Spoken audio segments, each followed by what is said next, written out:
Good morning, and thanks for joining us this Monday morning, February 1st, for live coverage of today's spacewalk aboard the International Space Station. I'm Leah Cheshire, and we are here live in Mission Control, Houston, at the NASA Johnson Space Center.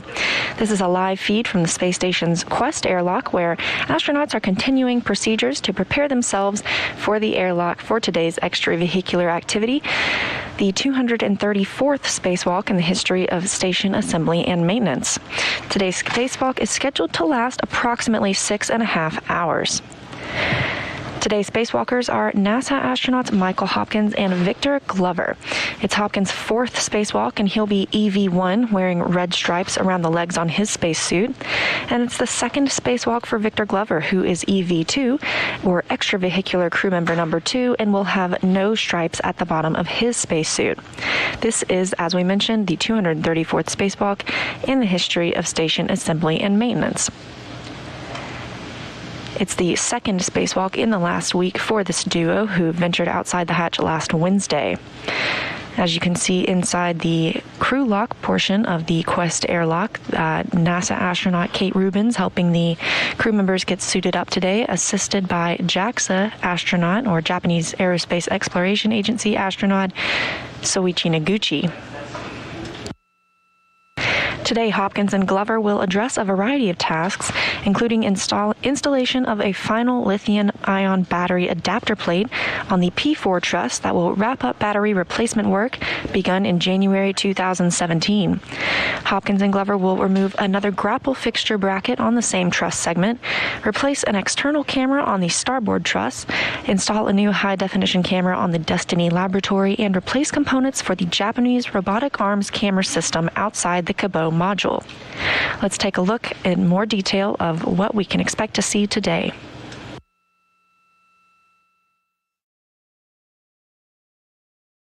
Translate to the 4 Alpha integrated equipment assembly, where EV1 installs a scoop on the direct current switching unit, and EV2 stows a tool bag onto the adapter plate. The crew work together to remove the adapter plate from slot 2 and bring it to slot 6.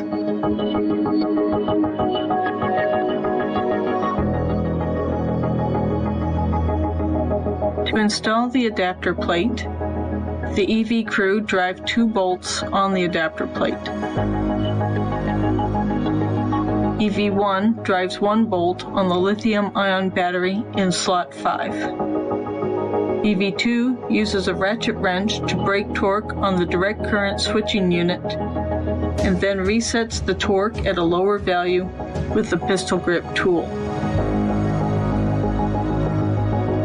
EV2 connects the adapter plate to the lithium-ion battery, completing the circuit for the 4 Alpha 3 power channel. EV1 translates to the 4 Alpha Beta gimbal assembly. EV1 removes the H fixture in preparation for a future EVA. EV1 then returns to the airlock. EV2 previously returned to the airlock and now goes to the external stowage platform 2. EV2 removes a portable foot restraint, installs it onto the robotic arm, and then ingresses. The robotic arm takes EV2 to the camera port 3 worksite at the S1 lower outboard location. EV1 brings out the replacement camera group to the worksite.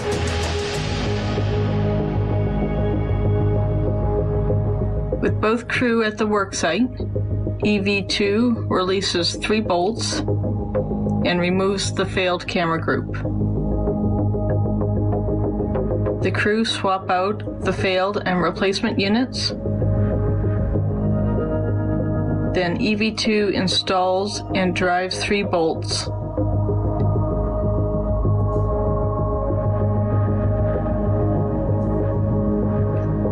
EV1 then returns the failed unit to the airlock.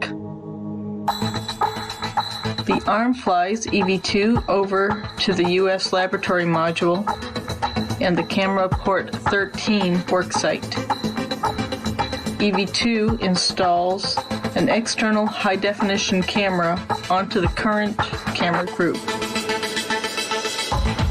EV2 mates connections and installs a strap before returning to the external platform 2.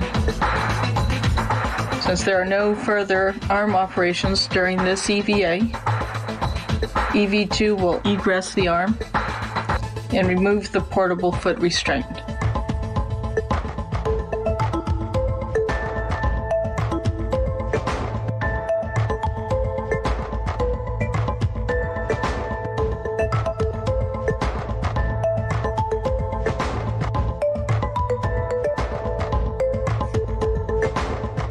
Reactor EV1 stows the failed Camera Group 3 in the airlock.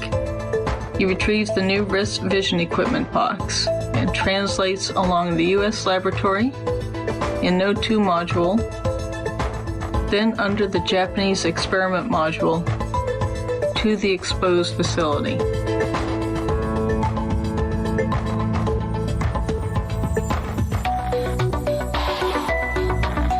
At the base of the Japanese robotic arm, EV1 stows a tool bag carrying the wrist vision equipment.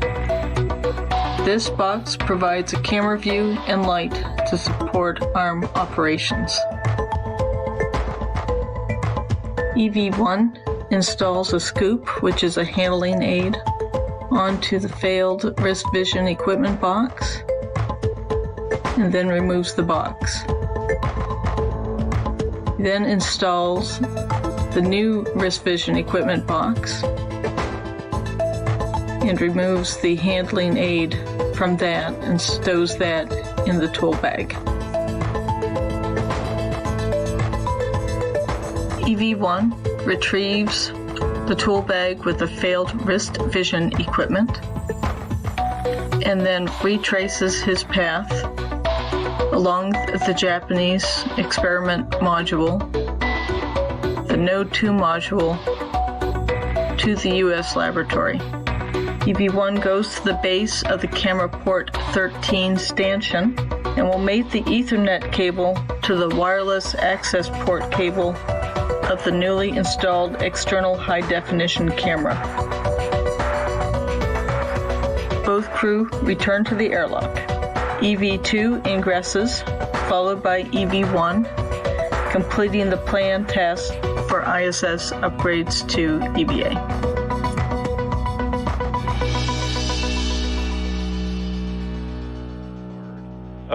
You and Kate can pick up in step 4. And that was another look at what we can expect to see our spacewalkers accomplish today. Copy, makes sense. So we will pick up step 4 through 14. Moscow Station, space to ground 2. And Soichi, go ahead. One of EMU pre-breathe is confirmed. Sergey. Thank you so much. So we have... Sergey, the first is finished with vacuum cleaning the ventilation system in the service module, and would like your go to re-enable a fire and smoke detection system and re-enable the smoke detectors. I also would like to get your go to start my velo exercise early so that it doesn't clash with the EVA prep activities. And then after I'm finished with my velo exercise in its entirety, we'll go back to cargo transfer and Soj.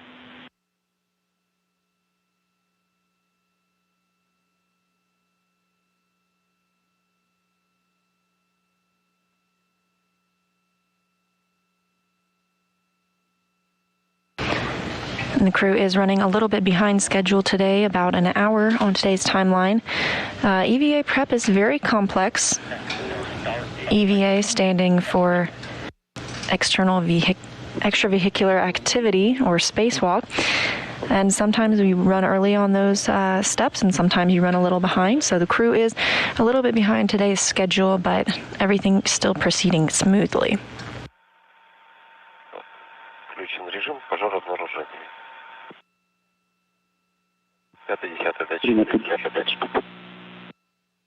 Принято 10:40, включил пожар обнаружения.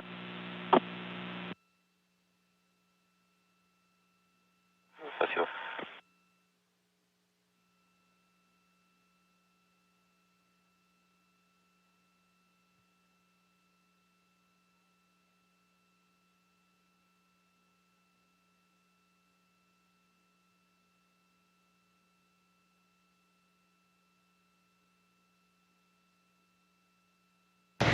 You have 4 astronauts in the frame currently. They are in the equipment lock portion of the Quest airlock.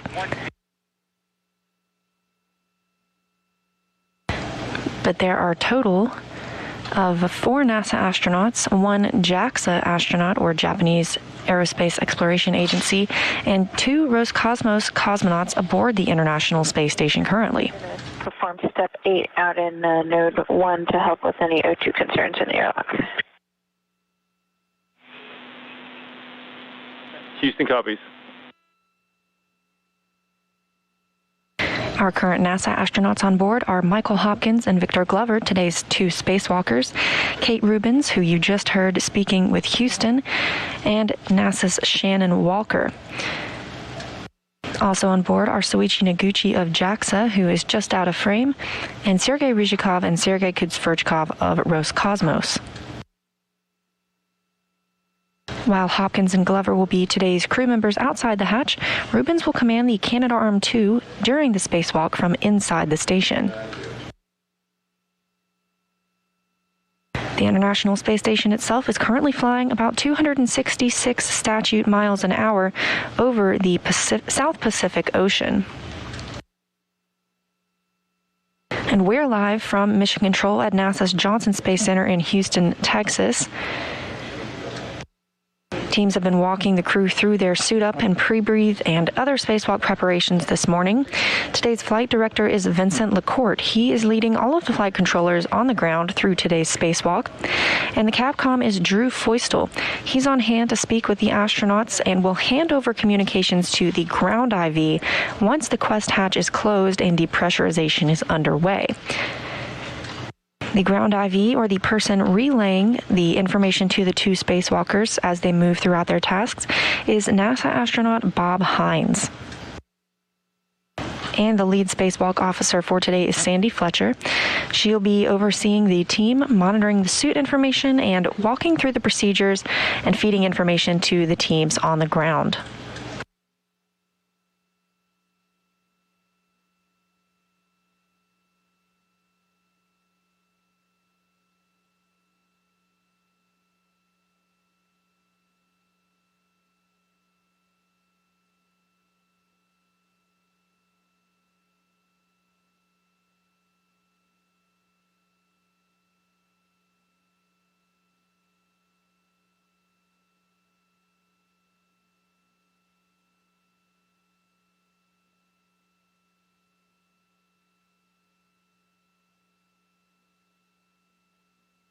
The astronauts are currently in the pre-breathe portion of their preparations today.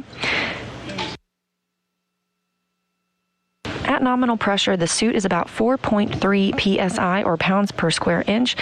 And to put that into context, the atmospheric pressure we're used to on Earth's surface is about 14.7 psi.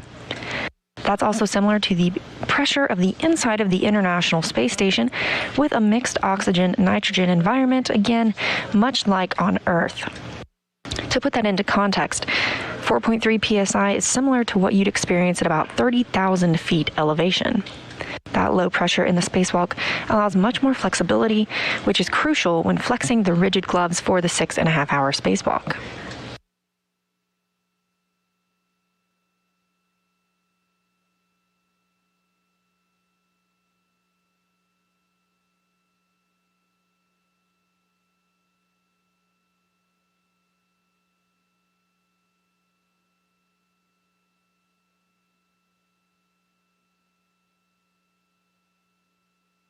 As we mentioned, the crew members are in their pre-breathe portion of preparations. You can see some flashes on your screen.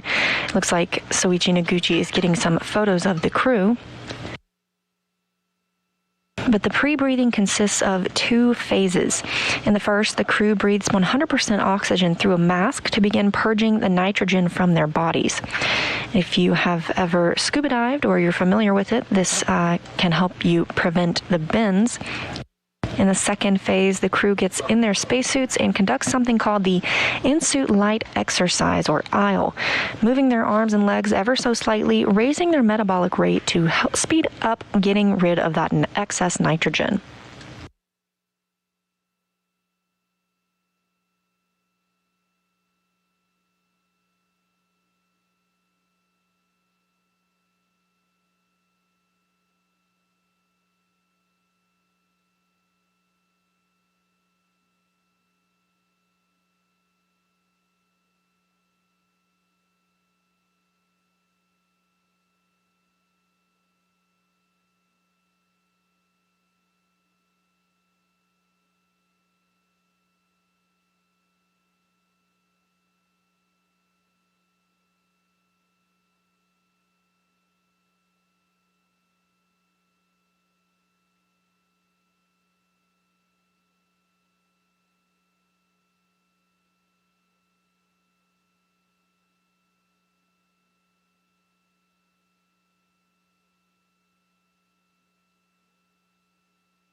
Some information about the spacesuits that our astronauts are wearing today.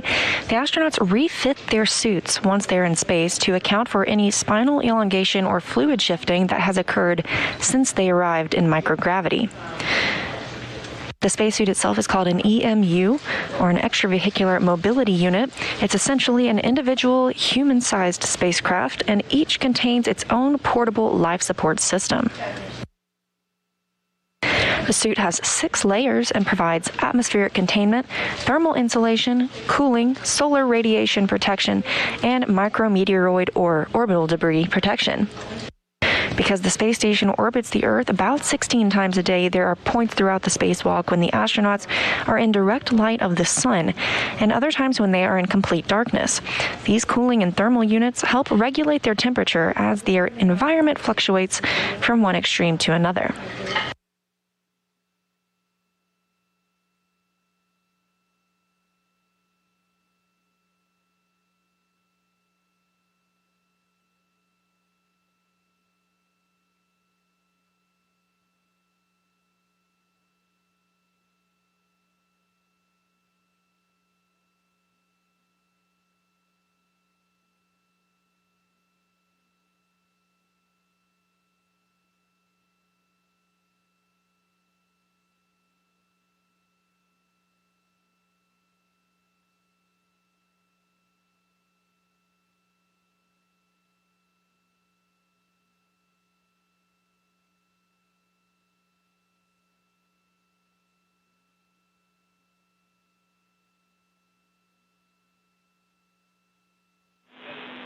Airlock Houston, stop exercise.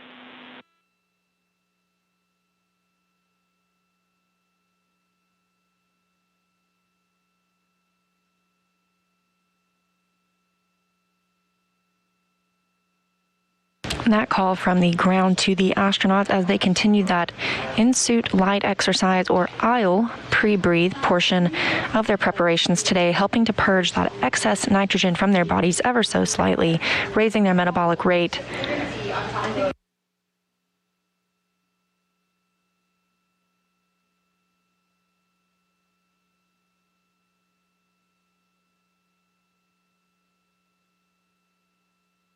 We're in a brief expected handover of our satellite system called the TDRS, or Tracking Data and Relay Satellite Systems, and we can expect to regain communications and video of the crew shortly.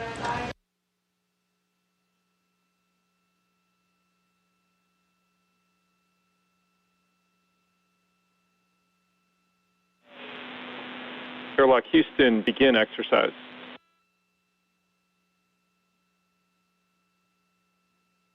And that call to remind the astronauts to begin their in-suit light exercise.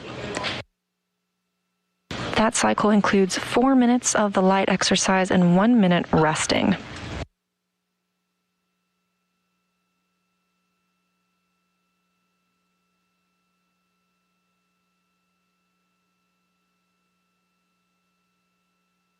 In the center of your screen, you can see astronaut Bob Hines. That's whose voice you will hear speaking with the spacewalkers once depressurization begins, when they are inside the crew lock portion of the Quest airlock, preparing to venture outside.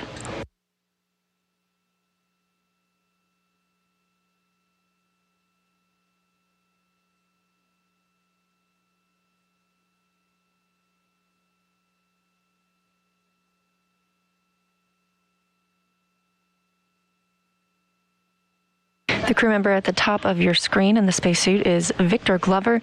You can see him holding a tool that we'll see used throughout the day today. That's the PGT, or pistol grip tool.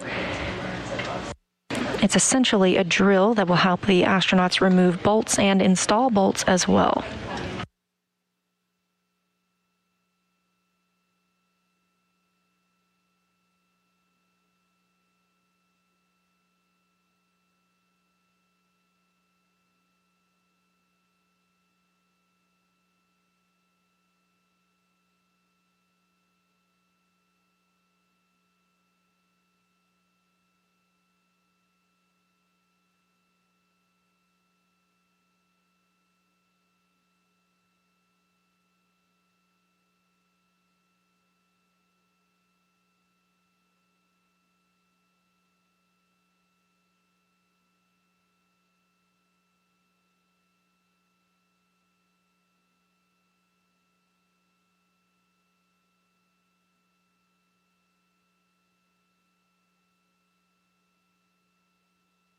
station 1 for the previous.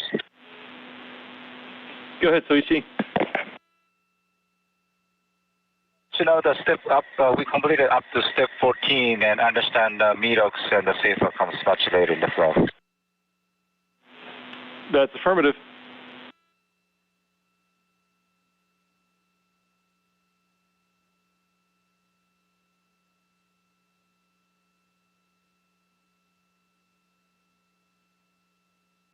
You may have heard Soichi Noguchi mention the SAFER. That is the Simplified Aid for EVA Rescue. It's a compressed nitrogen-powered backpack, essentially, that would allow a crew member to maneuver independently of the space station. It's primarily intended for use if a spacewalker became detached from the station and needed to maneuver back. However, being tethered at all times, we don't expect to see that happen.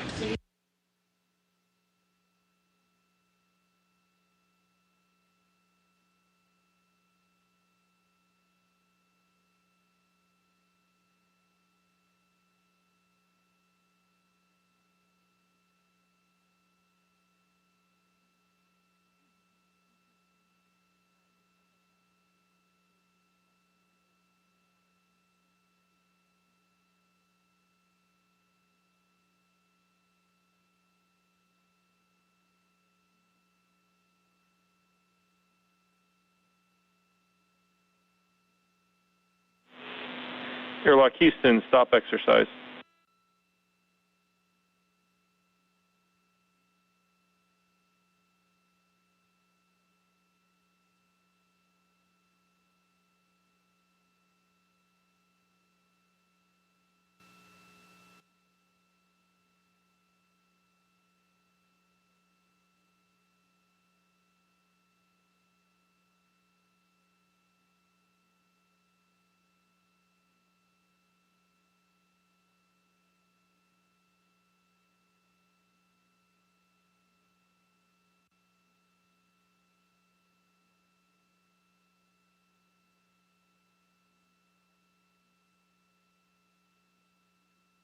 This view into the airlock, you can see our two astronauts, Michael Hopkins on the left and Victor Glover on the right. And behind them is the crew lock portion of the airlock. You can also see some of their tools that they'll need throughout the day, and other equipment are already inside the crew lock portion.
The spacesuits you see our crew members wearing today weigh approximately 315 pounds on Earth. Of course, that number is reduced to nearly nothing when in microgravity.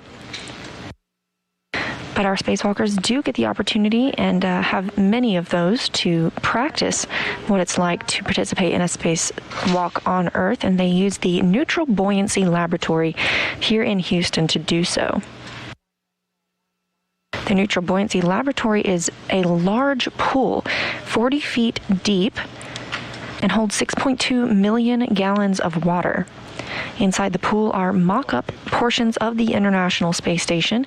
The astronauts get fully suited up, and they get the opportunity to feel what it's like to be neutrally buoyant. It's the closest thing you can get on Earth to what it might be like to spacewalk outside the space station.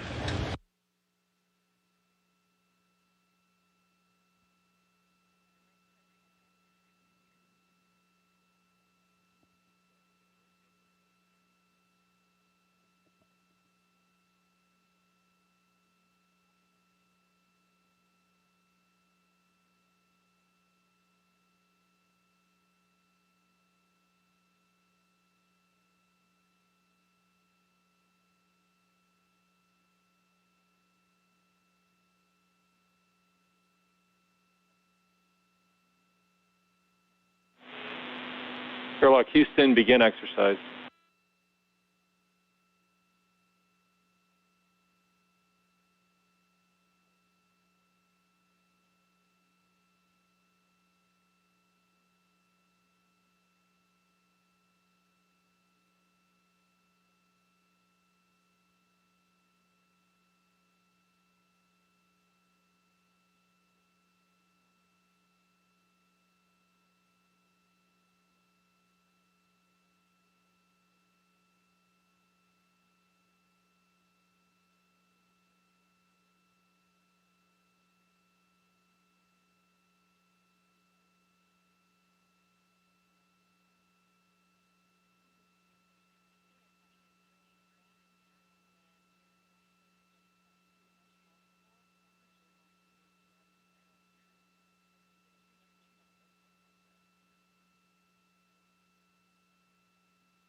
Another feature of the suits that you can see clearly here, on Michael Hopkins' right arm, you can see a wrist mirror. The primary reason the crew wears wrist mirrors is to be able to see the switches and labeling on the front of the suit that is out of their view. This includes the volume, display contrast, and cooling settings. Labeling on the front of the suits is written in mirror image because it's intended to be read via the mirror.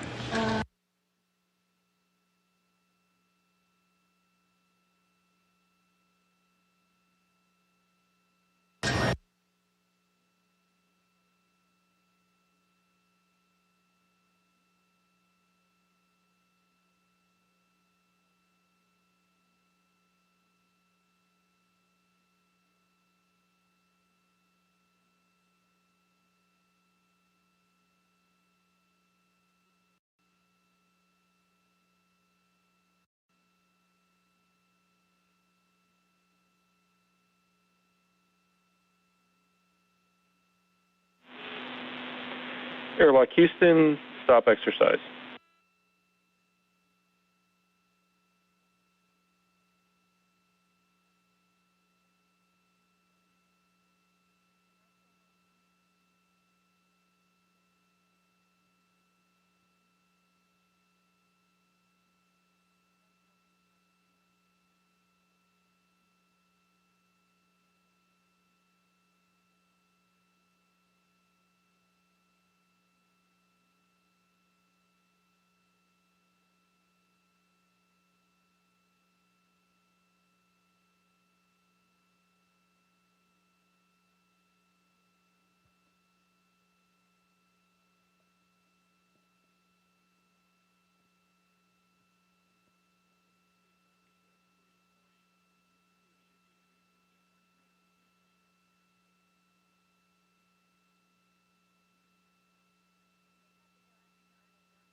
Airlock Houston, begin exercise, and we're halfway through. This is the start of cycle 6.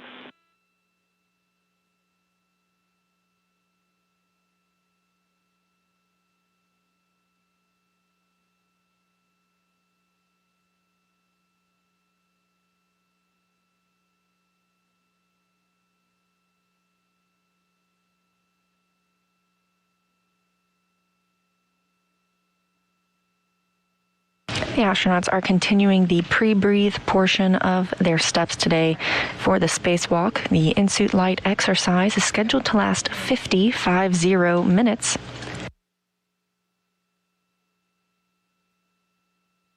And as we mentioned, this spacewalk preparation is very complex, and the astronauts are running a bit behind today. Sometimes you run early and sometimes late, and so making sure that everyone is safe before they head out of the airlock is the main priority.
Airlock Houston, stop exercise.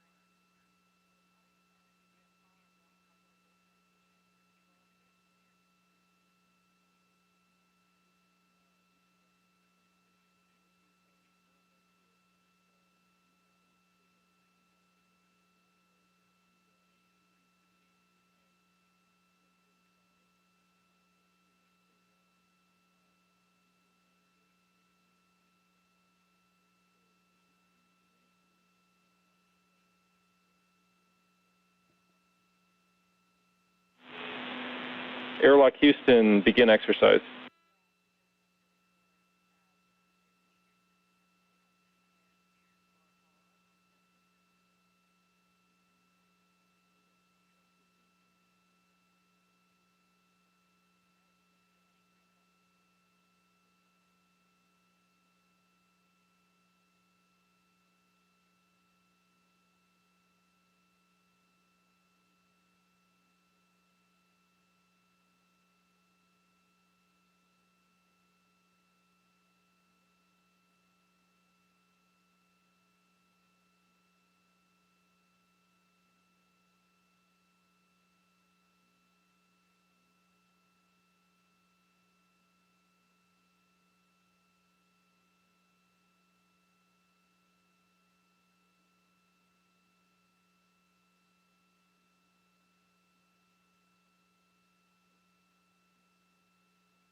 The International Space Station is currently flying 262 statute miles over the South Atlantic Ocean.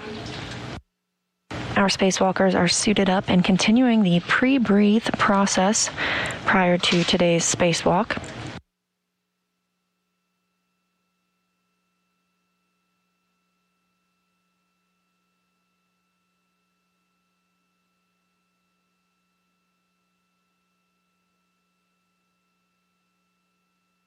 Some more information about the spacesuits. Engineers on the ground take about 80 measurements, 80, to ensure each spacewalker has the best fitting spacesuit.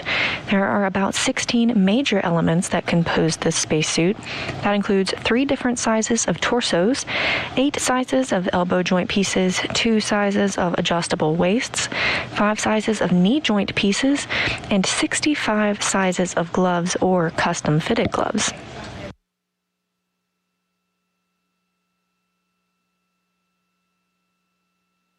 The astronauts can also add padding as needed to various parts of the spacesuits for comfort and better fit.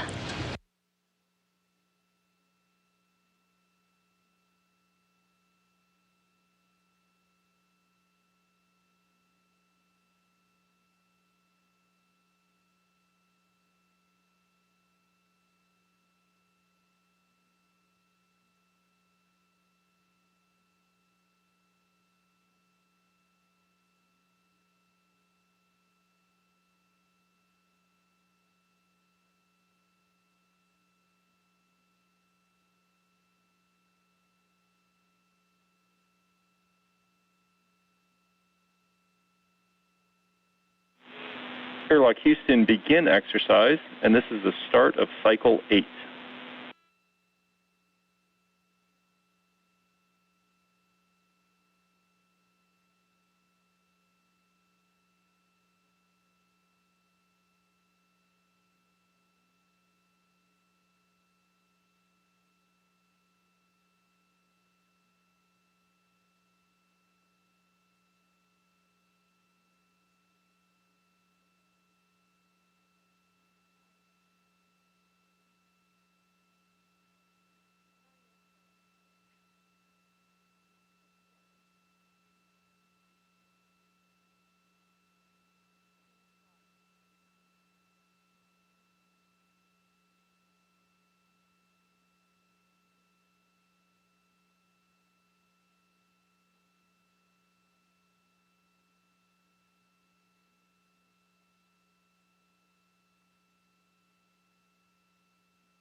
Airlock Houston, stop exercise.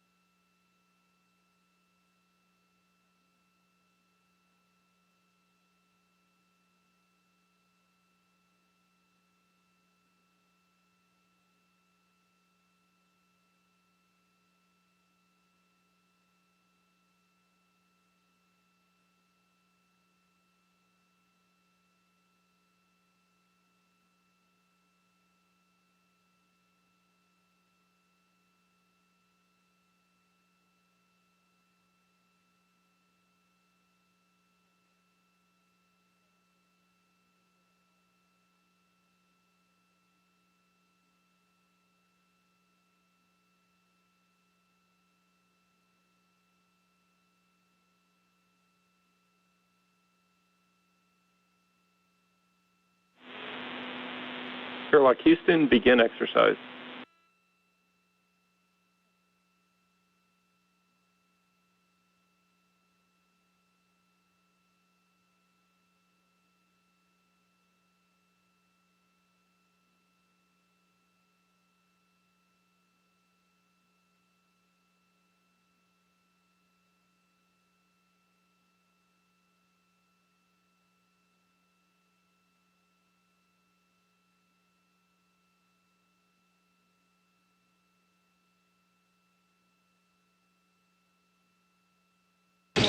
NASA astronauts Victor Glover at the top of your screen and Michael Hopkins continue to step through their spacewalk prep procedures before about 6.5 hours outside of the hatch today.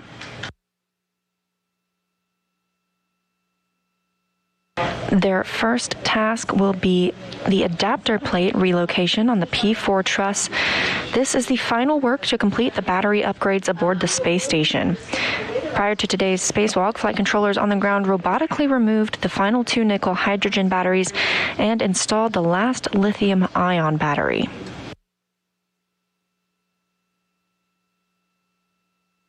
Those nickel hydrogen batteries had originally been replaced with a lithium-ion battery on March 22, 2019.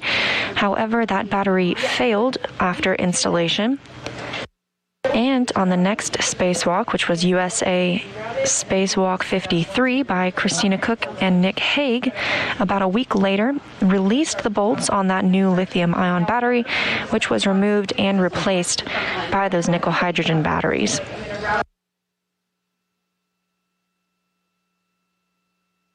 The adapter plate being installed today helps connect the new lithium-ion batteries with the space station and completes the circuit needed for the power to flow.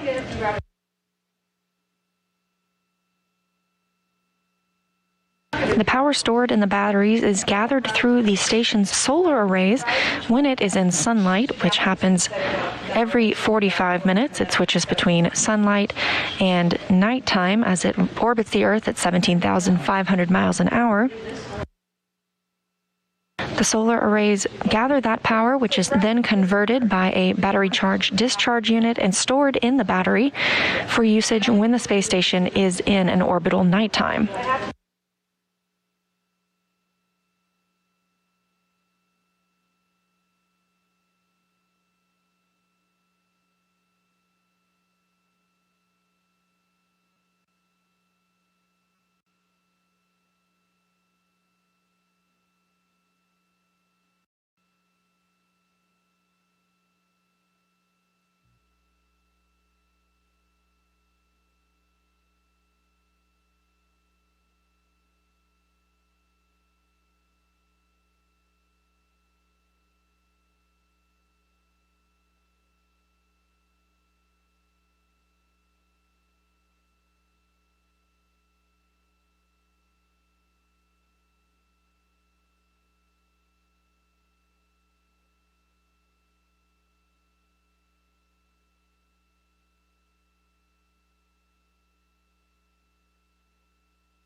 Airlock Houston, stop exercise.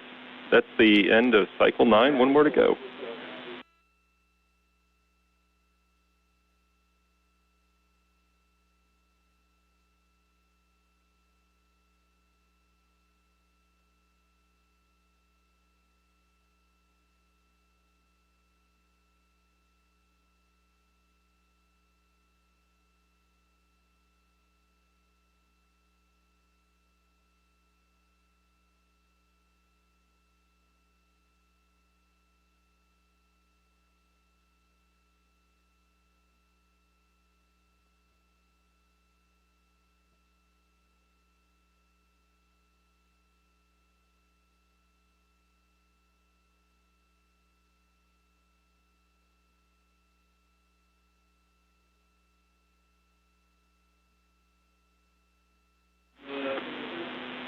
Airlock Houston, begin exercise.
If you look closely, you can spot another tool the astronauts will be using today, and that is the procedures on their left arm.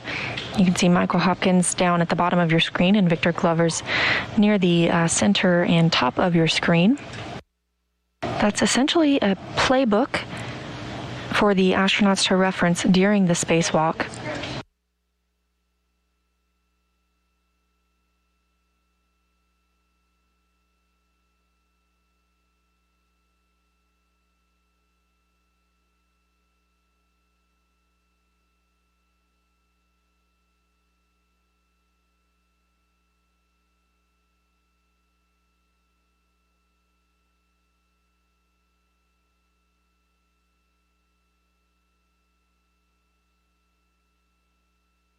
Spacewalks are physically demanding tasks, but astronauts on the International Space Station work out for approximately 2 hours every day in order to keep their bone and muscle density strong.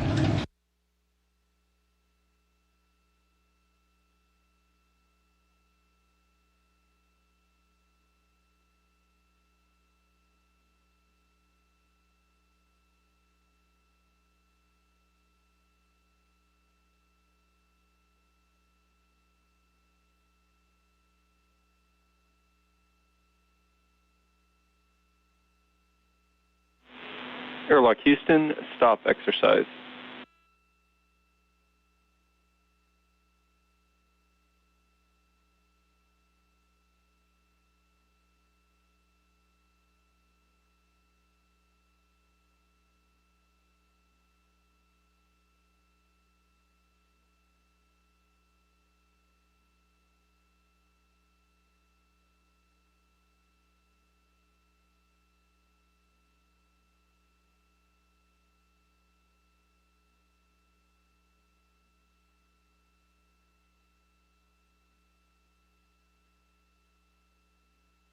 So station on 1, understand exercise complete, so we will pick up the Mirox replacement shortly, if you guys are. Yes, Soichi, we're ready to pick up in step 15 of EMU pre-breathe. We're picking up step 15, which is 2.120, Petox replacement crude. We use 3006 and the 3009. Yep, those are the numbers we expect, and we're ready for you to continue.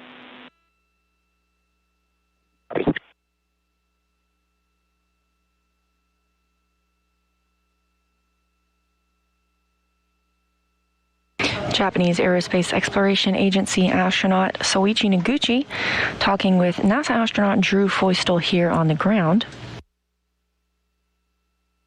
With that, the pre-breathe portion of the EVA procedures is complete.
We're in another expected satellite handover with our TDRS satellite system, and we expect to regain communications and video of the crew shortly.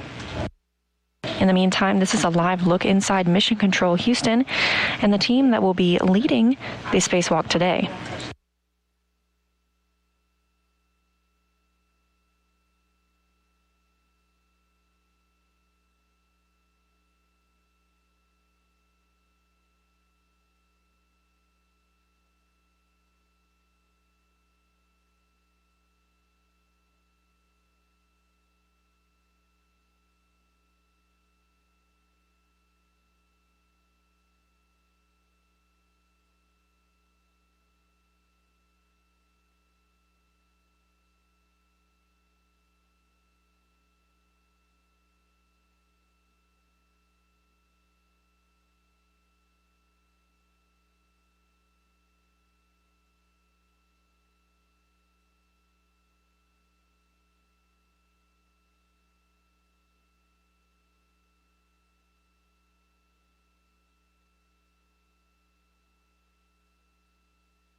We see the serial number, Kate. Thanks.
The International Space Station is currently flying 265 statute miles over Kazakhstan. That is where Kate Rubins at the top of your screen and her Roscosmos cosmonaut colleagues, Sergei Ryzhikov and Sergei Kudzverchikov, will land later this year.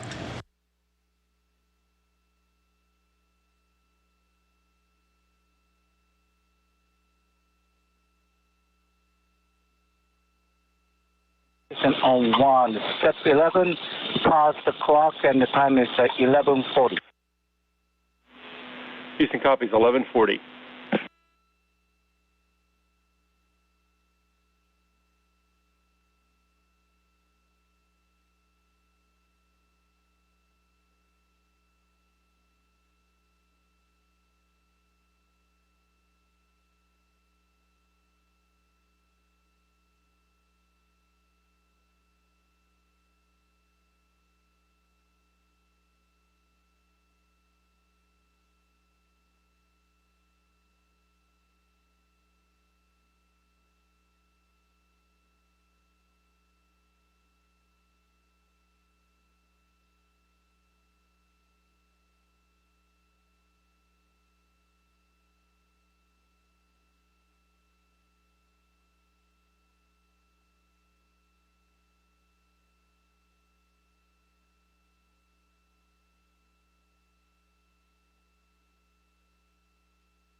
And we're in another satellite handover as our astronauts continue preparations for today's spacewalk. You can see NASA astronaut Bob Hines there in the center of your screen. He will serve as the ground IV and will be relaying procedures and tasks to the astronauts once depressurization begins and after they exit the hatch. Standing in that photo and to the left of your screen now you can see Vincent LaCourte. He's today's flight director working with all of the flight controllers here in the Mission Control Houston.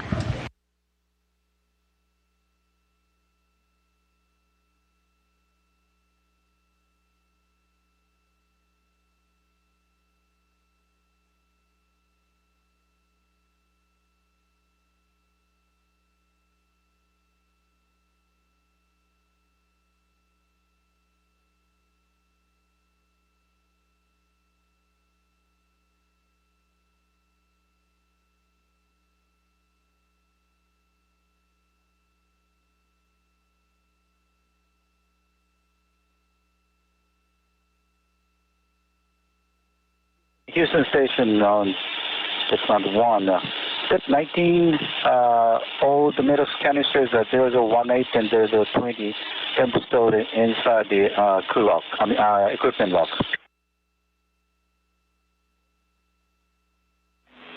Good number, Soichi.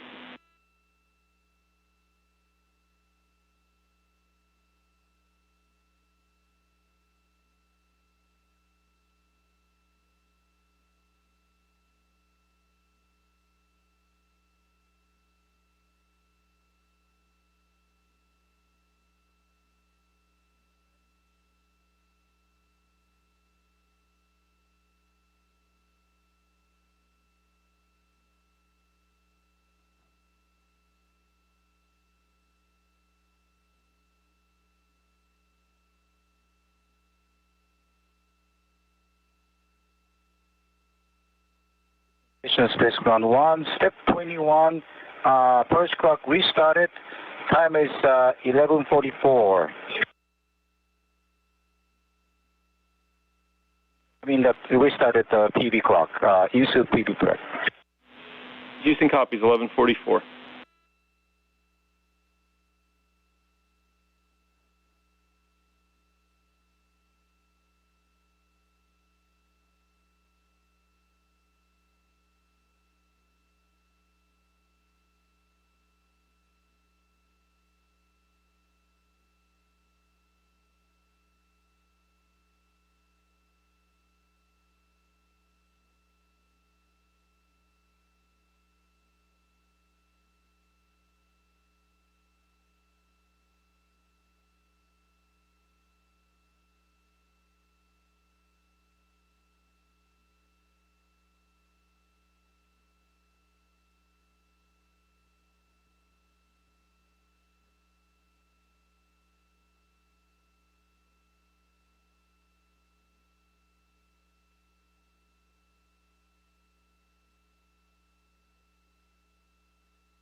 Houston Station on 1, step 22, manual leak check is complete with the good leak check. We're going back to the 1.225 and step 16. We copy good leak check, and we're with you in step 16. Okay, we're going to start the safer dawning from EV1 Ike with safer 1018. All right, we're good with that.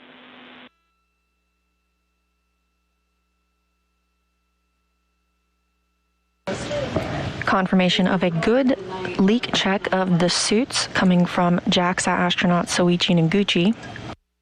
And Houston, we're going to take this...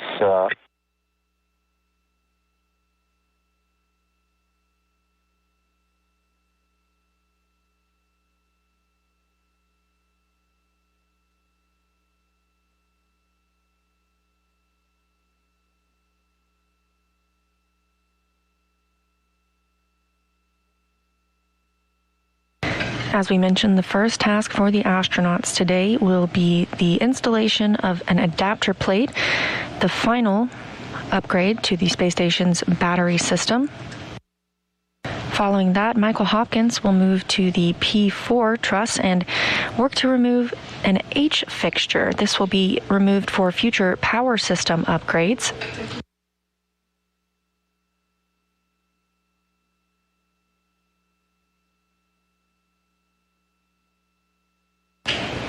The crewmates will then work to upgrade or install 3 separate cameras.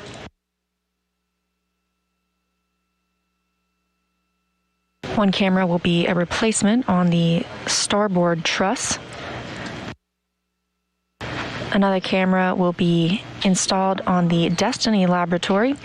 And the final is to remove and replace a camera on the Japanese robotic arms camera system outside the Kibo module.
The next major preparation in today's spacewalk is the donning of the SAFER. You can see Soichi Noguchi is opening that right now. That stands for Simplified Aid for EVA Rescue. That'll be attached to the back of the suit, and it looks like Victor Glover's is being installed first. It's essentially a backpack. It's compressed nitrogen, and it allows a crew member to move on their own from the space station. We don't expect to see a SAFER be used because those are intended primarily in case a spacewalker were to become detached from the International Space Station. However, the spacewalkers are tethered at all times.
Kate Rubins and Soichi Noguchi are finishing up installing that safer, simplified aid for EVA rescue backpack on Glover and are now moving him into the crew lock portion of the Quest airlock.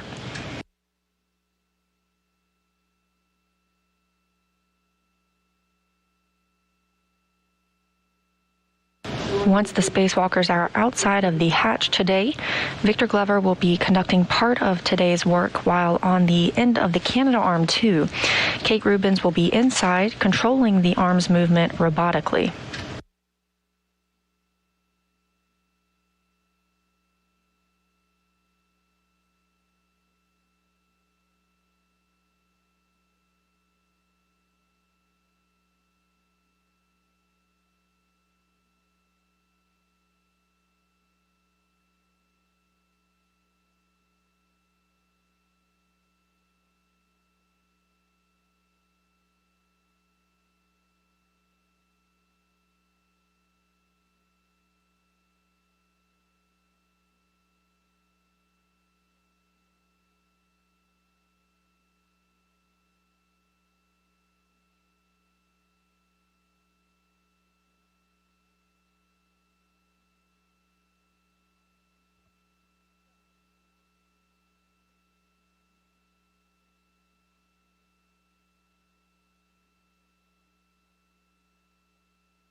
Astronauts Soichi Noguchi and Kate Rubins preparing to put the simplified aid for EVA rescue, or safer, backpack on Mike Hopkins. He is today's lead spacewalker, or EV1.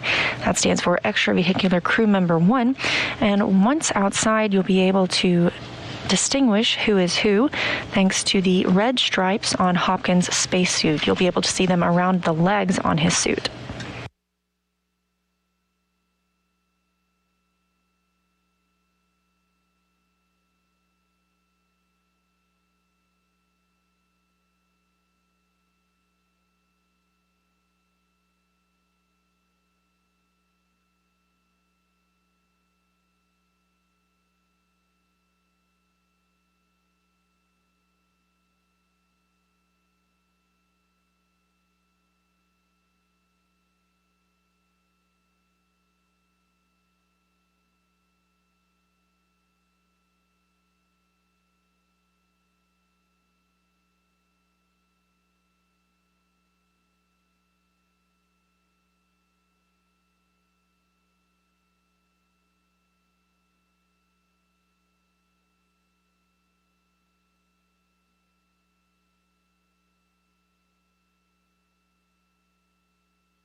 Hopkins and Glover now both inside the crew lock portion of the Quest airlock.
Once the crew members in the ground are satisfied, the hatch will be closed between the crew lock and equipment lock portions of the Quest airlock.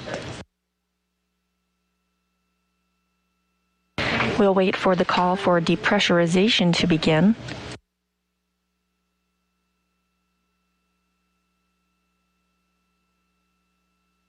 Once that occurs, communication with the spacewalkers will change from NASA astronaut Drew Feustel, who has been serving as the Capcom, to NASA astronaut Bob Hines, who will be the ground IV today and relay information and tasks to the spacewalkers.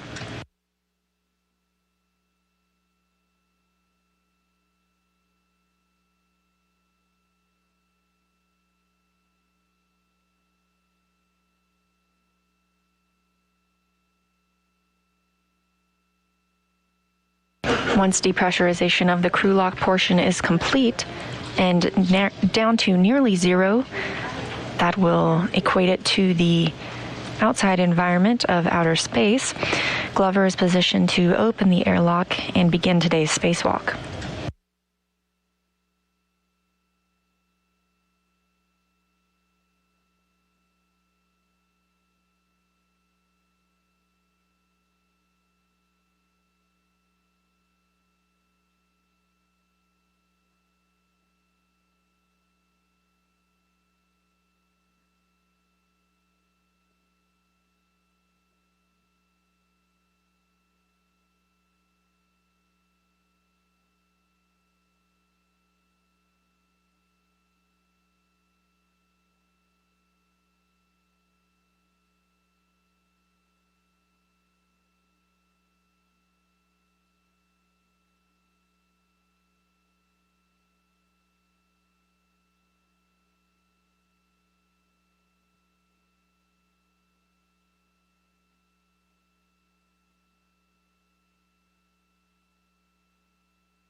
Rubins and Noguchi are now moving one of the upgraded cameras into the airlock, preparing the astronauts for today's spacewalk with this equipment that they'll be installing later in the day.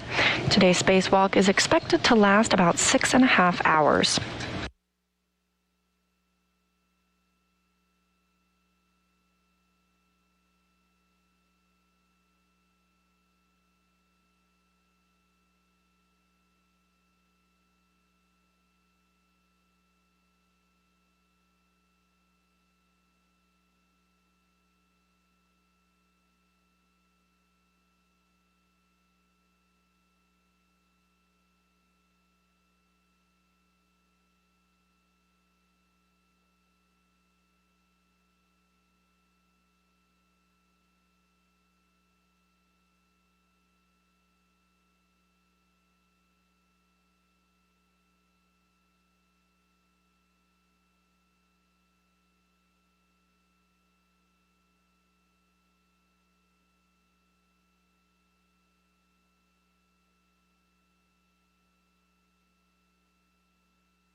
Here in Mission Control Houston at NASA's Johnson Space Center, Flight Director Vincent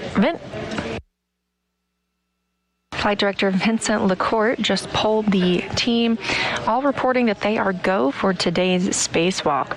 As you can see, Rubins and Noguchi are working to move that new HD camera into the crew lock portion of the Quest airlock, where we currently have our spacewalkers Michael Hopkins and Victor Glover.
And with both spacewalkers and the tools and hardware they will need for today's tasks inside, Rubins and Noguchi have closed the airlock hatch between the crew and equipment lock portions of the Quest airlock.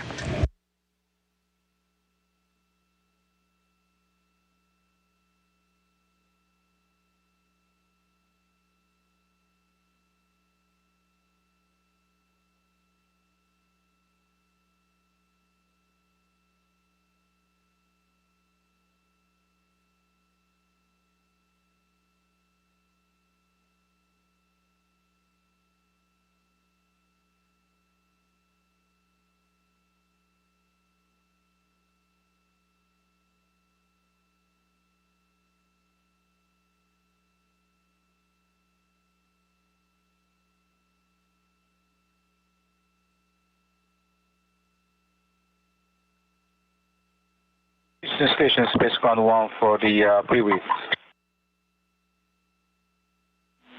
Good morning, station on Space to Ground 1. We're here and ready to support. Go ahead. Sure. We completed up to step 73, and you guys take care of step 74 and above.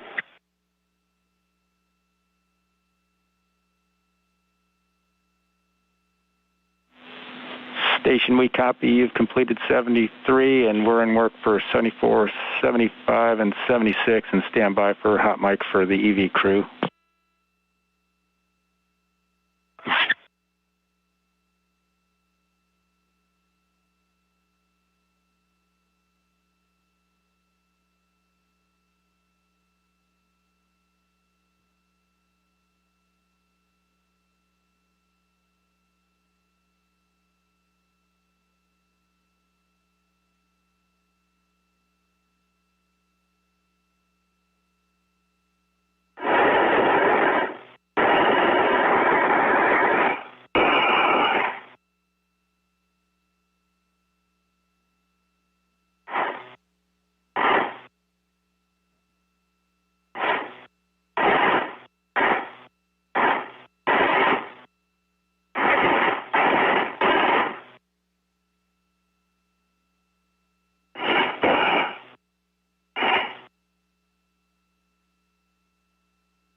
Airlock Houston, Space to Ground 1. Good morning, Hopper and Ike. Just a heads up, you guys are now hot mic, and for the IV crew, we are go for step 77. And Hopper copies, got you on clear, group. Step 77. Ike copies, have you done clear as well.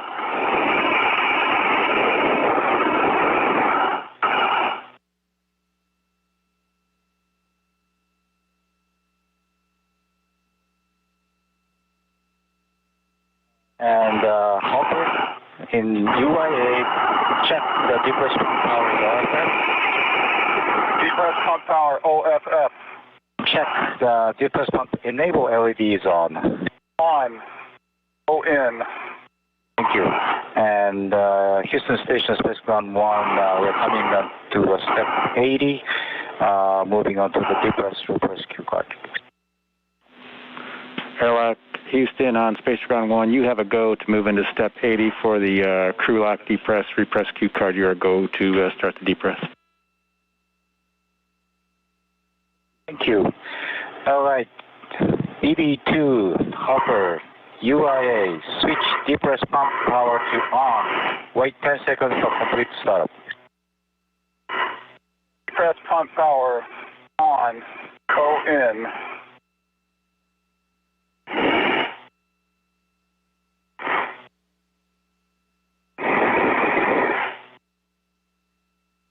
All right, step 2, EV2, depress pump manual ISO is open.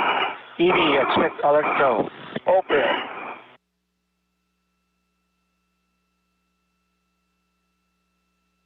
And monitor SUPI gauge less than 5.5. EV1. EV2.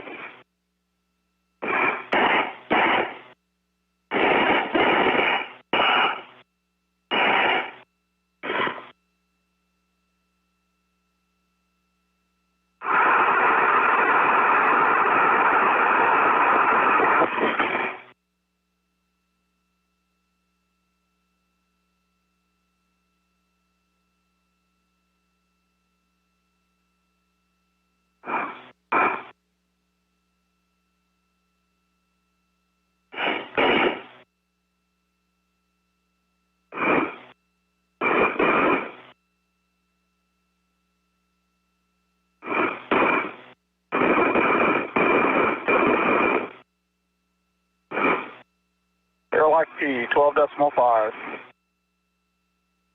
EV1 up.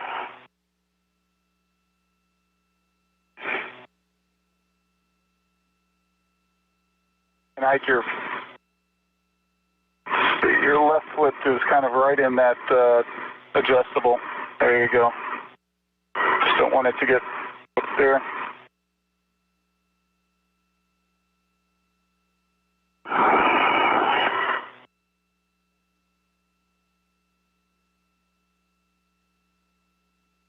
Is that your leg? Yeah. Can you move them to, is it possible to move right? Or are you all the way up against the wall? I'm pretty much up against the wall, but I can come forward. Okay, it's cool. I feel like this.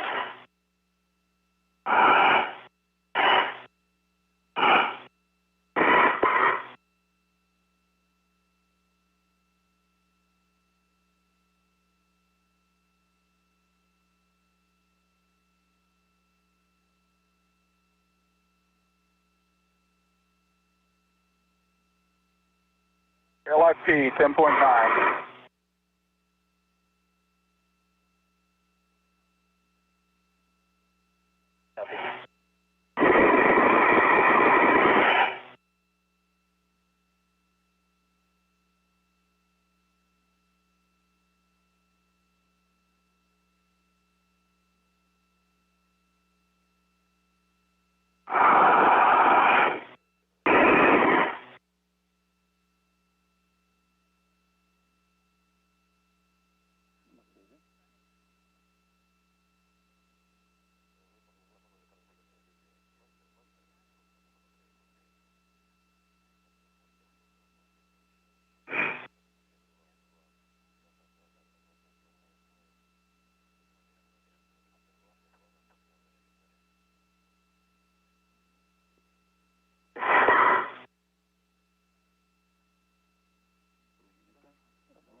Airlock P, 9.0.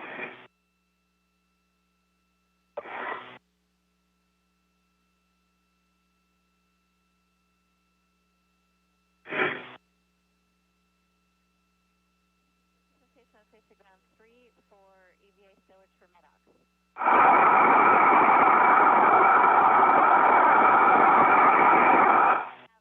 0012 and 0022 from the behind the CO2 removal receptacle is stowed in 1.0 CTB 5046, and we have the extended MEDOX canisters from the 20 are in the 1.0 CPB Manox number 1, also behind the stowage panel. Houston copies 12 and 22 pulled out of the wall and stowed, and 18 and 20 as well, and we're tracking and watching. And Hopper, your next action is when the cool-off becomes 6.0, you hit a lead tone, and at 5.0, you close the manual valve. Copy. P2 copies, Hopper copies. Depressurization continues of the crew log portion of the Quest airlock with Michael Hopkins and Victor Glover inside. The crew is working to bring the pressure inside that portion of the airlock down to as close to a vacuum as possible. That way, when they open the hatch, the environment is similar to that of outer space.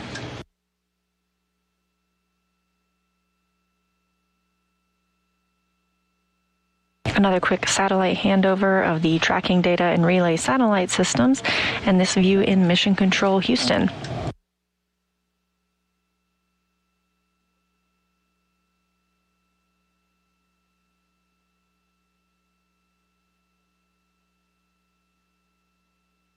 Meanwhile, the International Space Station is flying about 270 statute miles over the South Pacific Ocean.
LRT 6.0. Copy 6.0.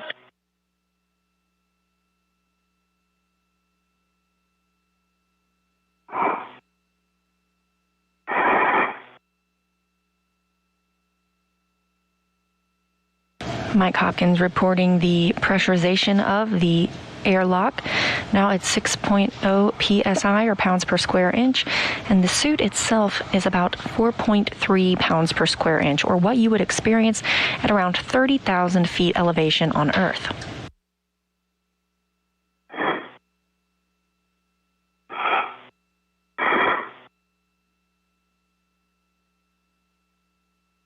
The atmospheric pressure we're used to on Earth is about 14.7 psi. That would be at sea level, and that's similar to the International Space Station. So the inside of the suit's pressure is much lower, and that allows for more flexibility.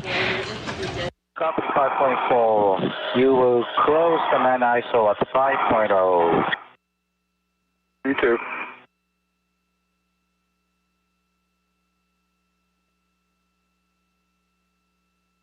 All of the work during a spacewalk is performed with the astronauts' hands. Of course, they use their hands to move along the space station and to do the work itself. So that lower pressure inside the spacesuit allows for more flexibility inside their gloves during the 6.5-hour spacewalk. 5.1.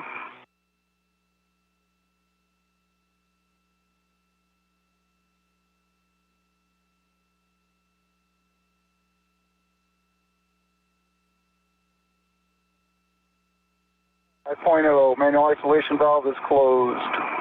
Copy. EV1, EV2, display to status until leak check question mark displayed. EV1, 2. Okay, switch display to yes, hold for 2 seconds, follow displayed instructions. EV1, 2.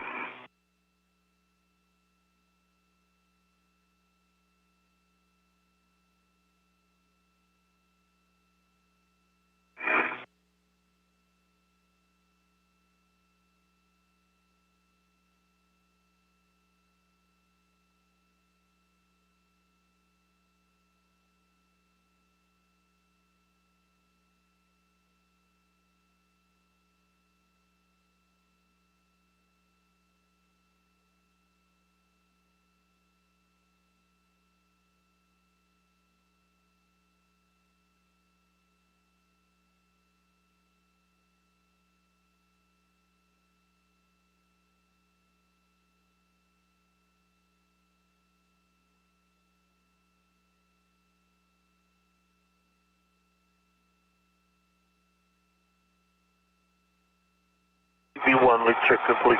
EV2. Great. EV1, EV2, check O2 active EVA. In order.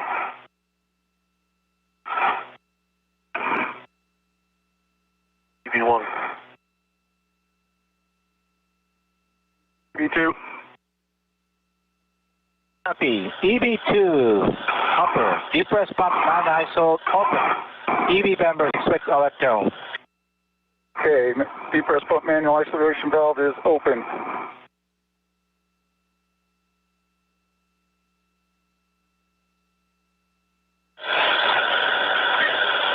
And step 8, I did open the emergency FTEP. And EV1, EV2, monitor soup gauge less than 5.5.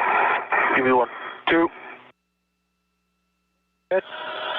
Your next action, Hopper, when the cool off is 2.0, you will close the manual ISO, then the pump power to off. EV2.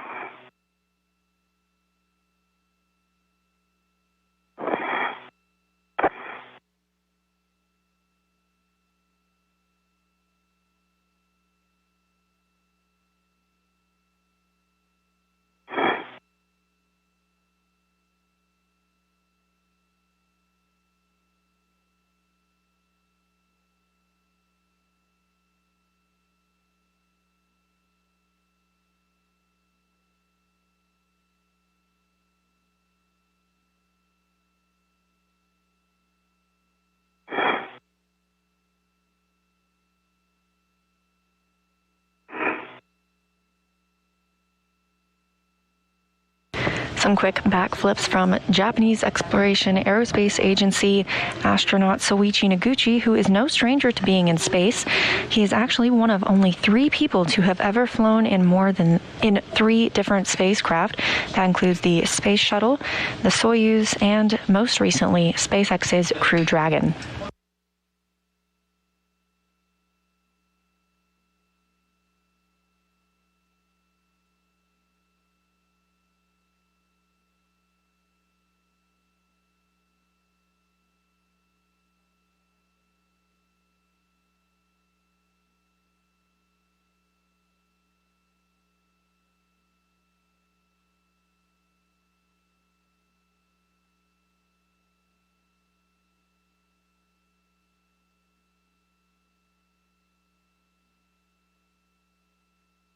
Let's see, 3.0.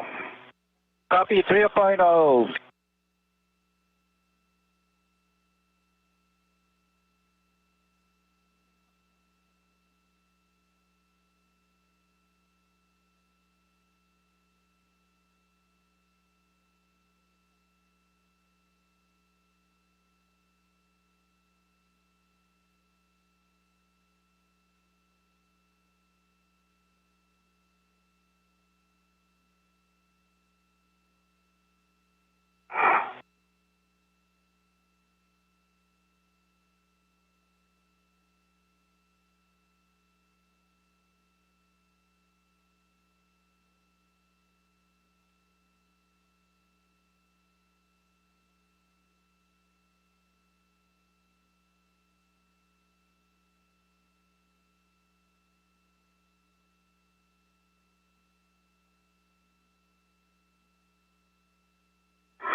Airlock P 2.0. Copy, EV2, depress pump manual ISO closed, and UIA depress pump power off. Depress pump power off, OFF. Copy. Hey, Houston Station 1, Farmer, this is a great time to hand over. You take step 11 and beyond.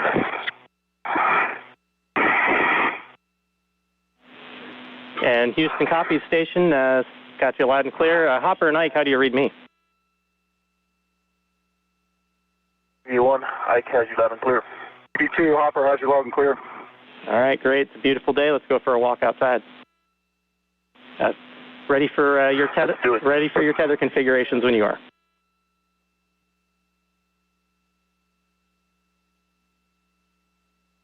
Right. EV1, my waist tether is to Hopper's safety tether anchor. Both gates are closed. Both are locked, black on black. The small hook from my waist tether is gate closed, soldered locked, black on black to my right D-ring extender. Also on my right D-ring extender is my red hook.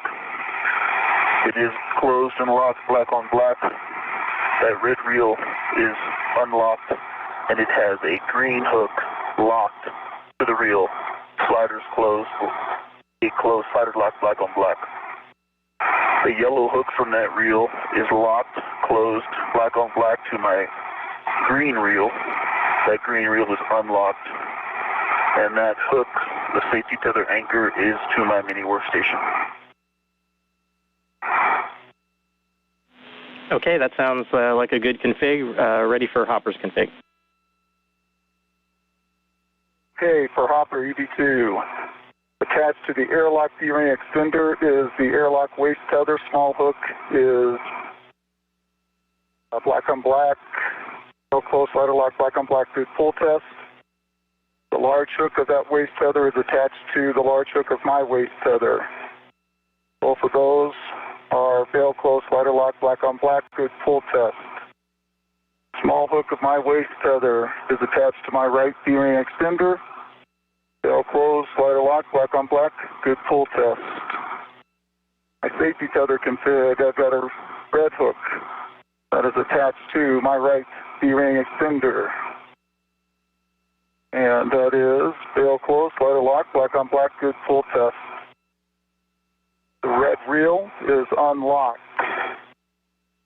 Yellow hook from the red reel is attached to my green reel. Bail close, slider lock, black on black, good full test.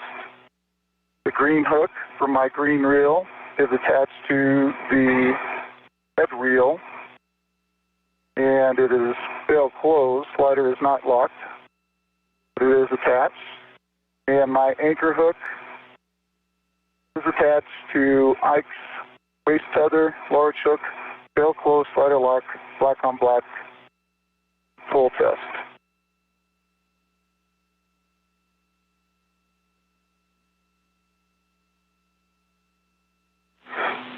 Okay, copy that. That's a good tether config. On your DCMs, when the DPDT is approximately 0, you guys can expect an alert tone. And then when the EV hatch is less than 0.5 psi, you can open the hatch. Happy Farmer currently shows 1.5. Roger that. And I got one more for you, Farmer. I've got a ret from my BRT to crew lock bag 2. And we copy. NASA astronauts Michael Hopkins and Victor Glover reporting their tether configurations as they are now inside the crew lock portion of the Quest airlock, continuing depressurization. And they were reporting down here to Houston and Mission Control. And astronaut Bob Hines, you may hear him referred to as Farmer, that is his call sign, and you may hear him referred to the astronauts as Hopper, that's Mike Hopkins, and Ike, or Victor Glover.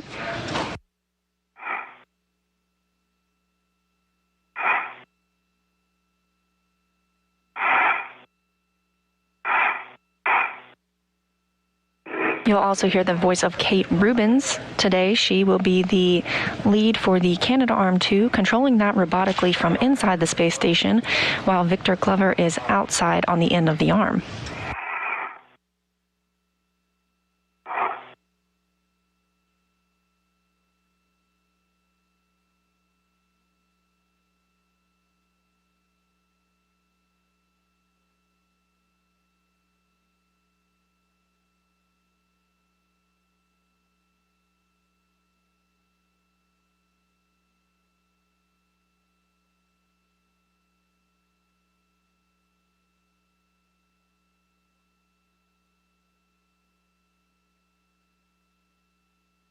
And Farmer from Hopper. I also have my BRT ret is to crew lock bag 1, and the small hook from that large small is to the D-ring extender as well. Okay, copy that. Good config.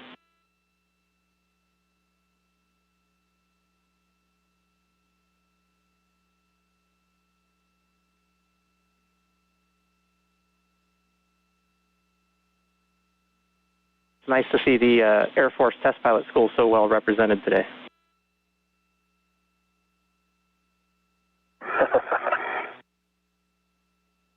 Nicely said. Fly Navy. Semper Supra.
Informer, the differential gauge is at 0.8. Copy that, Jack.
Informer, the gauge is 0.6.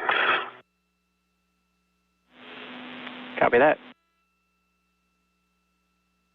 Depressurization continues in the airlock ahead of today's spacewalk, and the International Space Station is now flying 260 miles off the east coast of Brazil.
Former, I still show the gauge at 0.6.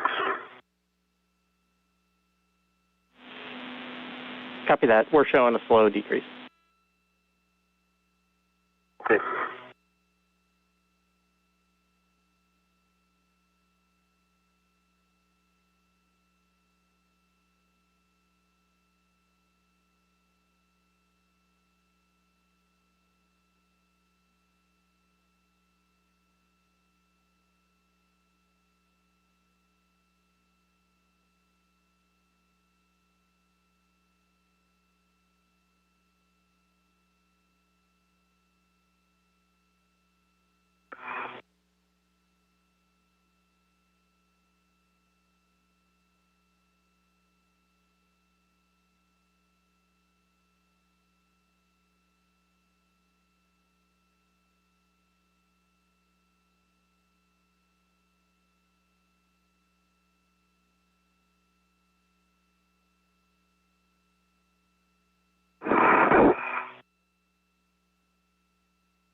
And Ike, we're showing below 0.5, so you have a go to open the EV hatch and stow it. Okay, I copy and work. Need to come a little bit towards you, Hopper. Okay. Victor Glover has received the go to open the hatch to the outside of the International Space Station. However, the spacewalk won't officially begin until the spacesuits are turned onto internal battery power.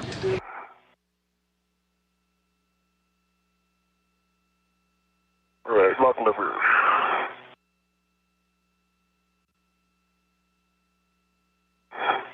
Locked.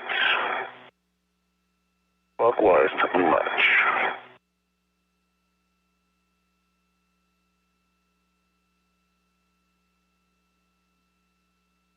You can see the hatch thermal cover now open. With the hatch unlatched, Farmer, I'm showing 0.3 on that differential gauge. You know. Okay, copy that, Ike. And Kate or Soichi, whoever wants it, we can go ahead and close the emergency MPEV.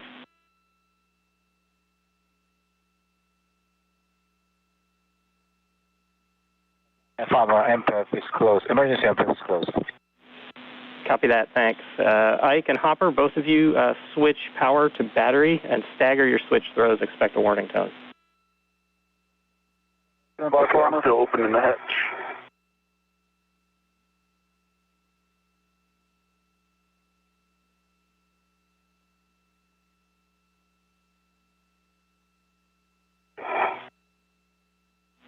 And once you've done that, check your display switches are functional. Roger.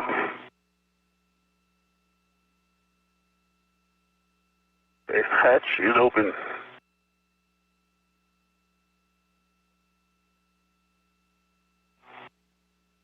ED1, power to bat. Display switch is functional. FI. Power to bat.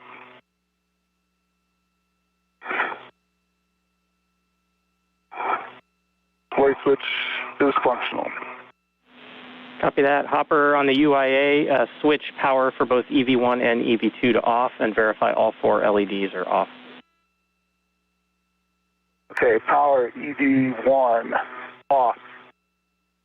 LEDs are off. Power EV2 off. Copy. Both of you can disconnect your SCU from the DCM and install the DCM cover and put the SCUs in the pouch. V1, V2, and work.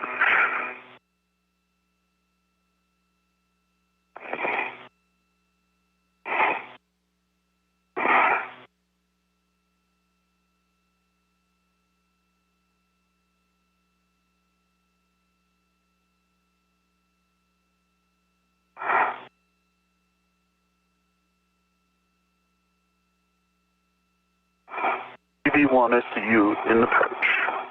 V2 SCUs in the pouch. Copy that. Hopper, check the depress pump man ISO valve is closed. Closed. Put your temperature control valves to max hot.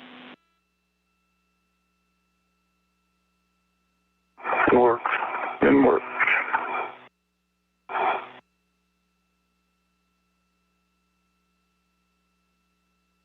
V1 max hot. V2 max hot. Copy. Copy. Switch your water to on. V1 water on. V2 water on. Check your DCM's blank and the bite is off. V1 blank bite off. V2 blank bite off.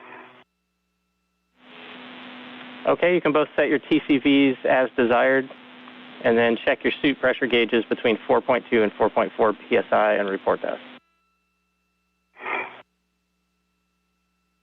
And with the suit switched to internal battery power, the spacewalk has officially begun at 6:56 a.m. Central Time. Copy. V2 cooling is set to 5 and 4.3 on the gauge.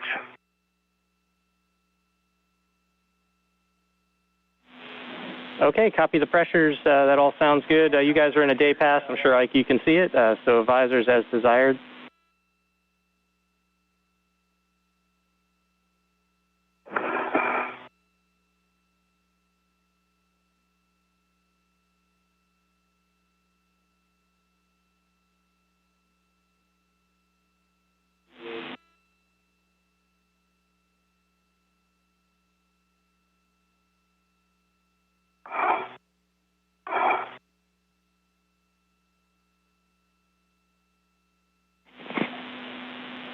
Okay, Ike, we can see the thermal cover opened.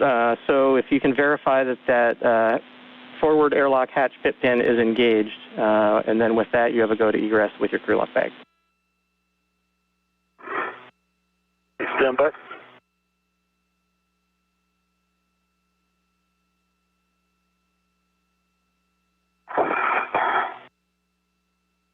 As the astronauts prepare to egress and start today's tasks, the International Space Station is flying 261 statute miles over the border between Morocco and Algeria.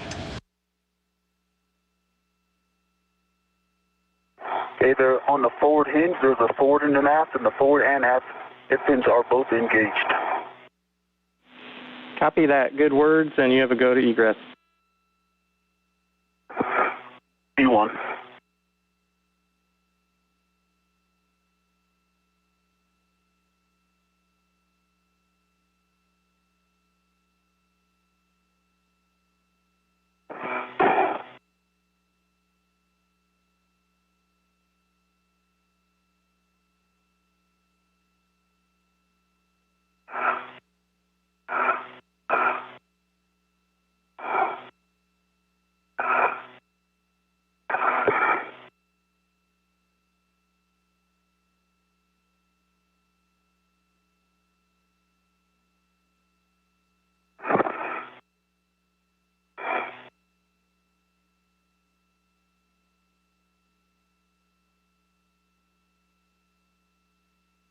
All right, former.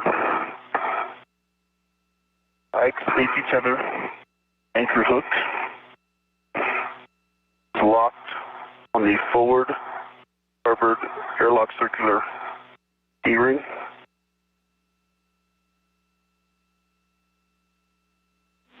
Copy that. You said gates closed and hook locked on that?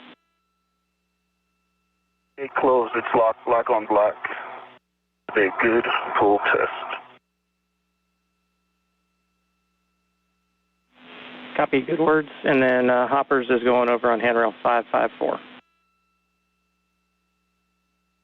Work.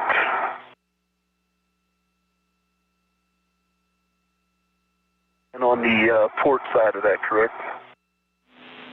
A-firm. Good words.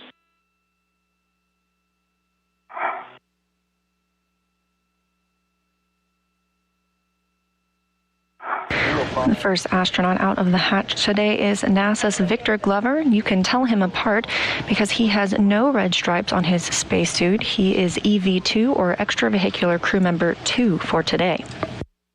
For copies, it is complete. And Ike, the airlock waist tether, the large hook is going on that handrail. Copy that.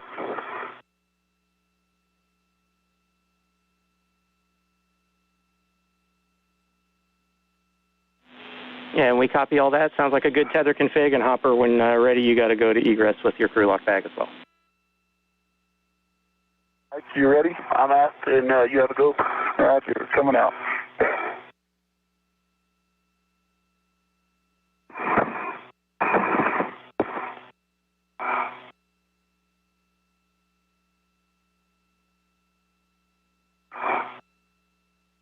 Now egressing or exiting the hatch is Mike Hopkins, EV1 extravehicular crew member 1, and you'll be able to spot him today thanks to those red stripes around the legs of his spacesuit.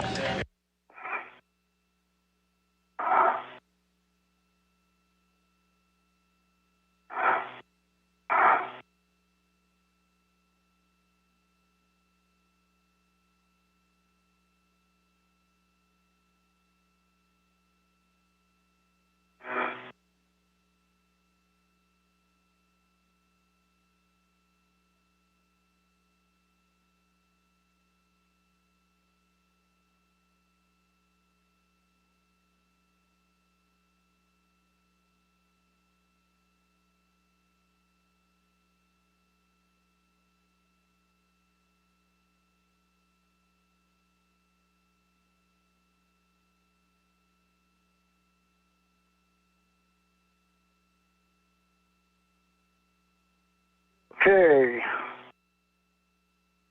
Is now going with EV1. And for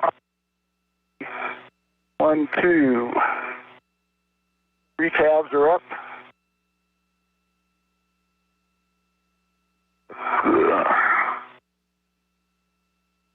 The two safer handles are down.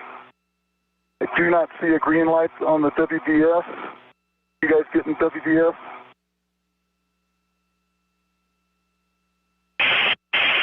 Yeah, negative. We are not getting WVS, so if you can double check that the button is on. Yeah, for both of us? Yeah, I'm a good green light, Hopper. Yep, okay. Okay, I have a good green light now? Roger that. Okay, I'm looking at, and I see a green light. I see a good safety tether configuration, and I see a good crew lock bag and the BRT. All right. Oh, so EV2 or EV1, I see a good green, the WBS light. 2 mini workstation tabs, 1 BRT tab for 3 tabs up. See your left safer handle is down, your right safer handle is down, and your hand control module door is closed. Your safety tether config from the anchor all the way to your load alleviating strap. Looks good. Got 2 reels unlocked. Okay. Good crew lock bag on your BRT. All right, show us in a good config. Yeah, it sounds like a good config down here. If we can get a baseline glove and hap check from both of you. EV1, hap is dry.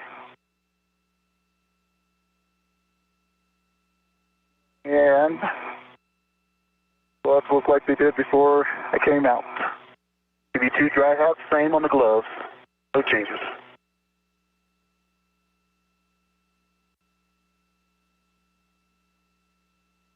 You heard the astronauts discussing their WVS, that stands for Wireless Video System. Today we should expect to see some views from the astronauts' helmets themselves. Those are their helmet cameras. Fair lead as you go. Mike Hopkins is wearing helmet camera number 18, and Victor Glover is wearing helmet camera number 20.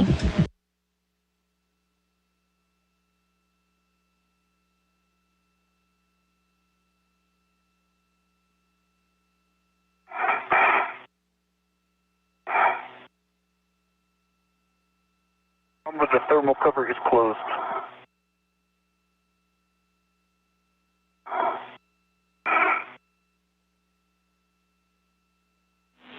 And one more reminder for both of you, when you get up to phase 1, avoid contact with the TUS cable.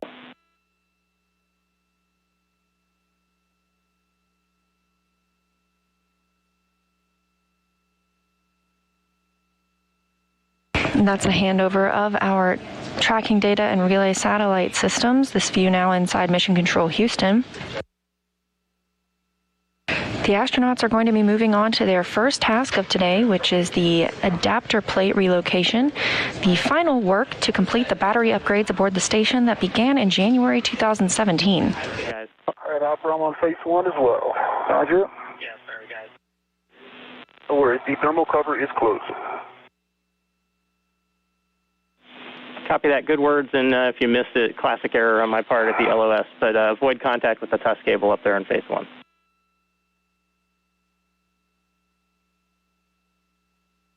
V1. V2.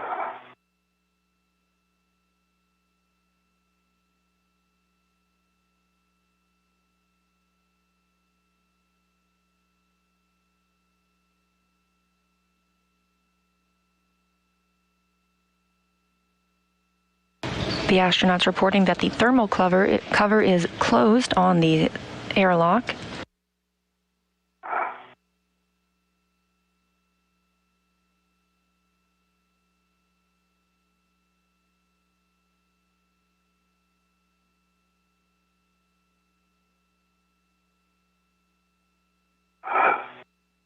The hatch itself stays open after the astronauts egress in case they need to quickly re-enter the space station in event of emergency. 36. But things moving smoothly today with our spacewalk beginning at 6:56 a.m. Central Time. 51.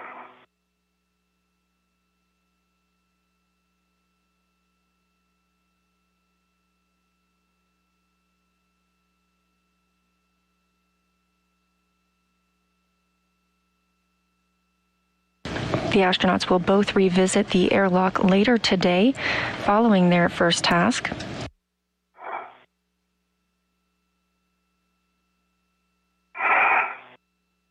Hopper's green hook is at 3651.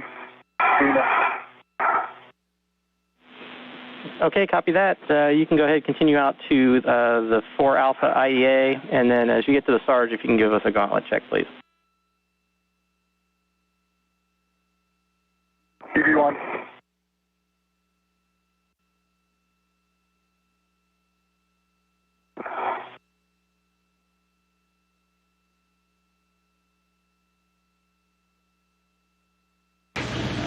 Astronauts now moving out to their first work site of the day, the 4A IEA, that's the Integrated Electronics Assembly, to begin adapter plate relocation. EV2 is at the green hook location. Green reel is locked.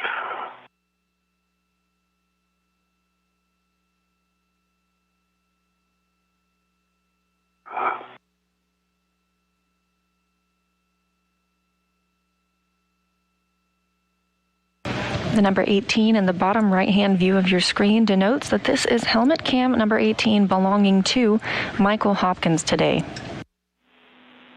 Okay, copy that. Thanks, Ike. Present the Sarge, gauntlets in place. Copy, good words, Hopper. Ike, you can go ahead and continue out to the IEA, and same thing when you get to the Sarge, check gauntlets in place. Copy. On the way, and my green reel is unlocked.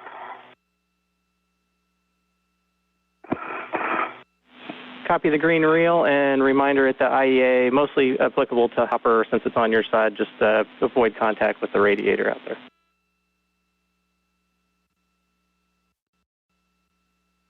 V1, EV2.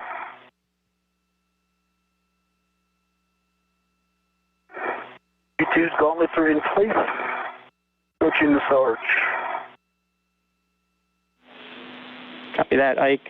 When you cross the Sarge, you're going to go straight across to the non-radiator side and set up at the slot 2 adapter plate.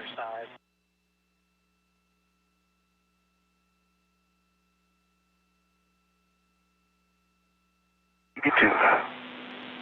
Hopper, you're going to head 5124, putting my...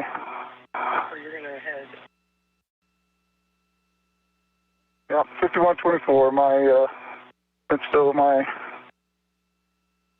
lock bag. Perfect, good words. You're half a second ahead of me.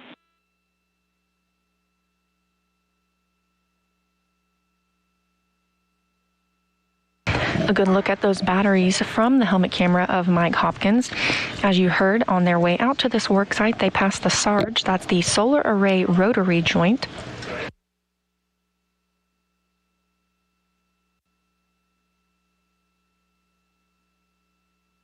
Right, former. Right next to the adapter plate. You ready to temp stow the crew lock bag? Okay, good words, Ike. And Hopper, for you, based on the timing, we are going to go ahead and proceed with doing the lithium-ion volt task early.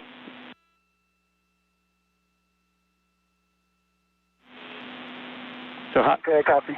So your next step, Hopper, is to retrieve the square scoop and install it on the DCSU. It's going to install in the H2 bolt with the handle pointing towards H1.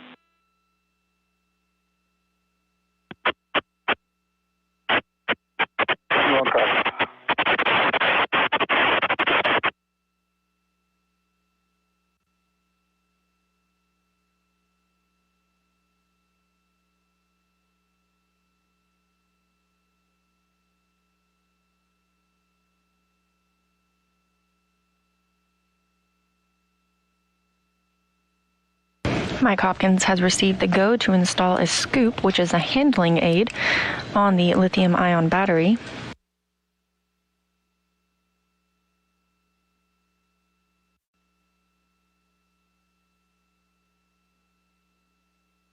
This lithium-ion battery was previously installed robotically, but will need to be tightened and secured to the International Space Station.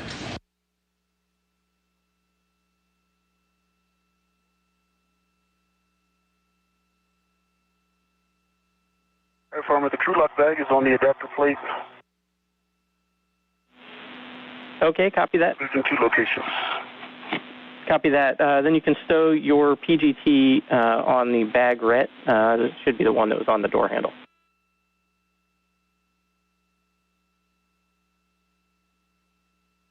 Work.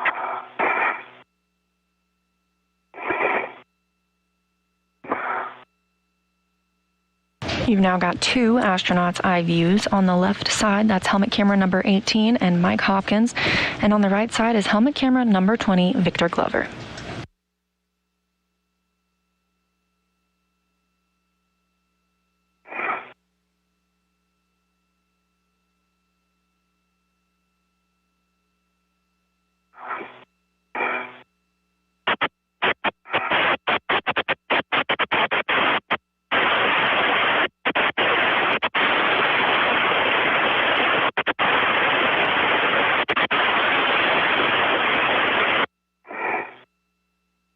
Okay, the square scoop is attached to the DCSU, and it's in the lock position. I'm removing my rat.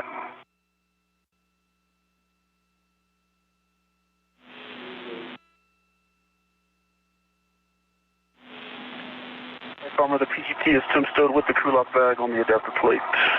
Okay, copy that, Ike. You're either going to go ahead and then install the hex driver from the pit pin onto the PGT.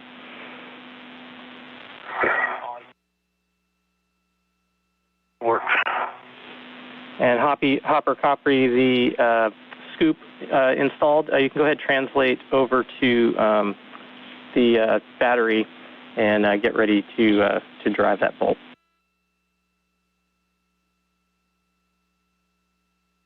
V1.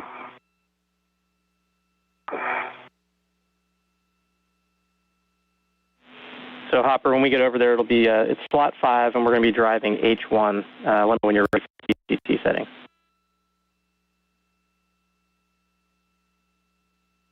Okay, I'm at slot 5. Let me get all up and down and give you a call. All right, Farmer. I've got the 9-inch on the PGT with a good pull test. Copy that. Good words. You can retrieve that PGT, and we're looking for Alpha 7 counterclockwise 2, and that's for you, Ike. Happy.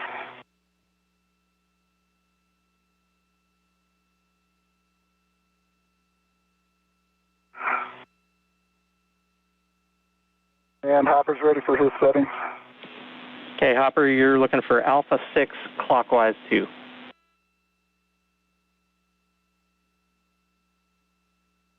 Alpha 6 clockwise 2, copy.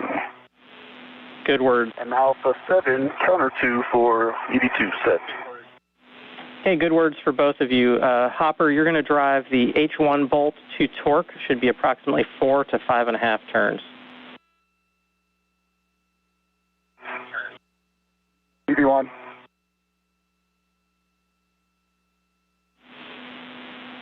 Okay, Ike, before we drive the bolt, if you can find us the serial number for the adapter plate and read that down, please.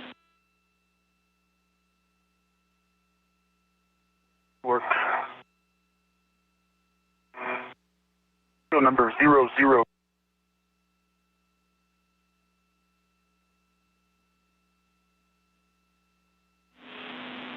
Yeah, Ike, you cut out right when you said it. What's that serial number again? 9. 0009er. Copy that. Good words. We want to just double check then that your RET is attached to the bag, and then we're going to lock it out with slack. To the bag, locked out with slack. Okay, install the hex driver into the H1 bolt. Verify one line is visible and flush, and then we're going to fully release H1. It should be about 8 turns.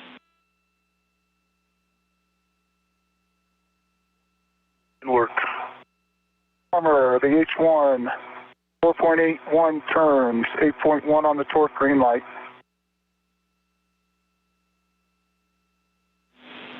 Okay, that's a good bolt, and verify the status indicator is locked. Hopper.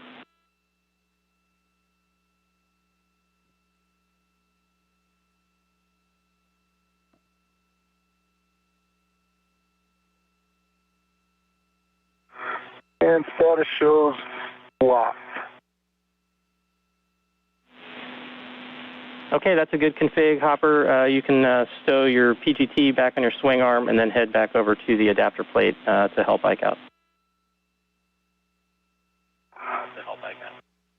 Work. Okay, H1 is released. Farmer, it released at 6 turns. I gave it 8. It's a good measure. Copy that. Good words, Ike.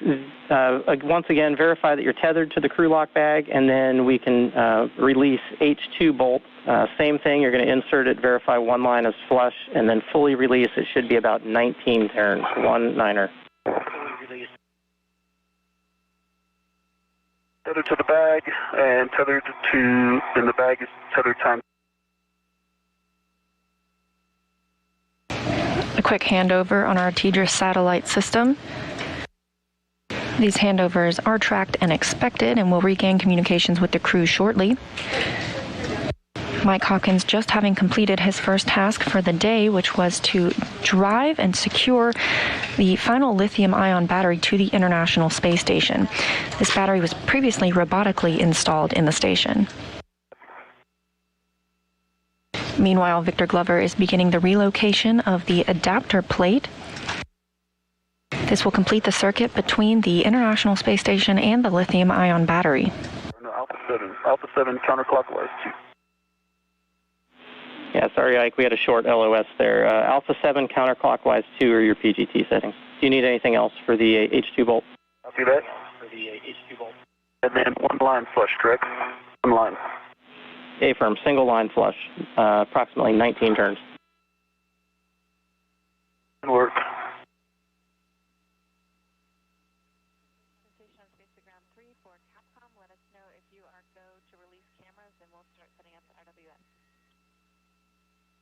I'm on H2. Mike Hopkins and Victor Glover both using the PGT or the pistol grip tool, that drill that allows them to install and remove bolts.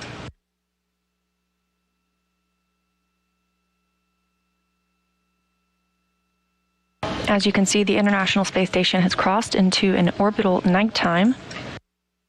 Every 45 minutes, the space station sees a sunrise or a sunset, and it's currently flying 263 statute miles over China.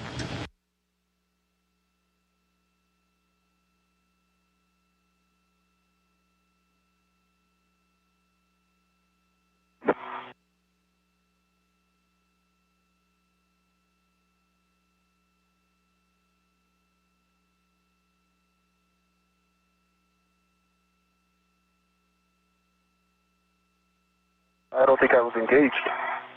I see two lines.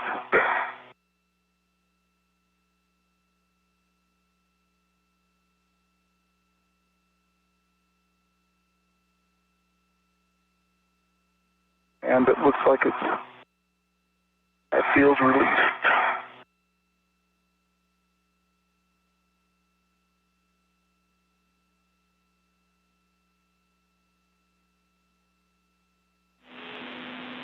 Yeah, and just to clarify for you guys, once the bolt is released, you will probably see two lines on the PGT. Yeah, I don't think I was engaged for the first 5 turns, but it looks released now. Can you pull it towards you a little bit? Just want to unlock the red. Okay. All right, you can let it go. That might be your key.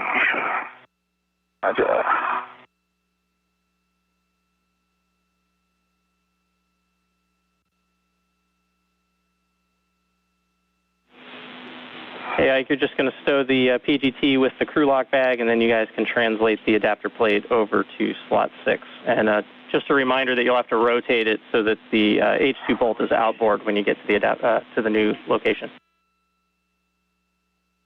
Confirm. Okay.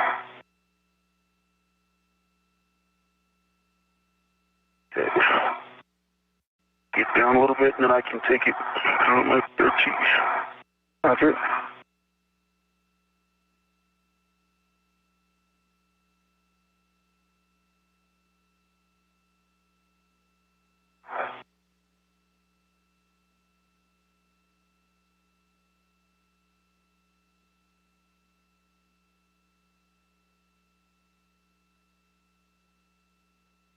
Ready to pull out? All right, ready? Ready. Not be released. There it is. You bet it is. Okay, I have control. Okay, you've got control.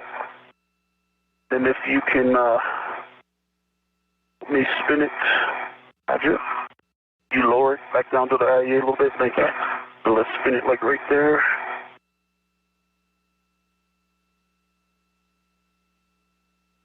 Okay, I've got it if you want to change hand position. You have control? I've got control. You want to do the full 180 now? Yeah.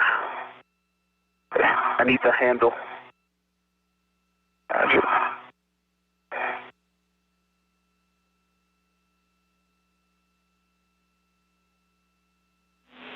And while you guys are maneuvering here, we're also going to need inspection of the blind mate connector, so if that's as convenient, we'll take that.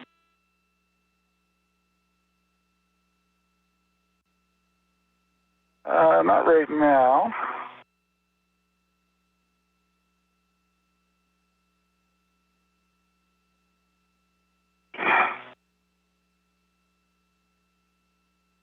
So here, you want to do that?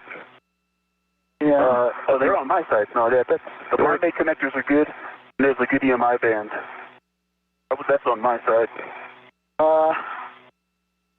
And I've got some down here too. On the structure side? No, on the other side of the adapter plate. You're seeing it? You got them? I didn't realize there were ones on that side too. Okay. Yeah. All right.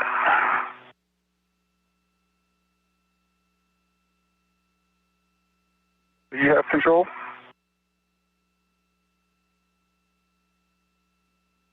Yeah, I'm not having trouble getting on my BRT though.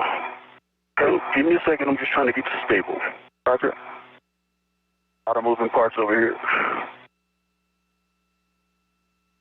After releasing 2 bolts and removing the adapter plate from soft dock, Hopkins and Glover are now moving the adapter plate to slot 6.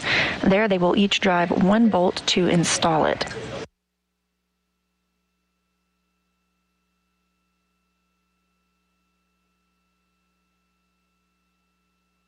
Okay, it's on the BRT. Okay. I'll meet you at the... And did you inspect the blind mates on your side? No, you got too high for me, so I'll get them when we get to the work site. Okay.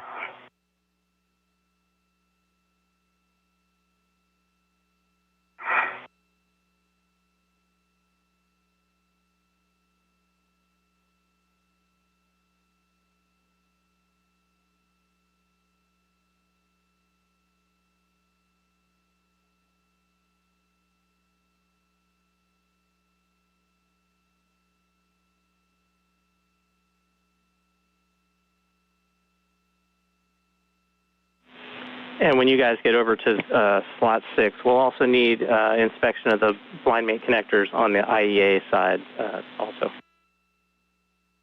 Okay. Roger that. I'm taking a look right now. Okay, on the IEA side, don't see any fog. Good pins.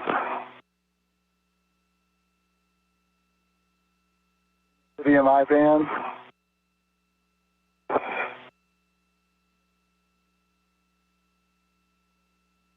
Okay, can you do these as well? Yeah, stand by.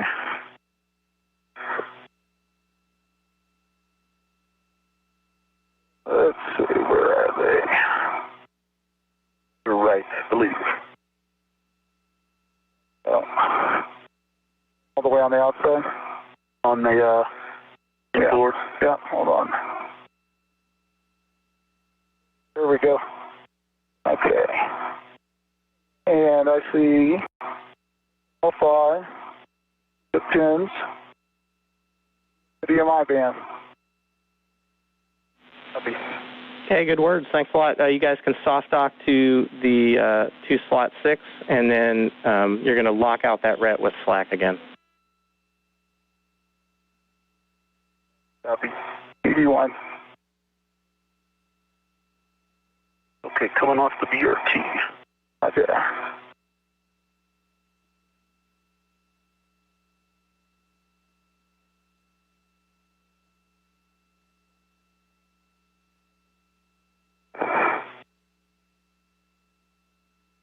Can you hold it for a second? Yep, I have control. Got it.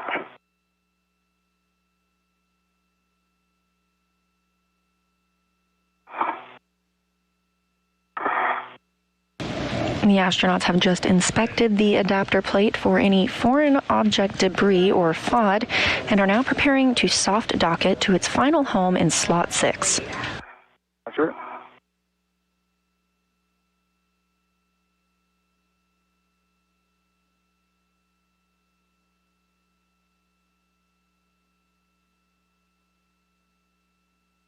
All right, that red is locked out.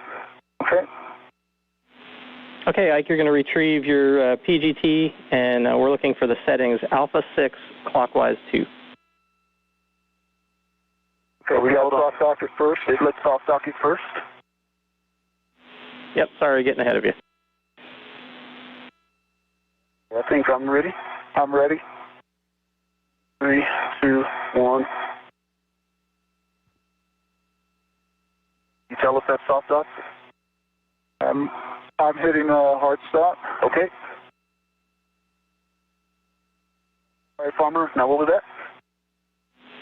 Okay, I think I heard you guys lock the red out already, so you're going to retrieve your PGT, and we're looking for Alpha 6 clockwise 2.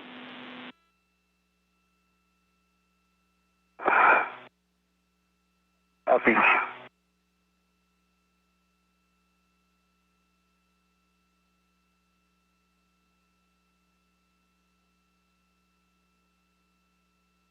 All right, before we start driving, we're at a bit of an angle, so it looks like I've got my end down. I'm going to pull it up a little bit when you start there. Okay, yeah. Yeah, right there. I like that look.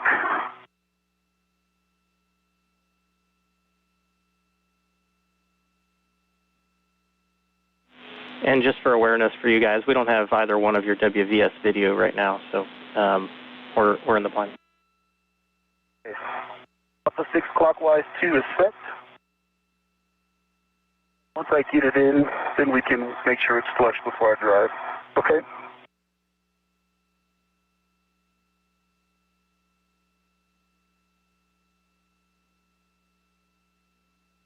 Okay. It's flush to the second line, Farmer. For looks level to me. How about you? Hopper? That looks level to me. Okay, ready, Farmer. Okay, Alpha 6 clockwise 2, you're going to drive the H2 bolt. You're going to verify one line is flush and drive it to torque. Should be about 16 to 17 turns. Okay, to torque, 16 to 17 turns, and so it's flush to the second line. The only one line is showing flush. That's good words.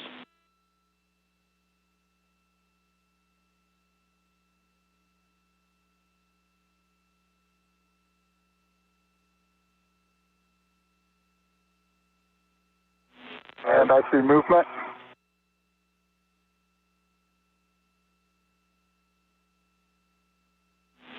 And Hopper, your next steps, you're going to be driving the H1 bolt when Ike's done. Roger.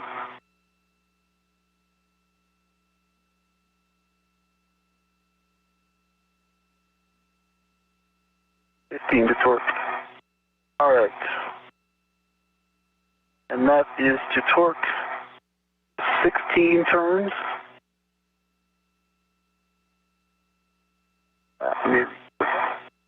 8.7 pounds actual torque. So here, let me, bag is a little twisted. Ready for it? Ready.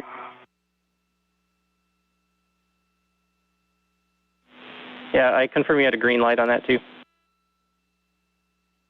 Green light. Good green light. I concur. Okay, that's a good bolt. All right, setting for Hopper. Okay, Hopper, Alpha 6 clockwise 2.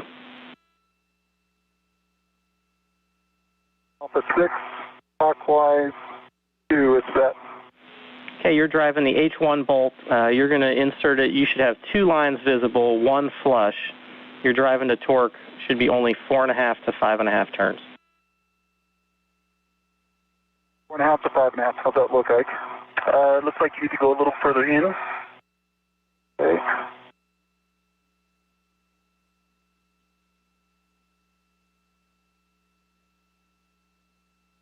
Interesting. There we go. Went further in. Okay, you ready? Turning.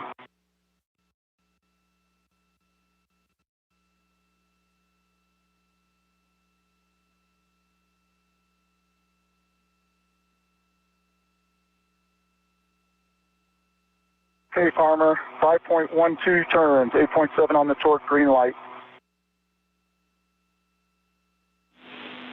Okay, copy that. You can give the hex driver back to Ike. Ike, you can go ahead and remove the 9-inch socket and stow it on the crew lock bag pit pin. The pit pin, copy, it worked. And you can also unlock and release the ret off the adapter plate, or off the bag. Will do. With those 2 bolts driven, that completes the installation of the final adapter plate aboard the International Space Station. Hex drivers on the tip pin with a good pull test.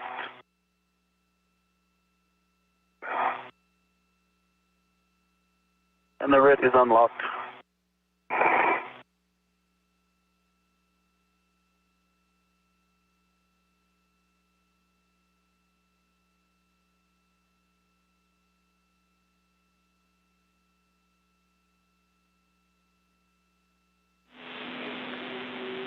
And Ike, you can, once you're done with that, then you can put the PGT on your swing arm, and then we're going to retrieve the ratchet wrench out of crew lock bag number 2.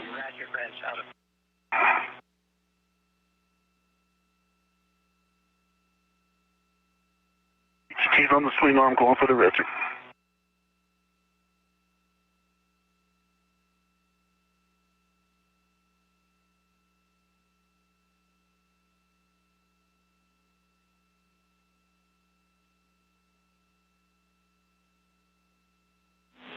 So big picture here, Ike, you're going to break torque on the DCSU, and then Hopper, you're going to hand him the your PGT, and he'll use that to drive the bolt. You want 2.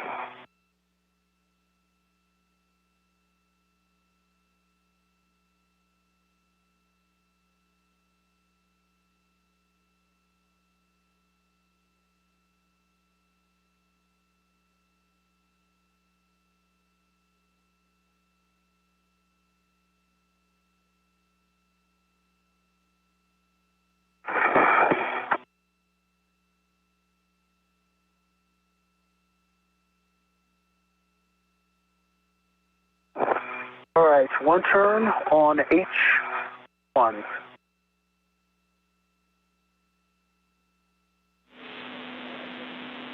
Copy that. Once the 1 turn's done, you can tend that back to the crew lock bag or hand it off, and then you're going to get the PGT from Hopper.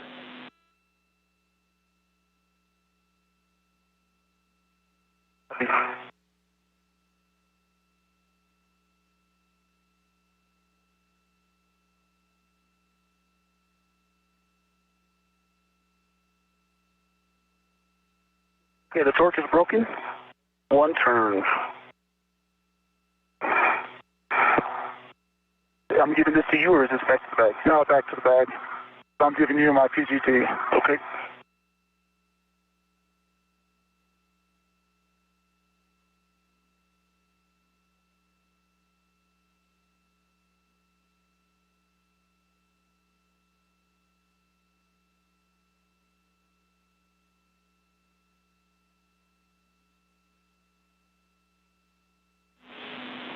And Ike, the PGT settings are going to be alpha 5 clockwise 2. That for me, Hopper? Can work. Glover now installing the final bolt into the DCSU, or the direct current switching unit. 5, 2.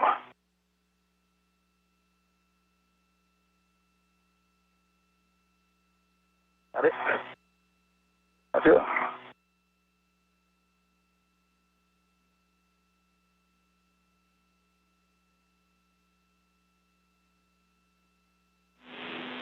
All right, Ike, we're driving the H1 bolt to torque. Should be about 1 turn.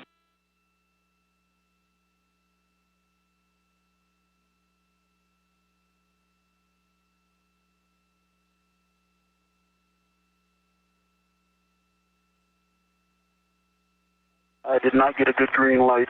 Got an error on that one.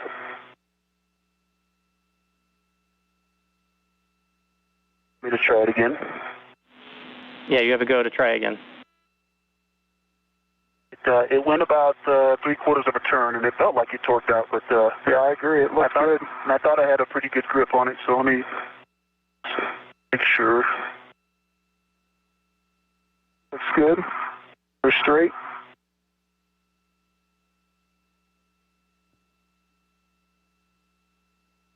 Now the trigger seems to not be working.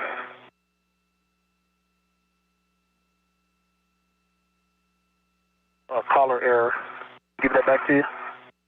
Working with one hand over here. Can you just reset it? Yeah. Stand by.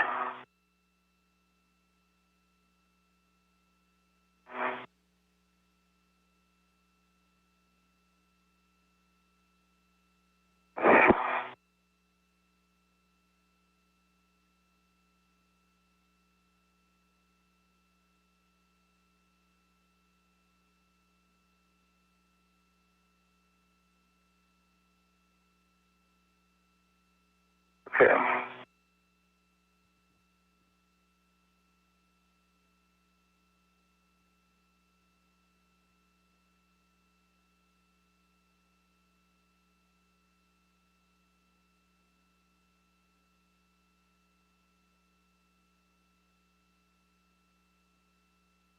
Good green light, 7 pounds torque, and it was about 3/4 of a turn. Control. Yeah, control. Okay, copy that. That's a good bolt, and if you can verify that the status indicator is locked. And Farmer, just that was a total of 3/4 of a turn, not an additional. Status indicator is in lock. Copy and understood. You can hand that PGT back to Hopper. Hopper, you can put it on your swing arm, and then we'll take a glove and hap check and a gauntlet check when able. Okay. So hap check for ED1 is dry, and on the gloves, only change is there's a little bit of black smudging on the fingers, assuming that's from the adapter plate.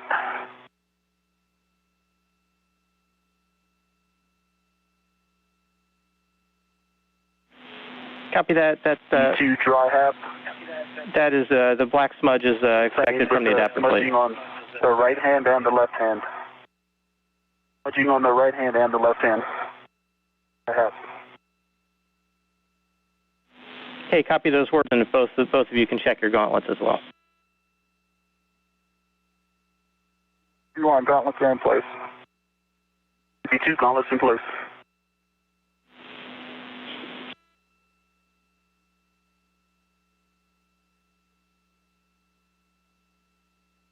ED1 has the crew lock bag heading to the H fixture. Copy that. Reminder, you're going to temp stow that bag then on the lower stanchion handrail 5164. ED1.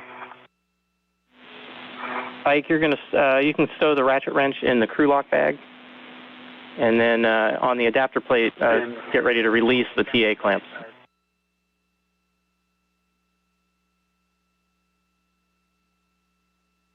B2.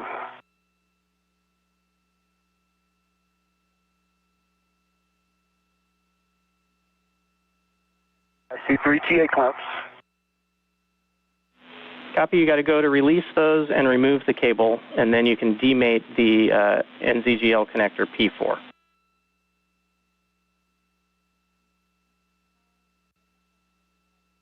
Okay, TA clamps released, mating the connector.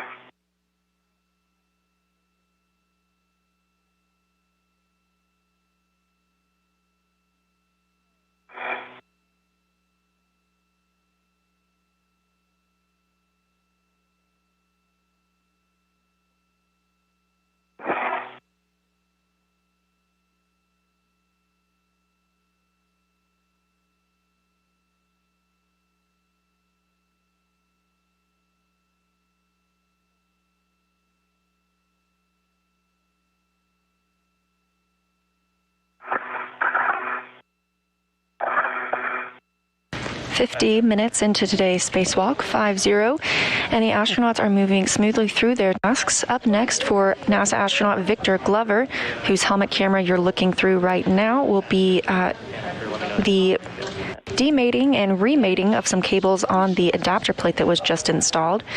Meanwhile, NASA astronaut Mike Hopkins is going to be moving down to remove an H fixture. This will prepare the space station for future power upgrades.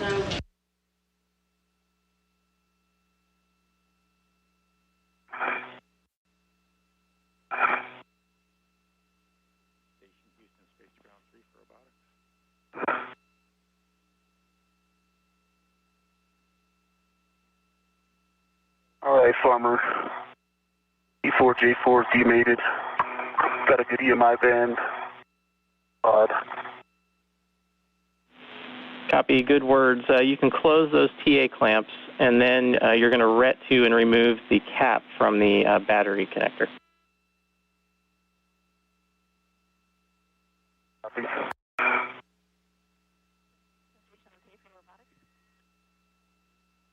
I closed the TA clamps after I connected. I've got the NDGL in hand. Yeah, that's fine.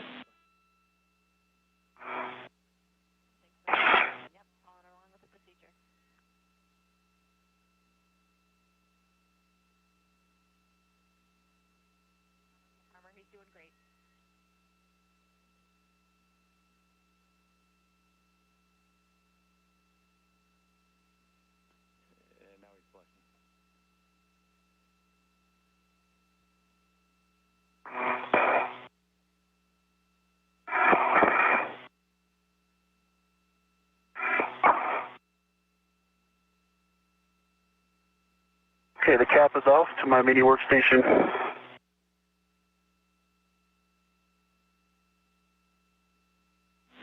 The current cable memory looks like it wants to keep it between the battery and the IEA. I'm going to leave it like that, twist-wise. Levers aft. See the pins on the battery side look good. No FOD. Okay, that's a good inspection. You can go ahead and connect P4 to J4. They are mated, lever aft. Levers going forward. Levers forward over center. It is mated, and the cable is still over the battery and the adapter plate, not the PFCS.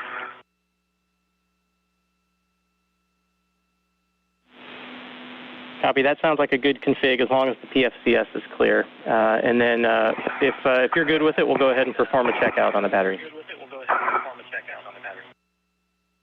Perform the checkout. I'm connecting the TA clamps.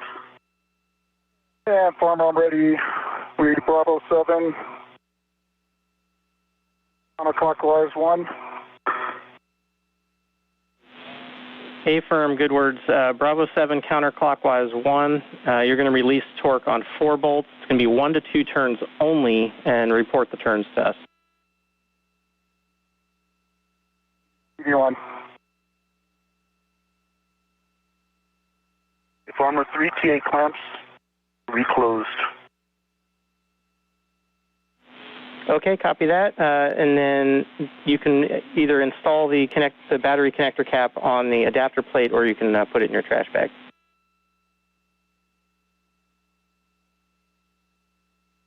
It is on the adapter plate. NASA astronaut. The scoop that's on the DCSU, you can put it back in the crew lock bag, and we'll get ready for a bag inventory when you're ready. Copy.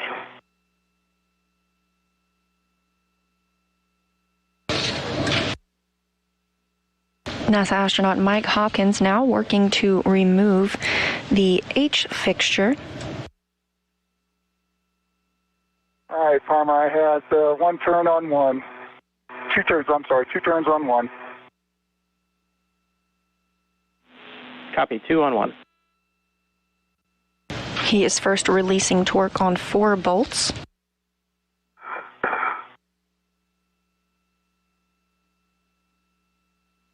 On 2. Copy, 2 on 2, and you got a day pass coming up in a couple minutes. Roger.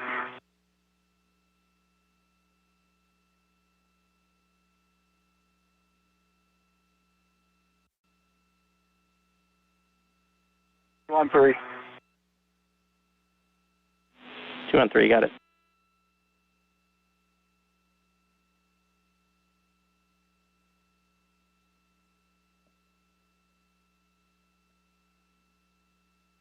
On 4, and I'm just going to keep going. On 4.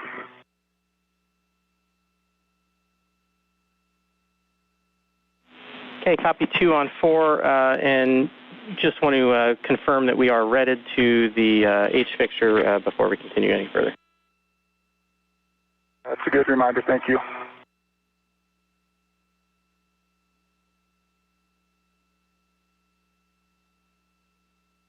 Hopkins has broken torque on the 4 bolts on the H fixture, confirming that he is redded. He has his retractable equipment tether connected to the fixture before fully releasing those 4 bolts.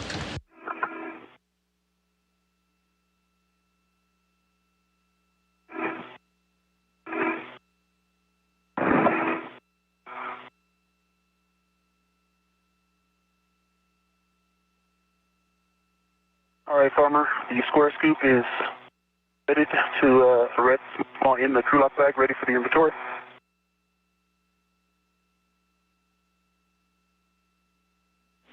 Okay, copy, standby 1, Ike. Hopper, your next steps, once you're redded, you're going to drive all 4 bolts, 10 additional turns only, so make sure we stop at the expected turns. So 10 additional turns on each bolt, any order. 1 copy.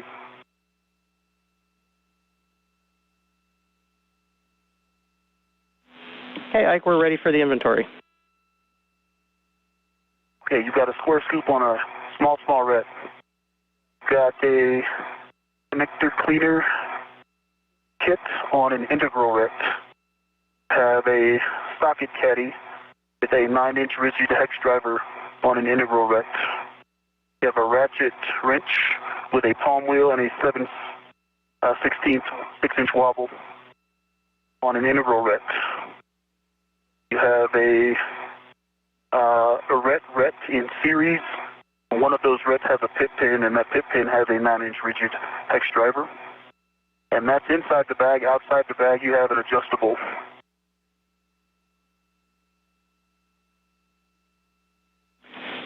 Okay, thanks, Ike. That's a good inventory. You can go ahead and button that up, put it on your BRT, and then check your tethers and tools, clear the worksite. Good work.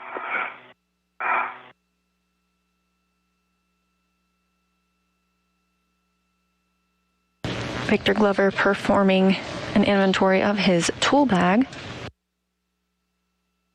Having completed mating the adapter plate to the lithium-ion battery in slot 5. That completes the circuit for the 4A3 power channel. Can you say that one more time, Hopper, please? Yeah, bolt 1, 8 turns. Copy that.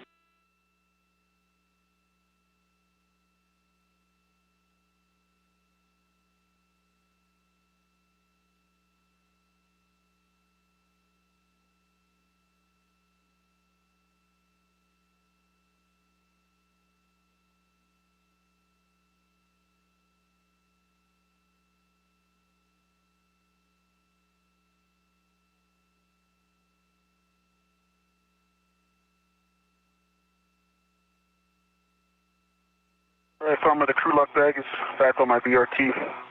A good red to it. Picking up my waste tether. I'm ready to get moving. The work site is green. Are you still not getting WBS? We actually got it for both of you right now, so we're looking pretty good. Okay. They give you a scan of this work site.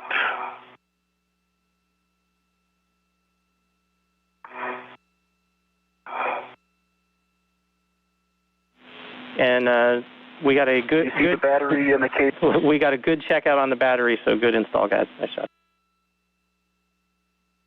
Copy. You got a good visual. You see that? Yep, looks good from here. Yeah, stand by 1, Ike. Stand by. Great news relayed to the astronauts from NASA astronaut Bob Hines, the ground IV. So you can go ahead then and get ready to translate back, pick up your green hook, and stow the bag back in the airlock. Yeah, crossing the stars, headed back to my green hook. Now 1 hour into today's spacewalk, and we have confirmation that the final lithium-ion battery installed has a good configuration.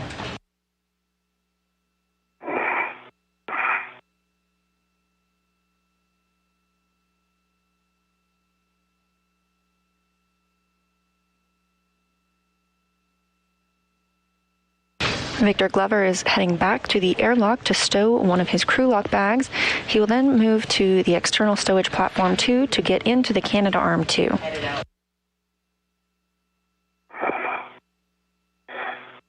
Mike Hopkins continues working to release the H fixture.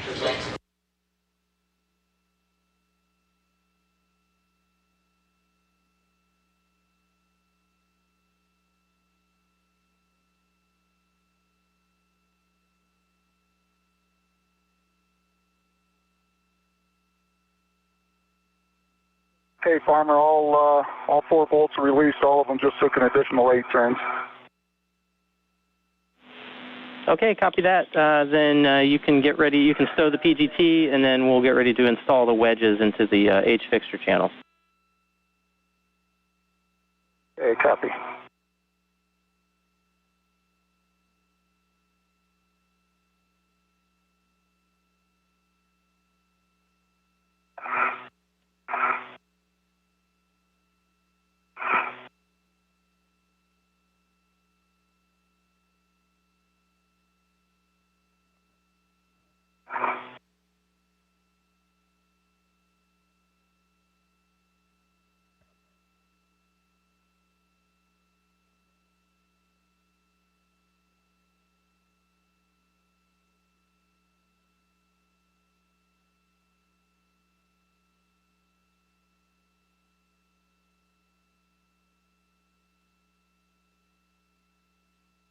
Hi, Farmer, I've got my green hook. This back to my rig reel.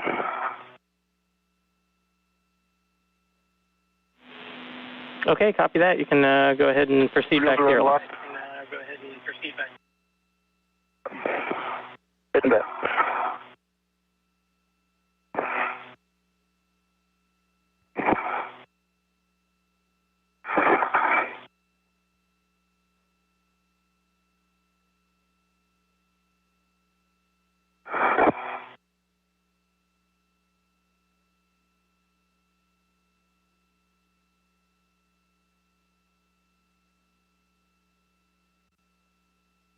How's it going, Hopper? Hey, that wedge went right in. Oh, seriously?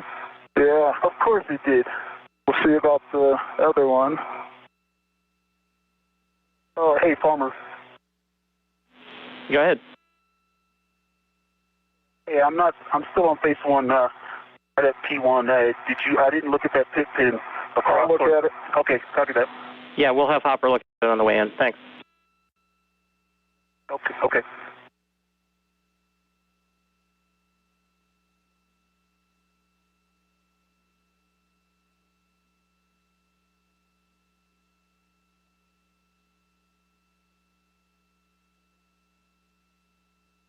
Oh my gosh.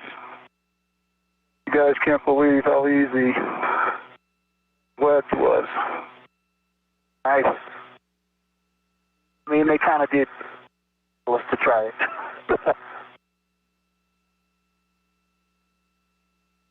I am surprised, though.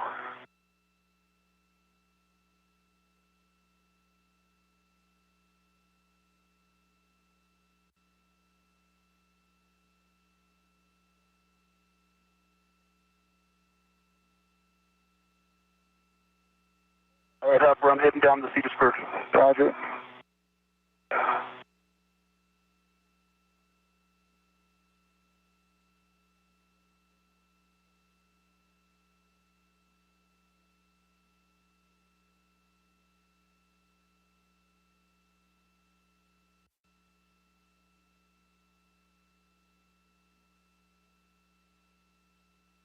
All right, Farmer, the crew lock bag and I are back at the thermal cover.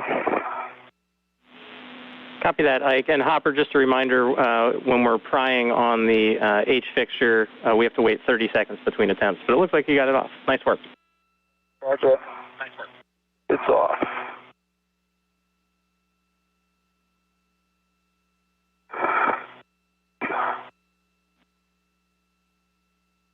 That's a great data point on the wedges. Your team. Nice tool.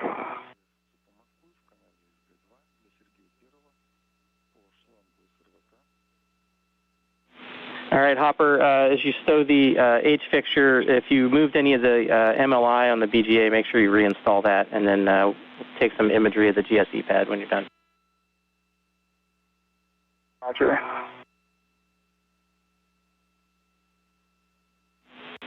Okay, Farmer, I'm ready to open the thermal cover. Copy that. You have a go. You're going to put crew lock bag 2 in the airlock and retrieve the CP13 bag.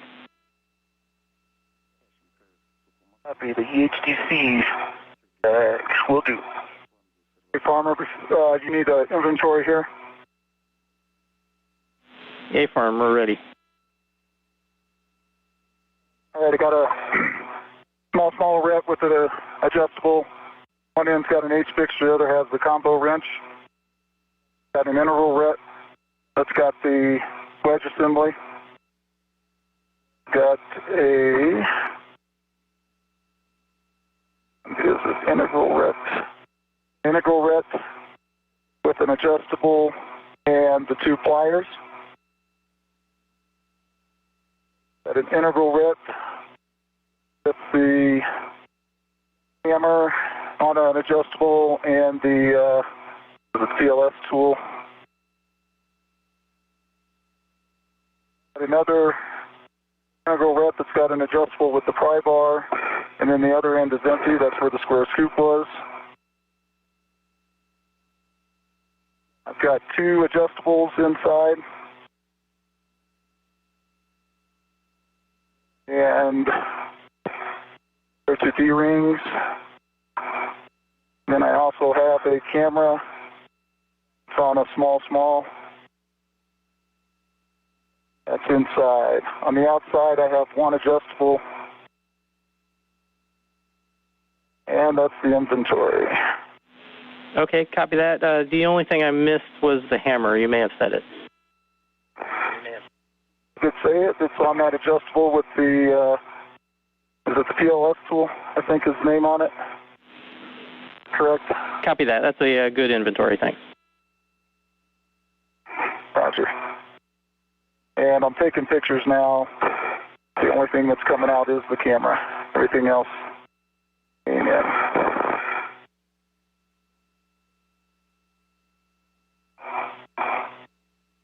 That was NASA astronaut Mike Hopkins after having completed removal of the H fixture necessary for future power upgrades. He's taking some photos of the work site, and this camera view is that of the helmet of Victor Glover. As you can see, he's back at the airlock, stowing a crew lock bag and picking up the camera to be installed later on the Destiny module. Camera's going back in the bag.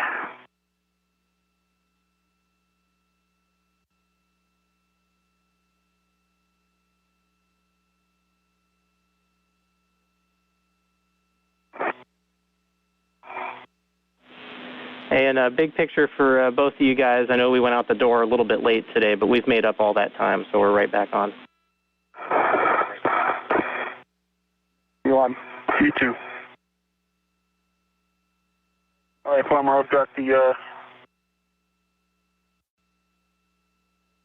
standby.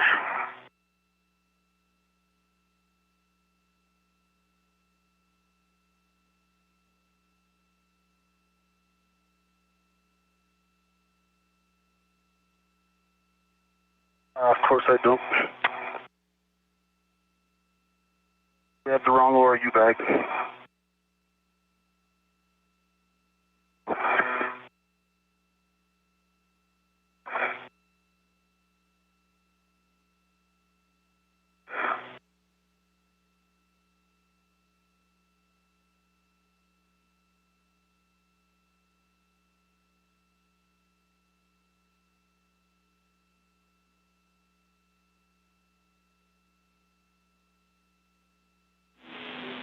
Hey, Hopper, we see the crew lock bag on your BRT. If we can get a glove and hat check and a gauntlet check, and then on the way back, we'll need you to do that pit pin inspection, TVR pit pin.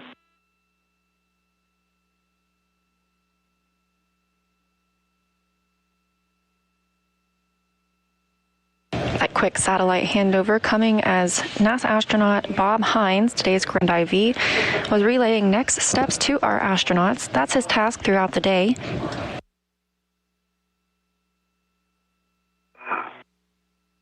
So far, the astronauts are performing ahead of schedule. They have secured the final lithium-ion battery to the International Space Station and installed a final adapter plate, completing the battery upgrades that began in January 2017. Victor Glover also installed a final bolt in the direct current switching unit, while Mike Hopkins removed an H fixture for future power upgrades.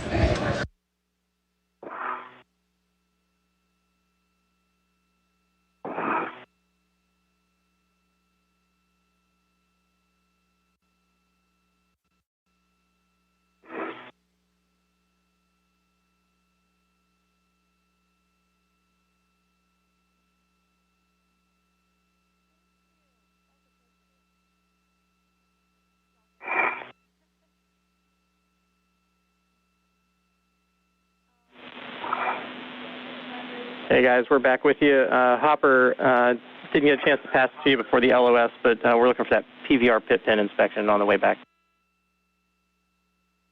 Roger that. We'll get it to you.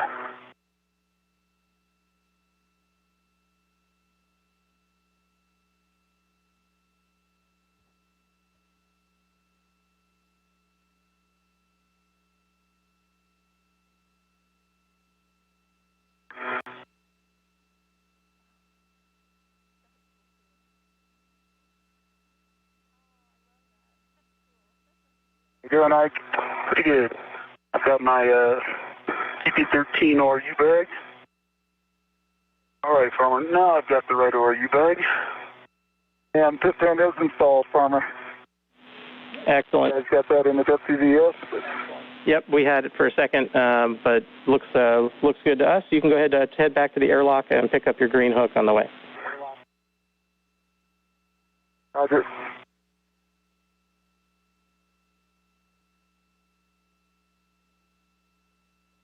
Okay, Farmer, should I leave the thermal cover open or you want me to close it? You can go ahead and close the thermal cover. You're going to be a bit. You can go ahead and close the thermal cover. Okay, in work.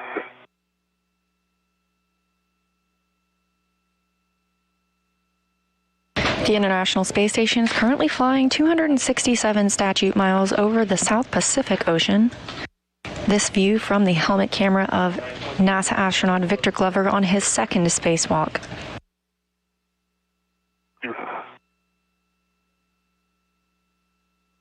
Glover is now going to be moving out to the Canadarm2, where he will ingress or enter the APFR. That's the Articulating Portable Foot Restraint. Inside the International Space Station is NASA's Kate Rubins, who will be controlling the Canadarm2 robotically.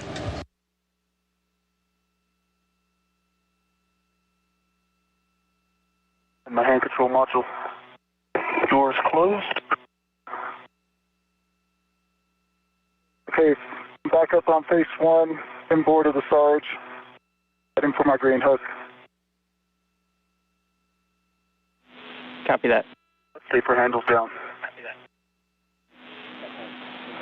Okay, copy that, Ike. You can go ahead and translate to ESP2 forward, Faro leading around the starboard side of ESP2. B2.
Farmer, I got my green hook.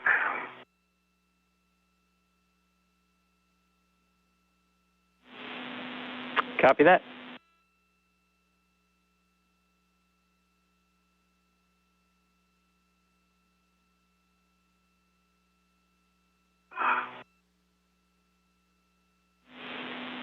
All right, Ike, we see you at the APFR there. You're going to retrieve the APFR and verify that the wire tie is installed and intact on the base of the ingress aid.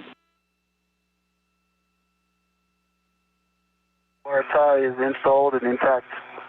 Base of the ingress aid. Worked.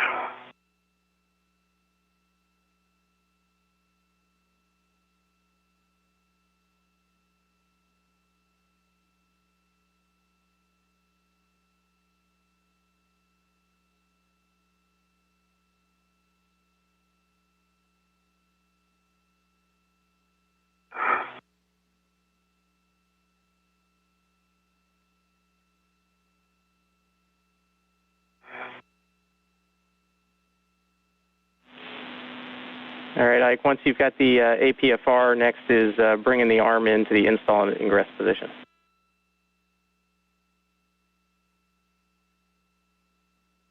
Copy.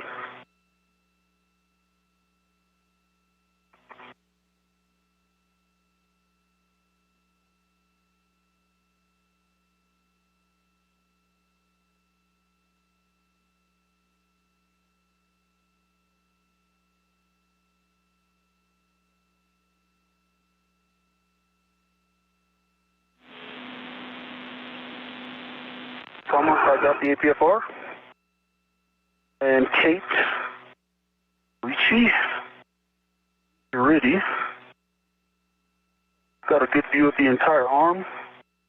Okay, Ike, before you get started, I'm at the top of the feeder spur. I'll go put my crew lock bag in, and I'm getting the camera group. And I'll check my safer handles once I come back out. Happy, and I got a good visual of you. Roger. All good words, Hopper. Thanks. Good for me, Farmer. Anything else? Okay. All right. I'm good. All right, Kate. Have a go to maneuver. Had a good visual view. Ike, Kate, great to hear you. You guys are doing great. We copy. You are go for. We're going to do go for GCA to publish APFR install position. Copy. Go for GCA.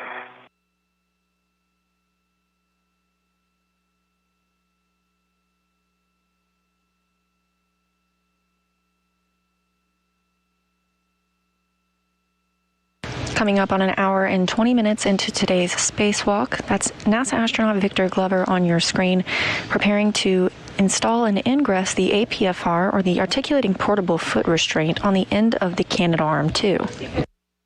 How far to install position? Actually, that's stop motion. Stop motion. I think that's good. Okay, copy. This is GCA complete. Standby. Brakes are on. Copy, brakes on. Go for the APFR install and egress.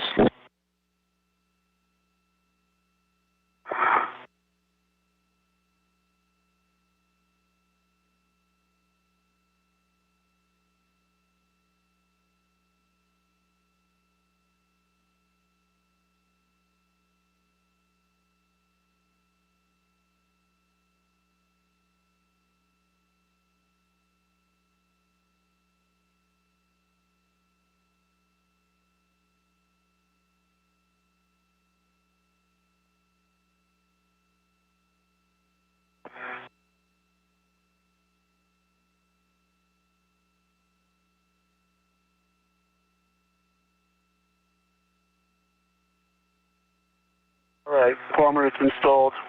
Locking to 12 with a good pull and twist test. It's locked black on black. Okay, copy that, and double check the other settings. Should be Papa Papa Fox 6.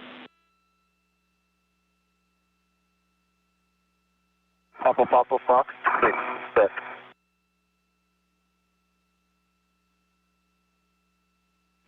Okay, copy that, and we're ready for safety tether swap. Let me know if you want me to walk you through that. I've got it. And that didn't work now.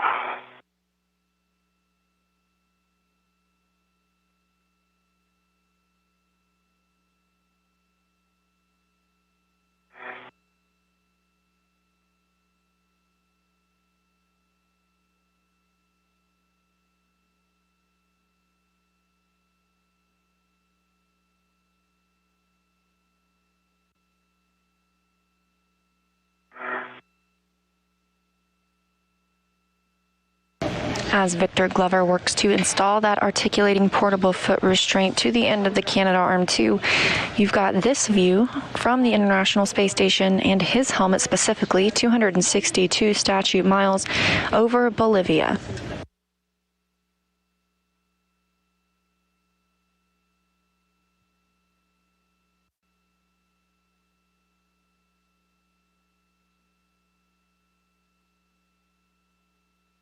My yellow hook is to the handrail tether point.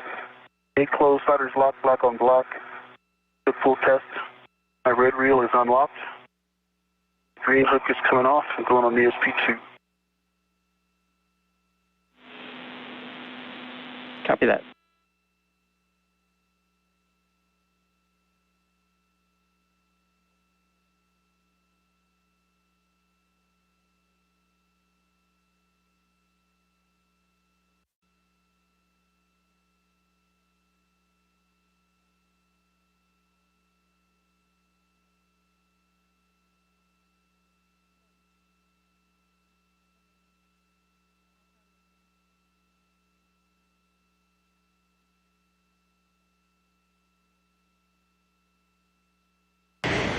This view from the International Space Station of NASA astronaut Victor Glover as he prepares to ingress or enter the articulating portable foot restraint.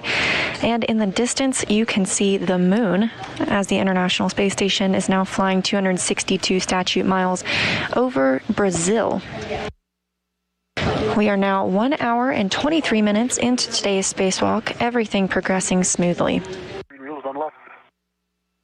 NASA astronaut Mike Hopkins is currently back at the airlock.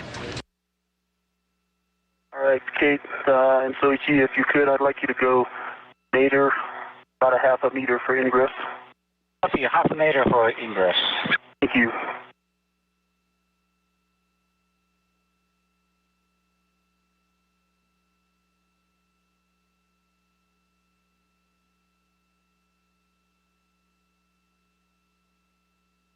You go to maneuver. Come back.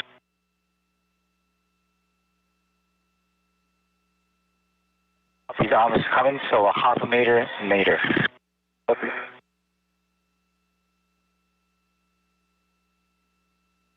Arm is in motion. Good motion. Continue. Continue. Anything just more? Okay, stop motion, GCA complete. Copy, stop motion, GCA complete. Brakes on, go for ATFR ingress. Copy, go for ingress. Thank you.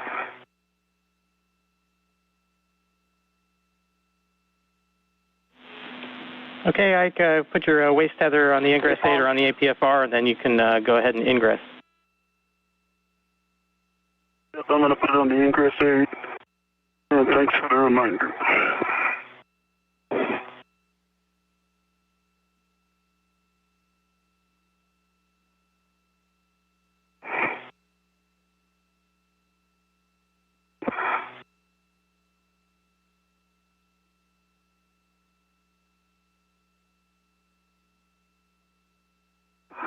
Okay, Palmer, I have the camera group on my CRT. Check my safer handles, filter down, and closing the thermal cover. Okay, copy that. That thing's pretty big. watching that thing come through the hatchway. It is.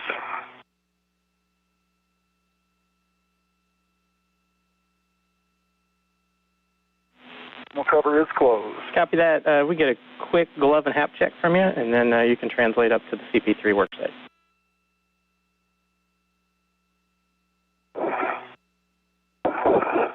Okay, half is dry for EV1.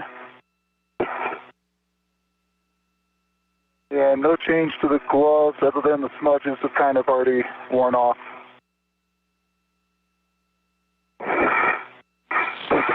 Copy that, thanks.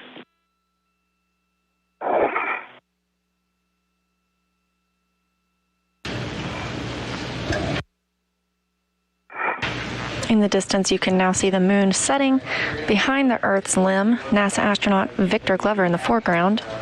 Nader handrail path along the truss. CP1. And just prior to that, you could hear NASA astronaut Mike Hopkins, who is now departing the airlock, give a good glove and HAP check. HAP stands for Helmet Absorption Pad. The astronauts check that to ensure nothing is leaking inside the suit and that everything remains dry. Astronauts also regularly check their gloves for any damage during the spacewalk.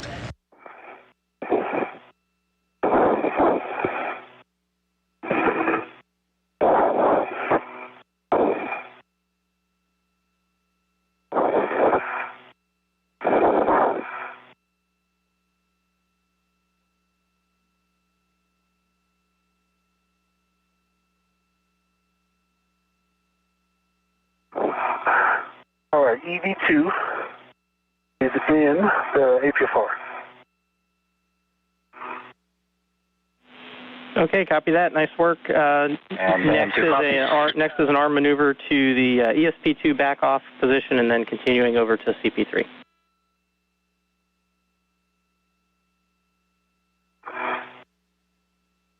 P2. Okay, copy. So this will be a maneuver to ESP2 back off position. But you have a go to continue to both back off. Great. Go for the both maneuver.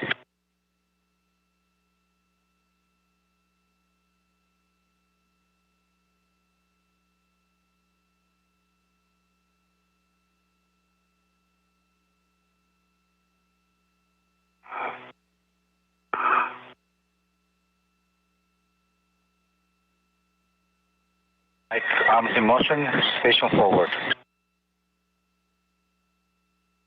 Motion.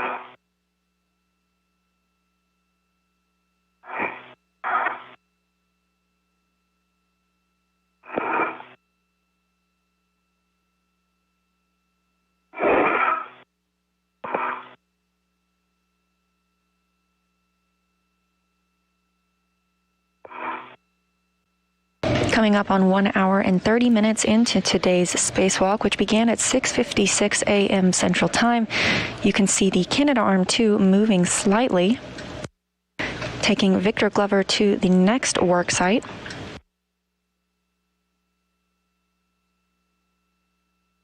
The next task for Glover and Hopkins will be to remove and replace a camera group on the starboard truss. Motion. Copy, good motion.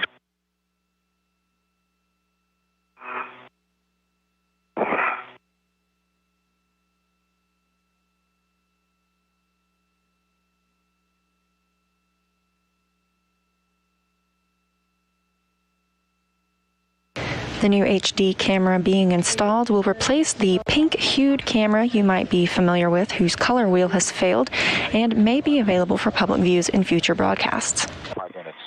Copy.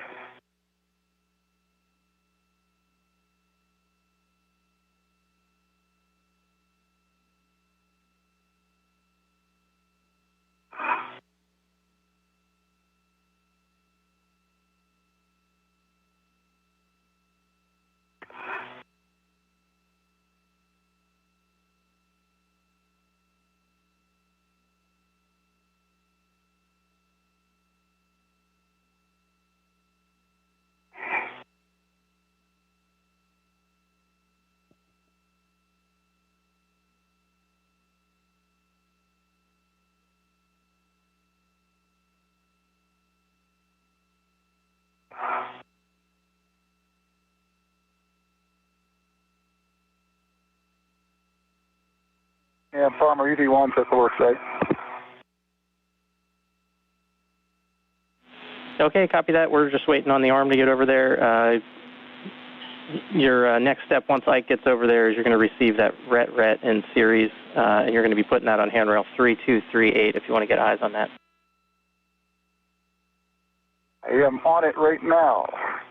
And I arms in motion, that's 5-minute JAXA to CP3. Motion. Copy, good nose.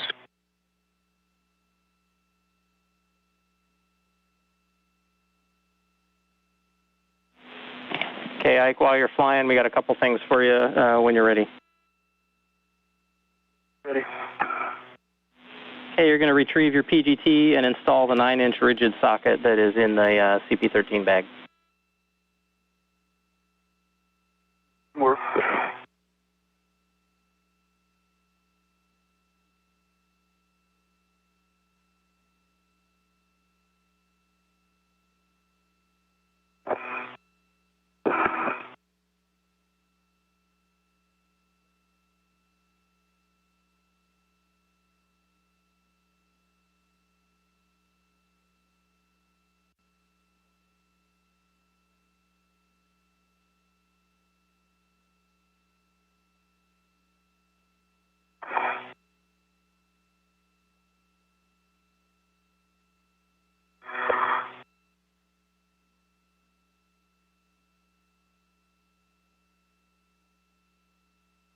Astronauts Kate Rubins and Soichi Noguchi continue maneuvering the Canadarm2 with Victor Glover aboard, and below him is the Atlantic Ocean, 260 statute miles below to be exact.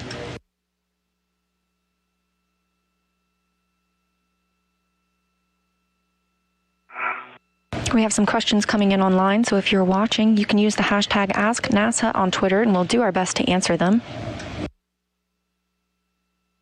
The first comes from Bob, who wants to know what is Hopper or Ike during the spacewalk. You'll hear the names Hopper, Ike, and Farmer throughout the day. Those are all call signs for 3 of the voices that you hear. You're looking at Ike right now. That's the call sign for NASA astronaut Victor Glover. Hopper is the call sign for Mike Hopkins, and Farmer is the call sign for Bob Hines, who is here on the ground serving as the ground IV. 9-inch rigid is on the PGT. Full test.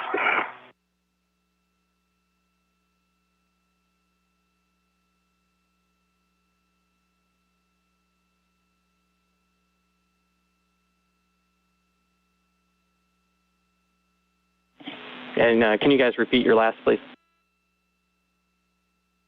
The 9-inch rigid is on the PGT with a good full test. Okay, copy that. And then you're going to configure the PGT Bravo 1 counterclockwise 2, and then you can put it back on your swing arm. Work.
Bravo 1 counterclockwise 2 set.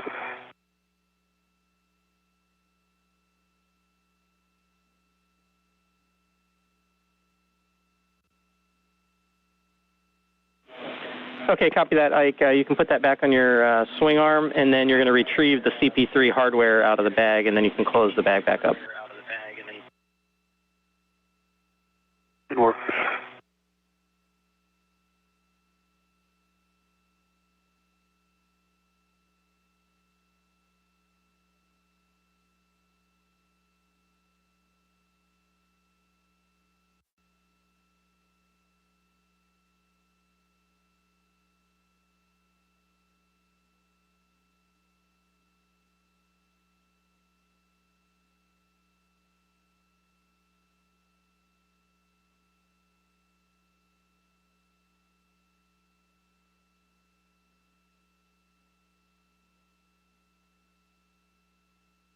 Ike, arm is now at the CP3 setup position. Copy.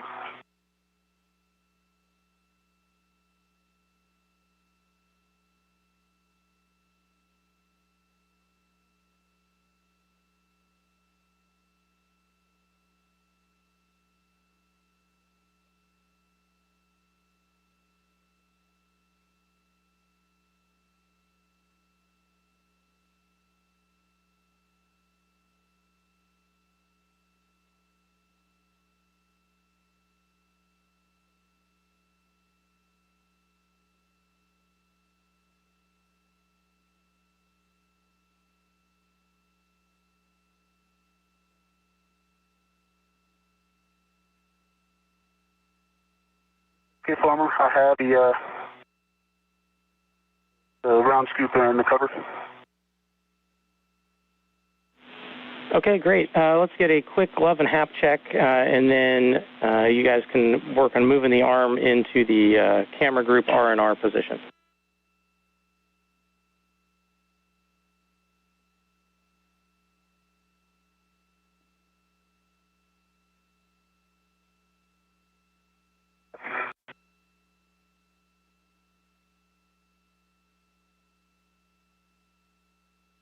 The EV2 hap is dry.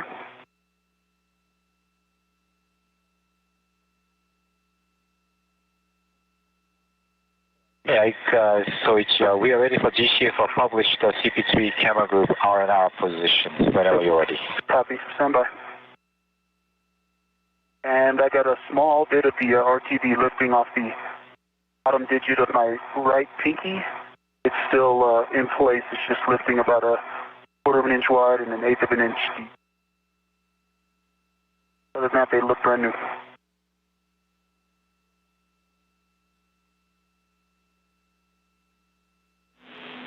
Okay, copy that, Ike.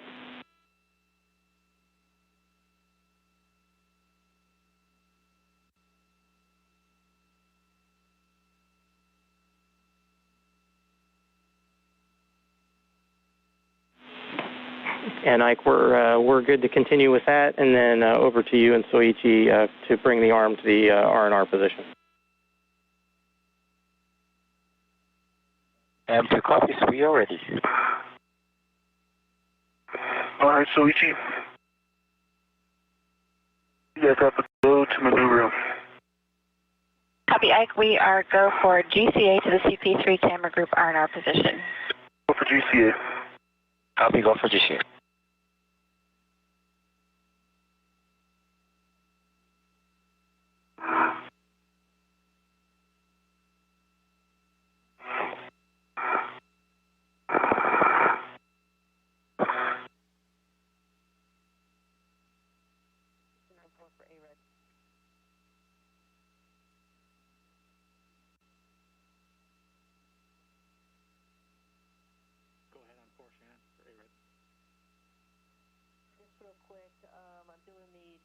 In motion, continue.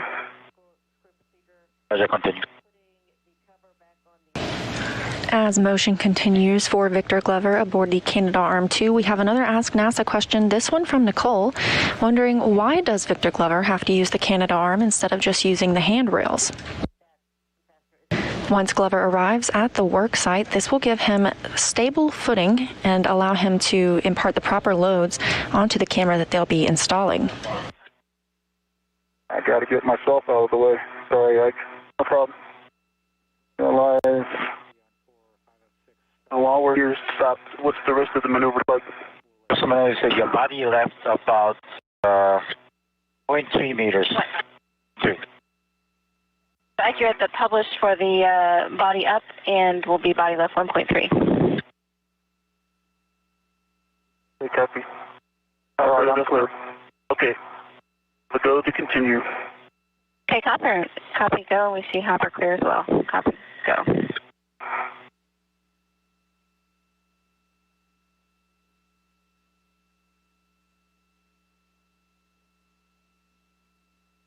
Also motion.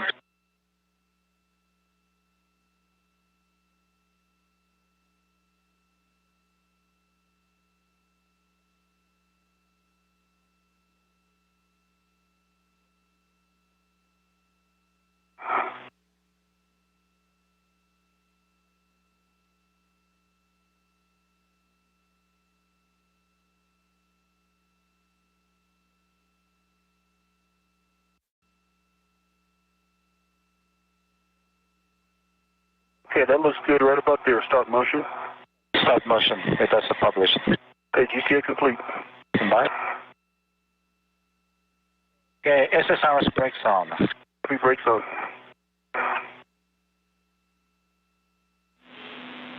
Okay, Ike, first thing at the work site, verify that the camera is in the stowed position and the lens hood is square to the camera. Stowed and square. Copy. Then you're going to install the round scoop onto the failed camera group. Remember, we want the handle at the 10 o'clock position where 12 o'clock is defined by the tether point. Okay, install 10 o'clock. Sure.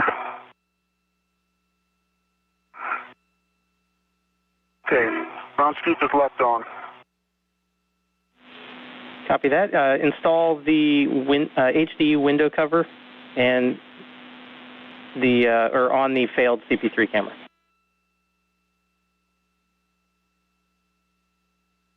A window cover is installed.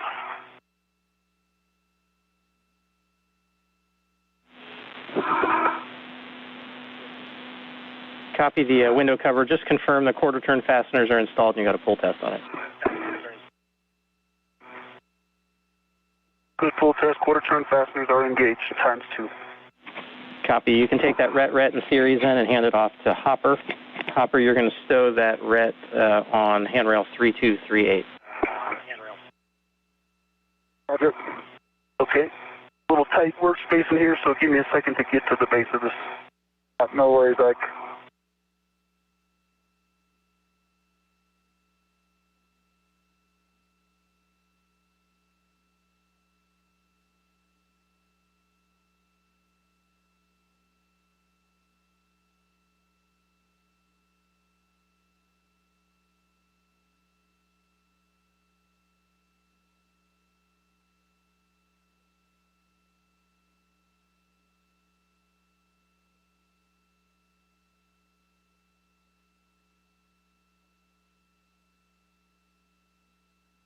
Coming up on an hour and 45 minutes into today's spacewalk, we have a question from Jason Metzdorf, which is very timely for what's happening now. He wants to know how many cameras are going to be replaced in the space station today. The astronauts are now at the work site where they will replace the first of 3 cameras to be installed today.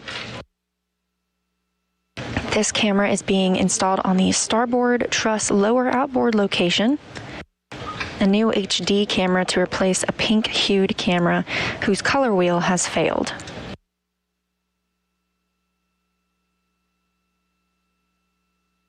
Two other cameras will be installed today.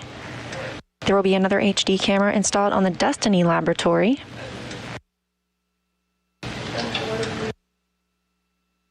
And components on the Japanese robotic arms camera system outside the Cabot module will be replaced as well. All right, both RETs are unlocked. Roger. Hey, right here. Here you go.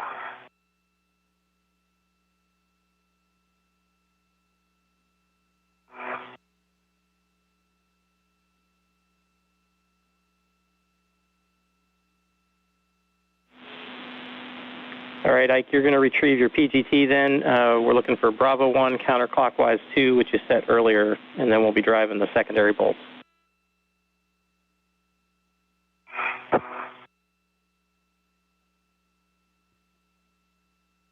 Okay, the RET is attached to 3238. Good words, thanks. Bravo 1 counter 2. Okay, good. Set, and I'm ready. Copy. You're going to release the secondary bolts, fully release them approximately 13 turns. Copy. Doesn't matter which? Nope, any order. Yeah, approximately 13 turns in work.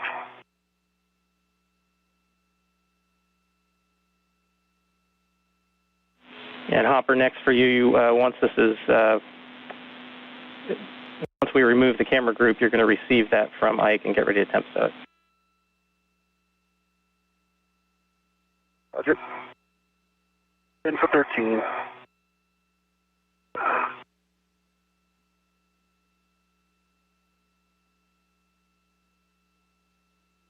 Turns and it appears to spring out.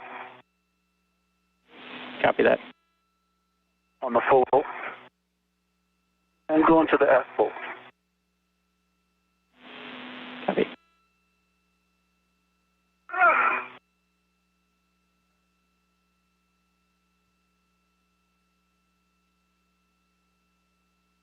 Victor Glover now using the pistol grip tool to release 3 bolts.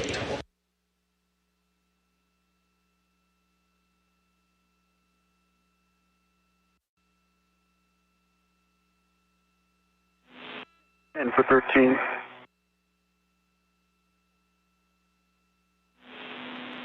And Hopper, you got a status update for us there? That thing episode. I'm sorry, say again, Farmer? We were just looking for a status update from you. On what? Yeah, we just didn't hear you for a little while, so we were just checking in. Okay, yep, I'm good. Half-bolt release, 13 turns. Copy that. We're 30 seconds from an LOS. Verify the camera group is tethered, and then same PGT settings, Bravo 1, counterclockwise 2. You can release the primary bolt approximately 31 turns. 31 turns on the primary bolt can work. It is tethered. Actually, Hopper, is it tethered? It is tethered.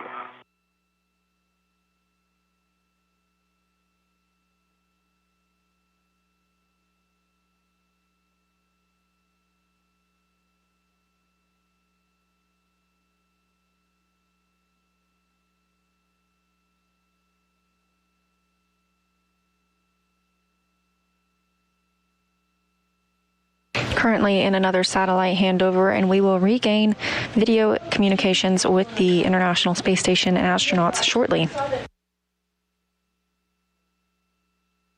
Meanwhile, we are coming up on 1 hour and 50 minutes into today's spacewalk that began at 6:56 a.m. Central Time. Since that time, the astronauts have moved smoothly through their tasks, first securing the final lithium-ion battery into the International Space Station and installing the final adapter plate, connecting that battery and completing the power circuit. That completes the power work that began in January 2017, updating the batteries aboard the International Space Station from nickel hydrogen to lithium-ion. Victor Glover installed the final bolt in the direct current switching unit, and Mike Hopkins removed the H fixture that will be needed for future power upgrades. It wants to come out, so I'm just going to keep my PGT in hand. Upper. Roger. Okay. Connectors on the stanchion are good. Okay, we're back with you guys. We're back with you. The light, the camera group is removed. No FOD, no bent pins. Good. Engine and ETVCG side. I'm handing it off to Hopper now. I have it. Got it.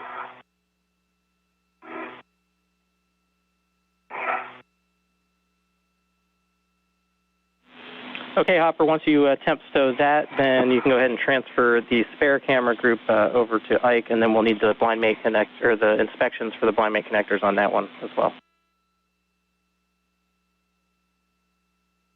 Roger that. And Ike, it looked like one of the TA clamps probably in the airlock came undone. Okay, if we can just double check that. Okay, stand by for a second. Got it. This view from the space station looking down 265 miles over Ukraine. The station now crossing over into Russia.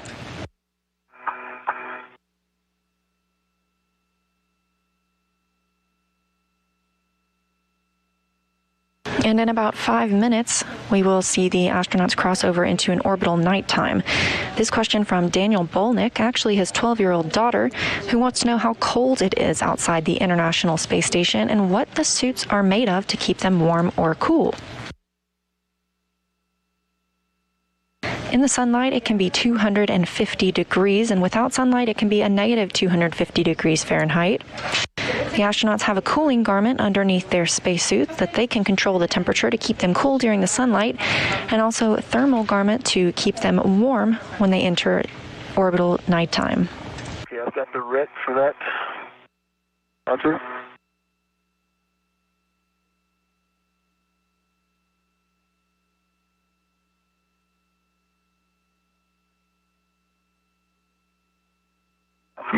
Can you lean back more? Say again? Can you lean back more? Absolutely. Yeah, if you want to just lean back, it's going to be right next to you. Okay.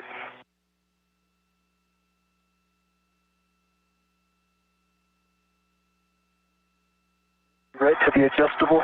Roger.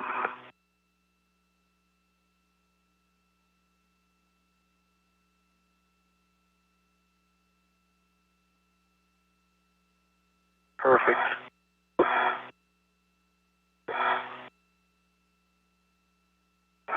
Okay. And you want to check that TA clamp while it's here and stable? Okay, where was it you were talking about now? I think on the other side of the high def.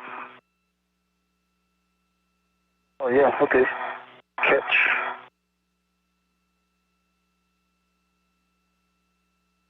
They're luckily still in.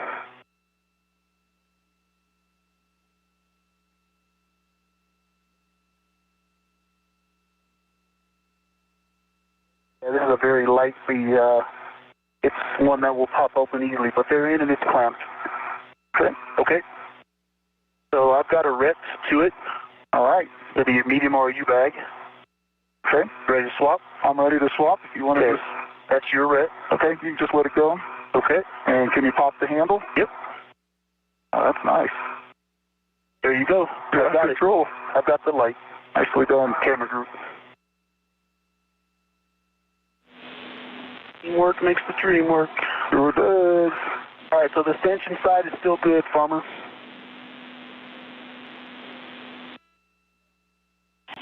Got good connectors on the back of the TDCG, the spare. No fog, no bent pins.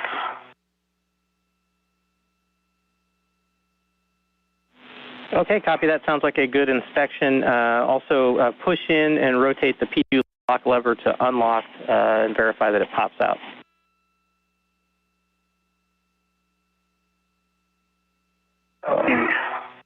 But that one works. Yep. On the PGT too, or the BRT. Copy. And Hopper, you're going to translate over to handrail. Unlocked and popped out. Handrail 3222 and release the Ethernet cable cap and put it in your track bag. Good work. And I copy the PTU lever is popped out. Next, you're going to verify the NZG bails are fully mated and open center.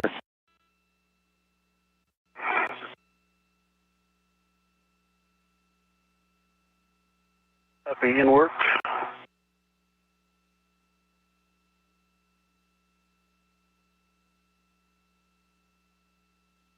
All of the NZGO bails are mated levers forward over center. Okay, you can install the camera group on the stanchion sliding along the guide pin. Work.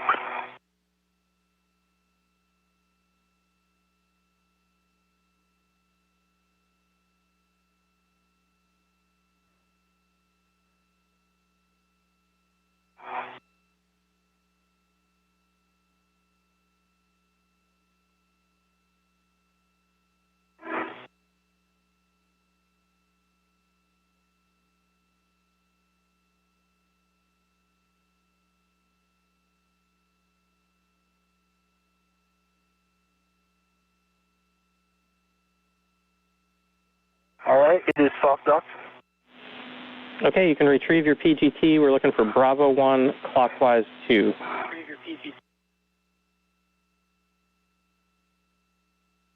Bravo 1, clockwise 2.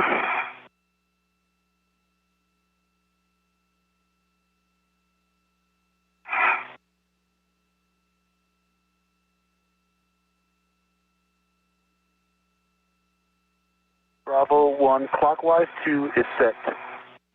Okay, and just a reminder that when we're driving these bolts, we need to hold the PGT trigger continuously until the number of turns is reached. If you release the trigger, let us know, report the running torque to us, and we'll give you a new PGT setting before we continue. Copy that. Thanks for the reminder.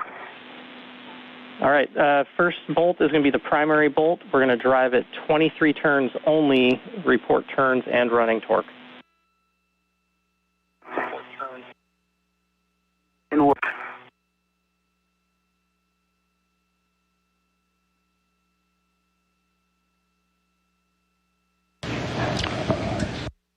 Dr. Glover now driving the first of 3 bolts to install this new HD camera on the starboard truss, specifically the S1 lower outboard location.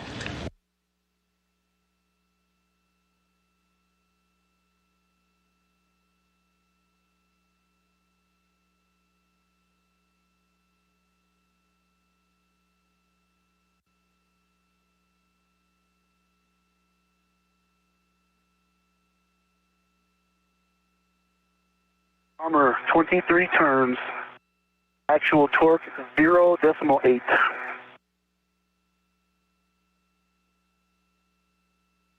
Or it might be 0. Can actually tell. No, 0.8. Copy 0. Copy 0.8. Standby.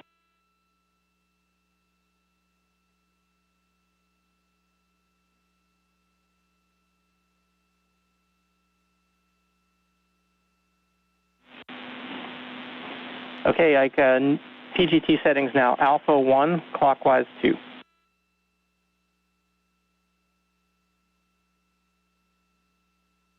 Yeah, switch from Bravo to Alpha 1, clockwise 2. Set. Okay, good words. You're going to drive the primary bolt to torque. Should be at least 1.5 turns. Report torque, turns, and light.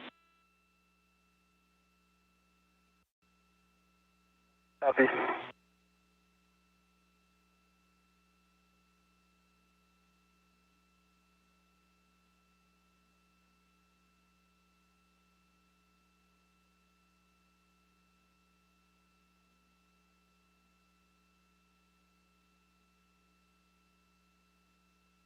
Six more turns. Green light, 2.3 on the torque.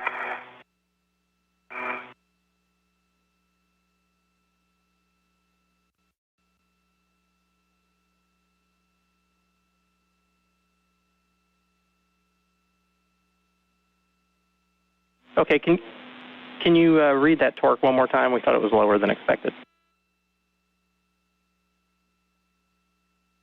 6. Sorry, the torque was 2.3. Actual torque, 2.3. That's for Alpha 1, clockwise 2. Program torque is 2.5. Okay, copy that. That's a good bolt. You can go ahead and hand off the WAP cable to Hopper, if he doesn't have it already. To Hopper. Okay, stand by. Stand by.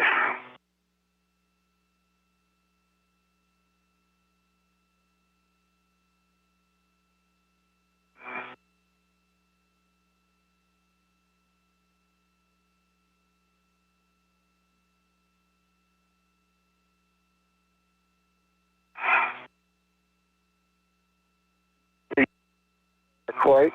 Okay.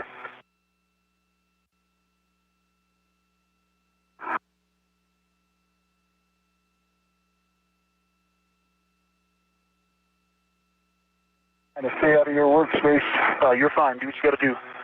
It's your workspace now. I can lean back some too if you need. The WAP cable's right here though, so when you need it, I can easily reach that. Okay. I can reach that too. Actually, if you want to just unwire tie that. Okay. You gotta. This whole thing or this one? Just the one at the end.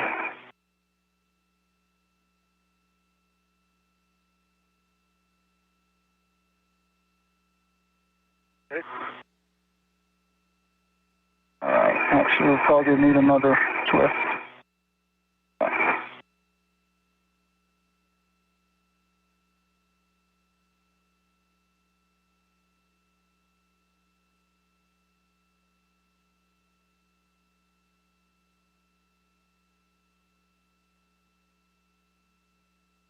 Okay.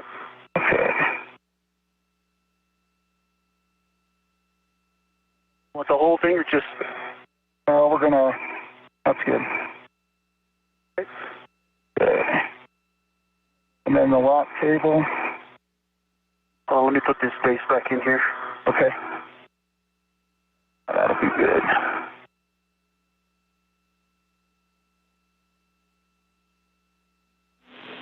And then Hopper, once you get the WAP cable, you're going to put the cap from the WAP side in your trash bag, and then you can mate the Ethernet cable to the WAP cable and stow the slack away back on the racetrack.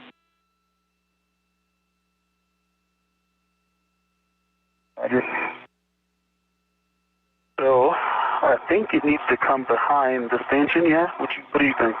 It's kind of on my side right now, but over on the other side? Maybe underneath here too. Back. Yeah. Yeah, I've got it. I got it. Caught on my wrist. Okay. Got it. As Glover continues driving the bolts to secure the new camera. Your French hook is parallel to the stanchion. Okay, I haven't, let me get connected here. Hopkins is routing an Ethernet cable routed on a previous spacewalk. He's mating that cable with the WAP cable, standing for a wireless access point that connects it to the new camera. Now 2 hours and 4 minutes into today's spacewalk.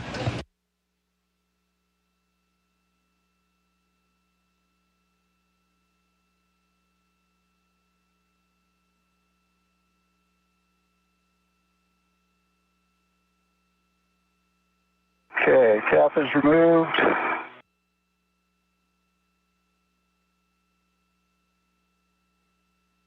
And I see no FOD.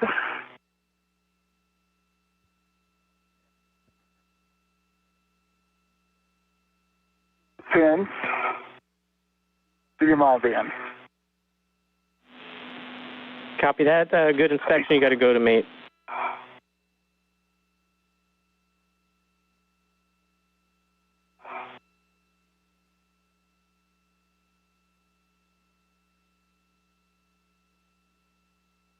Okay, mated over center.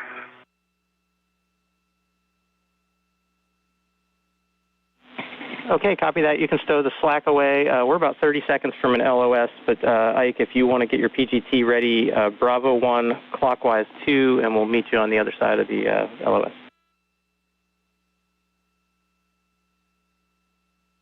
Copy.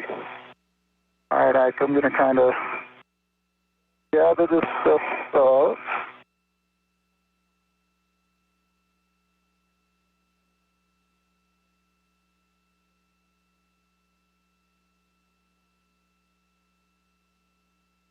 This WAP strap actually did come off.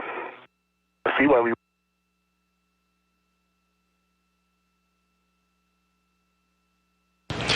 And we're currently in a brief handover period with our satellites aboard the International Space Station. We also have an Ask NASA question, this one from Justin, wondering if the suits have any kind of emergency propulsion system built in. If you get to watch the beginning of the spacewalk as the astronauts are suiting up, they put on something called the SAFER, or the Simplified Aid for EVA Rescue. This is a nitrogen compressed backpack that essentially, if need be, would allow the astronauts to maneuver back toward the station if they were to become detached for some reason. However, the astronauts are always tethered to the International Space Station, so we don't ever expect the SAFER to need to be used. However, it is there just in case. Bravo 1, clockwise 2. Okay, and we're going to drive the forward secondary bolt, 5 turns only, report turns and running torque.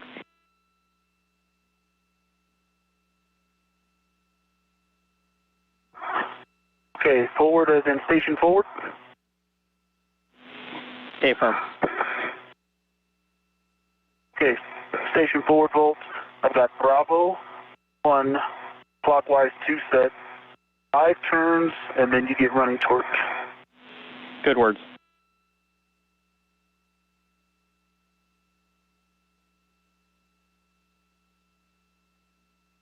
Work.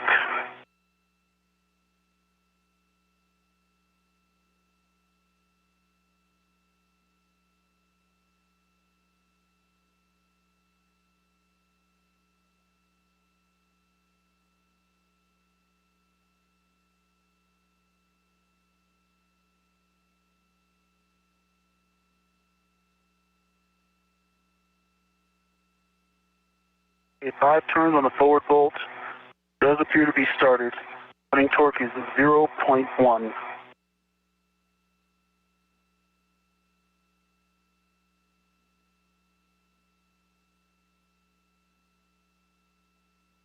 Copy 0.1, standby.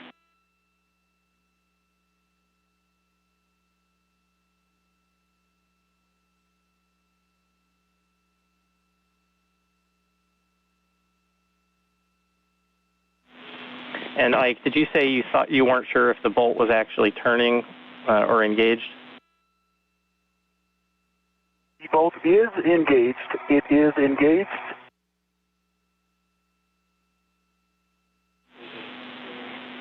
Okay, copy that. So 0.1 on the torque, we're going to go, the new setting is going to be MTL at 2.5 foot-pounds.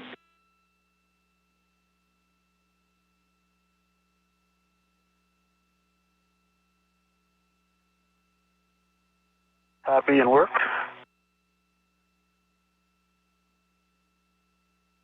Okay, I've got the MTL set to 2.5. And what are the settings?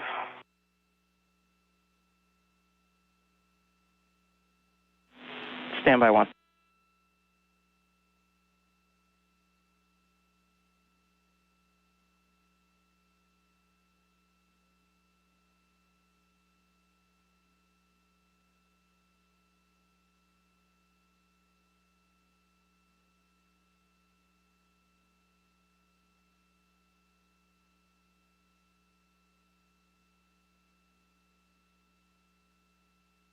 And Ike, you want to just double check you're happy still with that?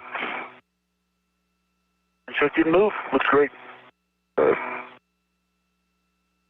You pretty much got the WAP cable extended to the racetrack. Yeah, I imagine that's what the other one will be like. Yeah, it went, and then I just looped it all right there. Yeah, very but nice. Most of this extra came from this bundle, yeah. From that bundle, so not the same.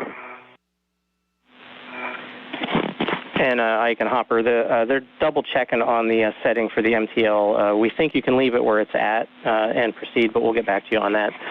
Right before the LOS, though, we heard you guys say something about the WAP cable. Can you bring us up to speed on that? We were just double checking to make sure I got the wire tied down. It's on the racetrack, and I just was double checking with Ike to make sure the French hook was still in a good config, and he said it is. Okay, copy all. Thanks. Yeah. I mean, we can do the ping test? I think we should, right? Oh, wait, I guess we got to install it first. I got to finish this. I thought you could. I don't know. Now, what do you think from an inspection standpoint? You going to be able to do it, or you need you got to inspect the strap, the clamps? I can see on the clamps on this side. About the TA clamps or the WAP cable? The TA clamps.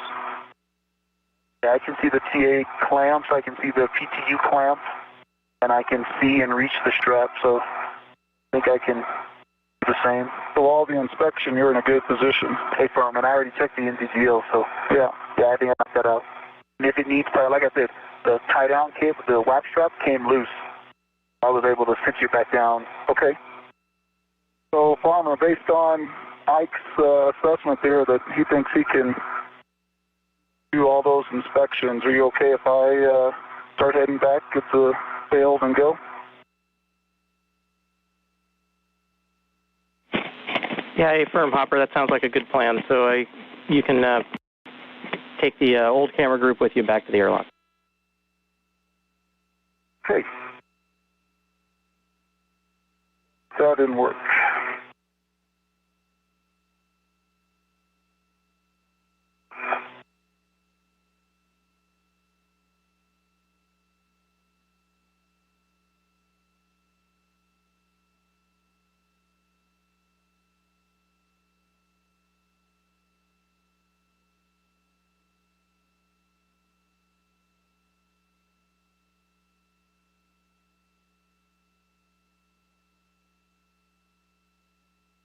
On your way? No. Okay.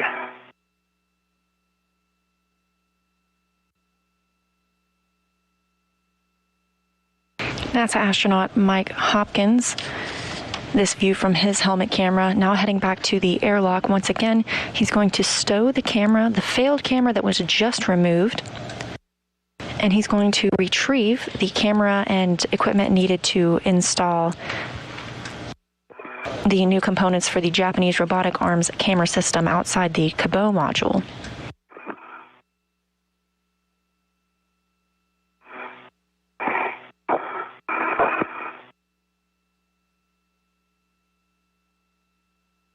All right, I'm clear of you. All right. Thank you.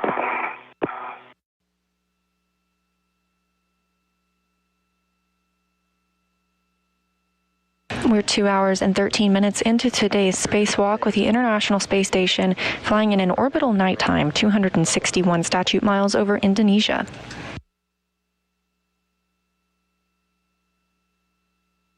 Okay. Okay, roger that. I'm in MTL of 2.5 like you told me. I'm not quite following, but tell me what you want me to do. Yeah, you're doing the right thing, and that's the setting that we were looking at. We're just having some other conversations to make sure. I mean, any possibility you can do the ping test? We'll have to finish these steps first.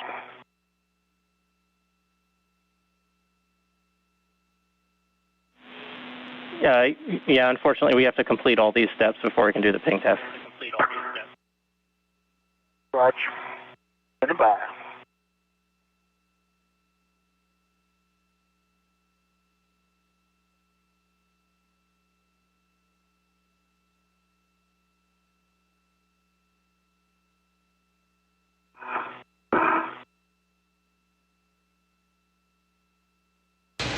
NASA astronaut Victor Glover continues work on the CP3 camera installation.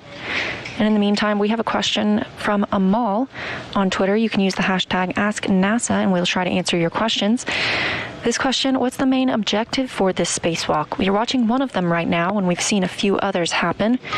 Today, we relocated the adapter plate, the final adapter plate needed for battery upgrades aboard the International Space Station, and also secured the final lithium-ion battery on the space station. There's a lot of camera work happening today as well, including the camera work that Victor Glover is conducting currently. That camera is replacing an external camera on the starboard truss. Another camera will be installed HD on the Destiny laboratory, as well as the Japanese robotic arms camera system will be updated outside of the Cabot module. Clockwise 2.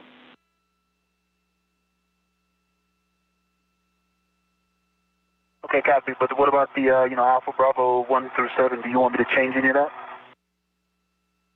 I get the MTL limits, but what do you want me to keep set? I'm currently in Bravo 1, clockwise 2. Set that to Alpha 1, so it'll be MTL 2.5, Alpha 1, clockwise 2. Work.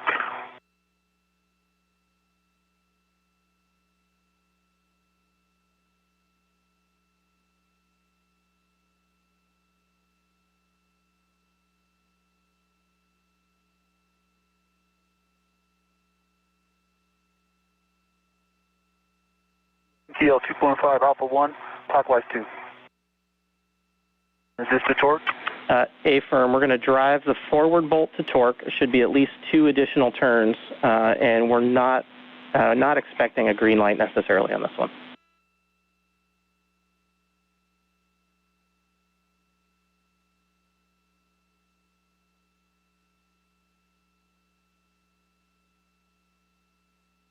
Okay, so what it did is that 4.5 turns, it started to ratchet.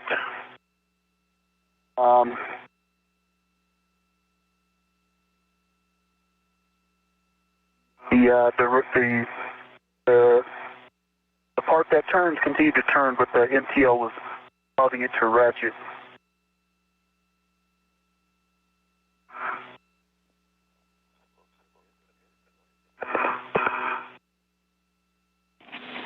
Okay, I copy 4. Makes sense. Affirm 4.5 turns, and what is the torque reading on the PGT? 2.3. And the forward bolt, it appears to be flush to the camera of the TDCSD body.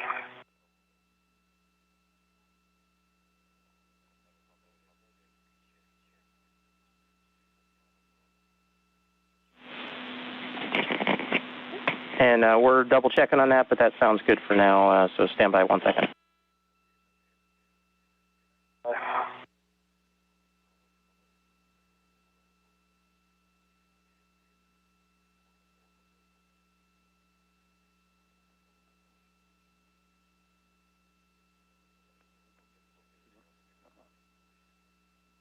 How's that blizzard treating you, Hopper? Been throwing me around, but I think I got it under control. I'm almost at the Cedar Spur. Roger. Okay, Ike, that is a good install, so we can proceed to the next bolt. The PGT, you're going to have to reset the MTL to 30.5, and then Bravo 1 clockwise 2.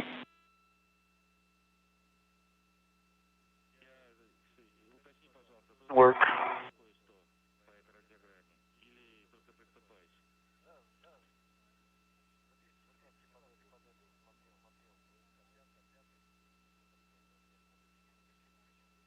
Okay, I'm 30.5.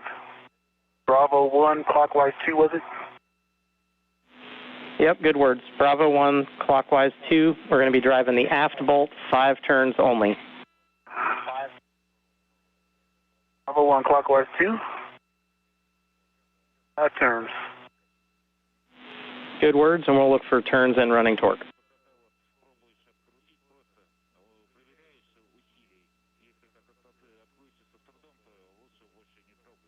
That turns on the aft bolt. The aft bolt is engaged. Running torque was 0.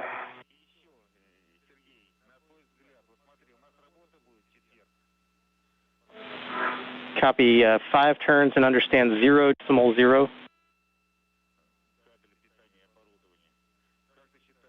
That's correct.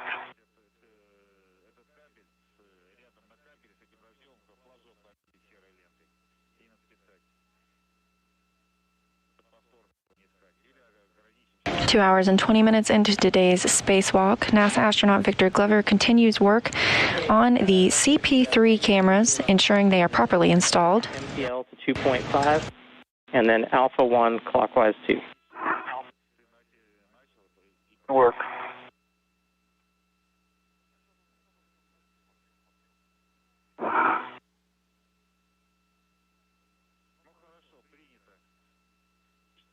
Meanwhile, NASA astronaut Mike Hopkins is back at the airlock installing the failed camera group. He's also retrieving the necessary components for the Japanese experiment module camera. I'm driving to torque.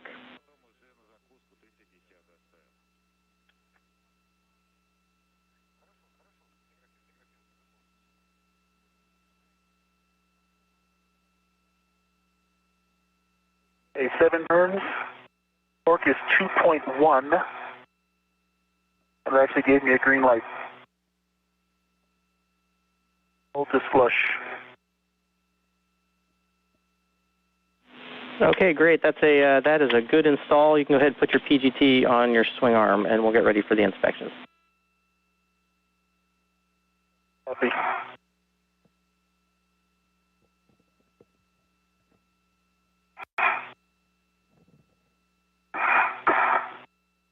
GT stowed.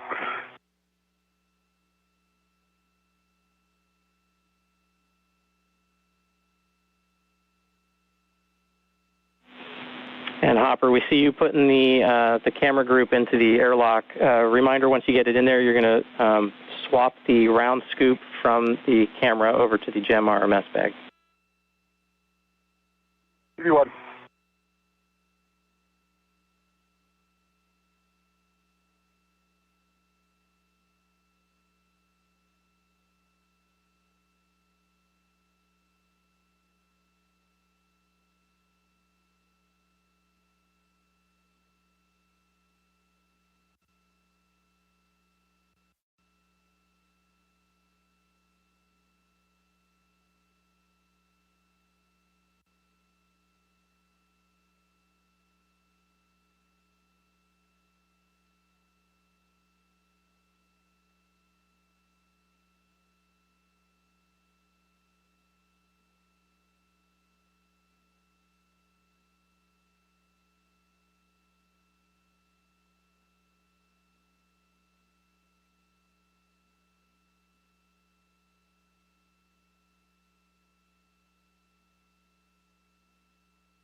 All right, Ike, let me know when you're ready for these camera inspections.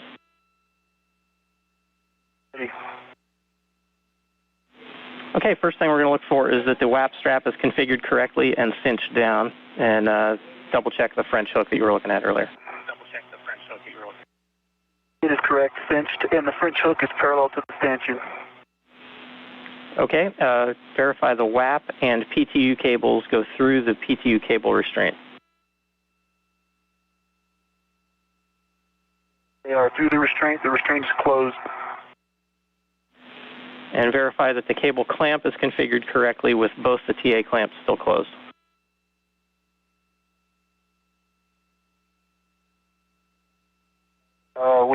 So the PTU clamp is configured correctly. The high def camera TA clamp is correct. It's got 2 cables through it and it's closed. And then it's got a wire tied to the jumper cable going to the light, I believe. And it all is secure. Okay, copy that. And just to clarify, the cable clamp we're referring to is the one that has that little locking lever on it that goes right in the base of where the light intersects the PTU cylinder. Yep, I just gave you both of them. Okay, copy that. Next is you can release the window cover and the round scoop and stow them in your bag on your BRT. Work.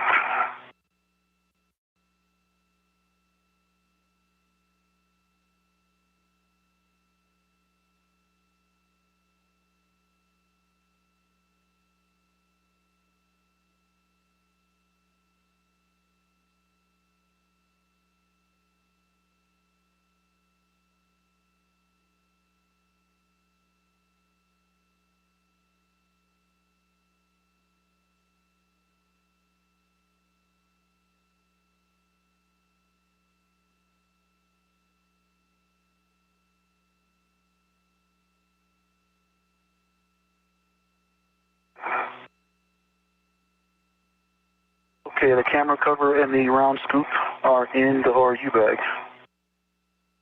And the adjustable that they were connected to. Okay, copy that. And then verify that the SD camera hood is square to the camera.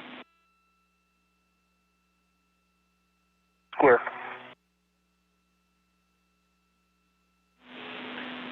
Okay, square. Copy that. If you're okay with it, we'll go ahead and start the ping test, and then you can start moving the arm out to the CP3 setup position. All right, Farmer, ping away. Kate and Soichi, you have a go to maneuver tools, and I are clear. Okay, copy. This is go for the maneuver to a CP3 setup position.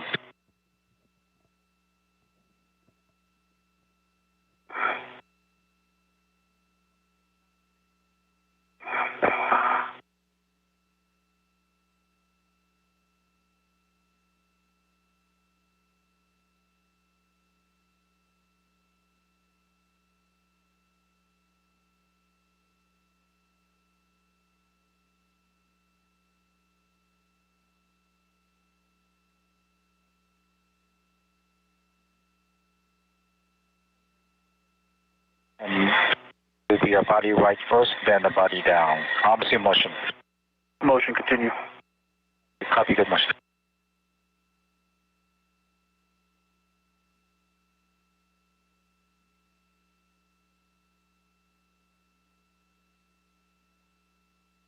And I could take the clearance call as well. We're in the dark now. Okay, yep, I'm clear of the light, so you guys can clear the arm, the boot plate, ingress 8 and I are clear. Continue. Thank you.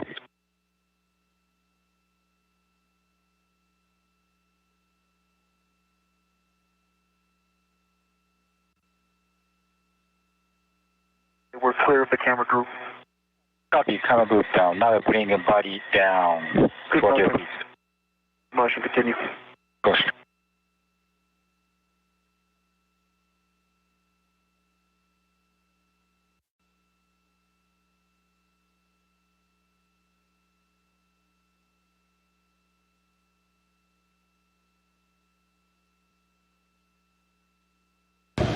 NASA astronaut Victor Glover has completed installation of the CP3 camera, replacing an external camera on the starboard truss. This is a new HD camera and replaces a pink-hued camera you might have previously seen in broadcast. JAXA, 3 minutes. And confirm we have a go to do that maneuver? Affirm. As you can see, Glover is still on the end of the Canadarm2, being controlled robotically from inside the space station by Kate Rubins and Soichi Noguchi.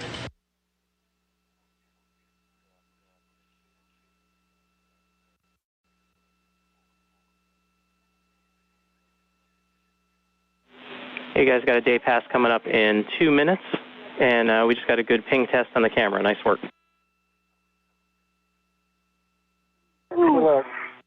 Good news, thank you. Good news from ground IV Bob Hopkins, a NASA astronaut here in Mission Control Houston, relaying to the crew that the CP3 camera was properly installed and is getting good configuration and feedback. The ORU bag, I'm ready to it, and I'm coming out to the work site. We are 2 hours and 30 minutes into today's spacewalk. We'll get a safer check from you. Okay. The first task for today's spacewalkers was to secure the final lithium-ion battery to the space station and install the final adapter plate. Those were also reportedly in a good configuration, and that completes the battery work that began on the space station in 2017. Happy. The crew members also installed the final bolt in the direct current switching unit and removed an H fixture for future power upgrades. Glover and Hopkins just completed the CP3 camera installation, a brand new HD camera. And this view from Hopkins' helmet camera as he leaves the airlock once again after stowing the old CP3 camera and retrieving the materials necessary for the Japanese experiment module camera.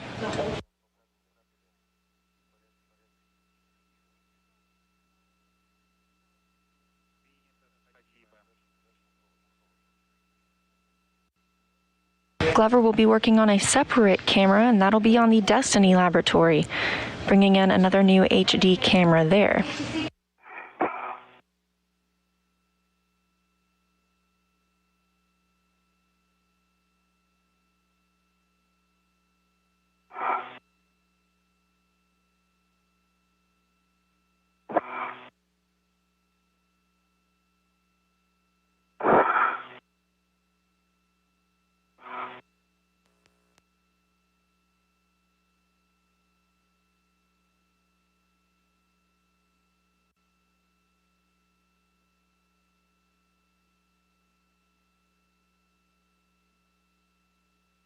Radiators are down, Farmer.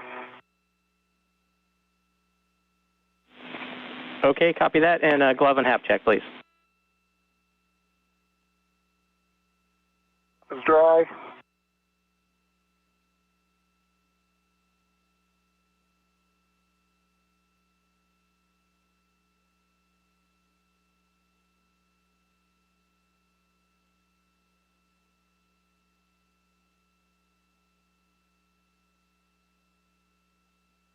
We're in a quick handover period. These are tracked and expected, and we will regain video with the International Space Station shortly. The RTV there has pulled back just a little bit more, but there's RTV underneath. Okay, Hopper, we had a quick LOS right in the middle of that, so we copied the RTV on the right hand, was it? Yeah, just a little bit more is peeled back, but there's RTV underneath. Otherwise, no change, dry hap. Okay, copy that, Hopper. You can go ahead then and make sure the thermal hatch or the thermal cover's closed, and then translate out to the gem. Going across the lab, you're going to drop your green hook on JPM handrail 1131. 131. As Mike Hopkins makes his way out to the GEM, or the Japanese Experiment Module. Is good. That's good. Yeah, on Space Ground 1, we got a good ping test. You go to continue. We continue. For maybe 2, you continue. The next is a JOCAS, 5 minutes. Standby. B2. And another satellite handover. And another confirmation of a good ping test on the camera that was just installed. We have a question from McOfficial Plays on Twitter. You can submit your question with the hashtag AskNASA. This one asking, will there be public views available from the new HD camera being installed today? You may be familiar with a camera view that previously looked magenta or pink in color. That's the camera that was just replaced by Victor Glover and Mike Hopkins with a new HD camera, so you may be able to get those views on future broadcasts. Yes, sir. Check your left safer handle.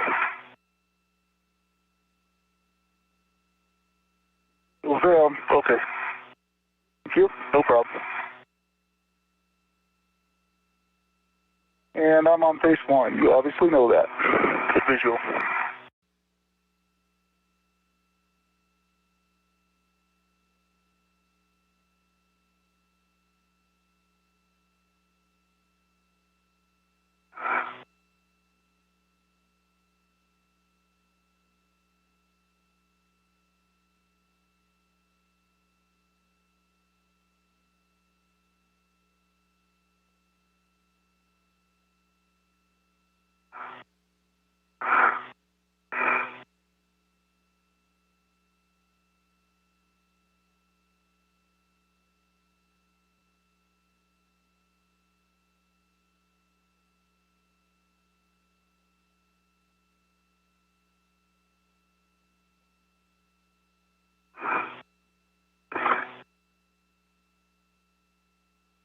Nike, this will be a 5-minute JOCAS to CP13 HD cam back off. Arms in motion.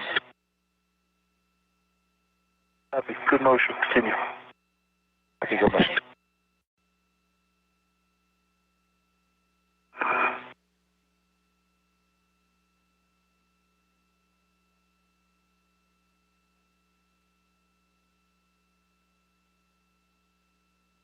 Hey, Houston, do you have a good WVS video from EV2? Hey, we've got good WVS video from both of you right now. Can you see the radiator, the underside? Able to see that big, looks like a big piece of the outer, the exterior covering peeled from the starboard side, aft, and port. It's like half of a single panel. It's the most inboard panel. Can you see it? Yeah, Ike, we're taking a look. It's a little washed out right now on your WVS video, but we'll take note and try to get a look at it with another camera. Yeah, it is the most inboard one, and it is on the second to last panel. It'll be pretty obvious. It goes from white to silver.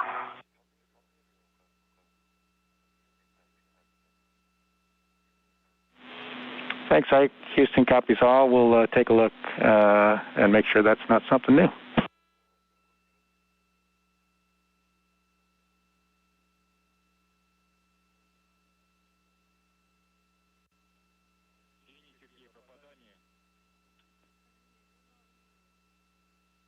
Copy that. Safe travels. That's CA.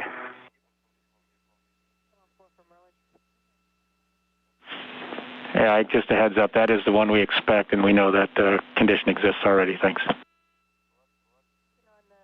Okay. Good eye, Ike. I forgot about that. Huh. Maybe I never knew. I don't know. That is not new, though.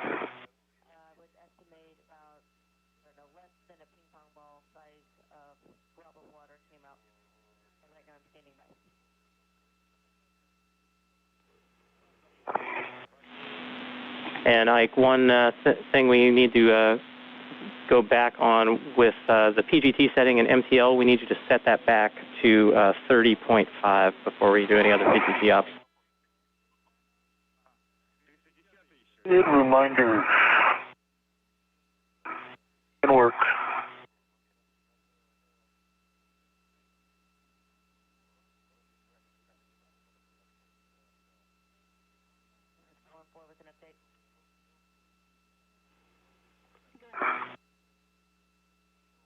The 30.5. Former, thanks.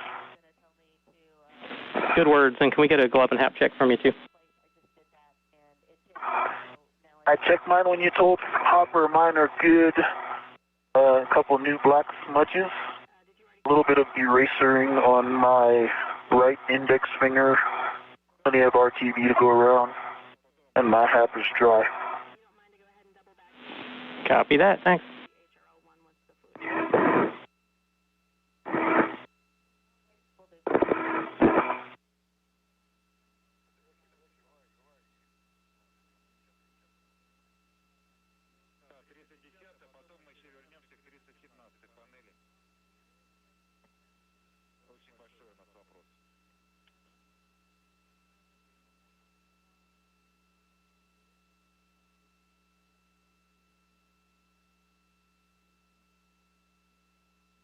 All right, Farmer Green Hook, 1131. Okay, copy that, Hopper. You can continue translation. Remember, you're going the nadir path and then up the forward side of the tunnel out to the jet. B1.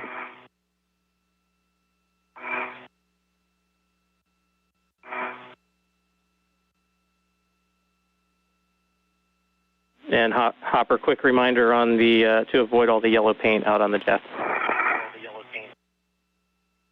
B1. Thank you.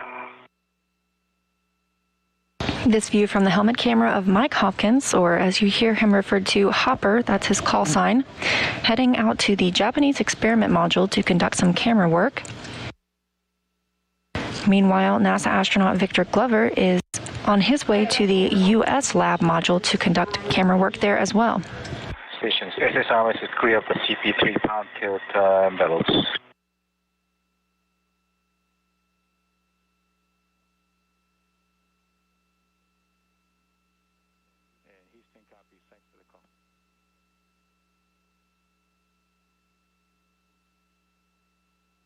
So you was that for me?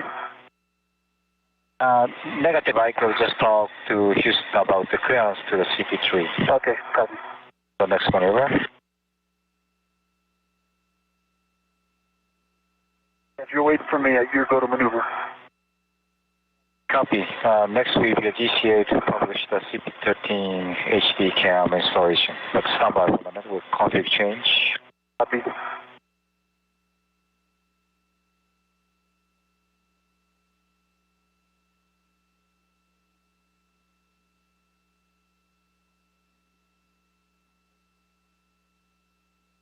And this view live from NASA astronaut Victor Glover's helmet camera. He's currently on the end of the Canadarm2, and the other voices you hear speaking with him are those of the astronauts inside the space station. JAXA astronaut Soichi Noguchi and NASA astronaut Kate Rubins. They are robotically maneuvering the arm into place so Victor Glover can reach his next work site on the U.S. lab. The International Space Station is currently flying 270 statute miles over the South Pacific Ocean.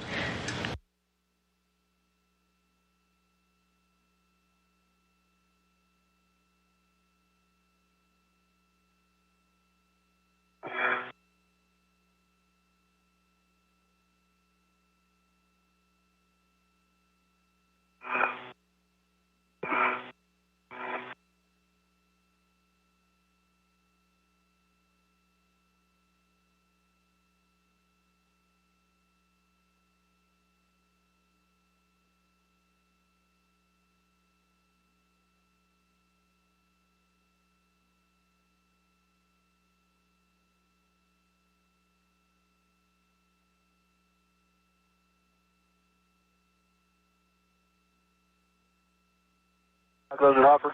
I'm at the forward side of the just zenith. Nice.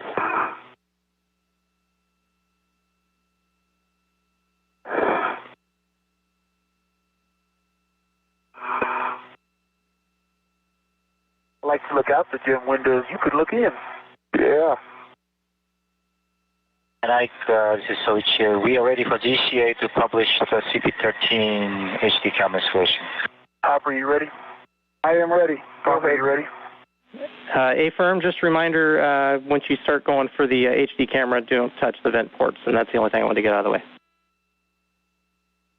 Copy that. Kate, you have a go to GCA to publish. Copy, go for GCA to publish, starting body up. Copy. I've got good clearance for the lab. I'm leaning back, tools, tethers are tucked in, the ingress gate is collapsed. Thank you. Yeah, we need a clearance to the lab. Yep, and Ike will be moving your body up first, and we've got a good view, but also just for your awareness, please watch your head to the lab as we come in. I've got a good view of the lab, and I'm leaning back. You have a go.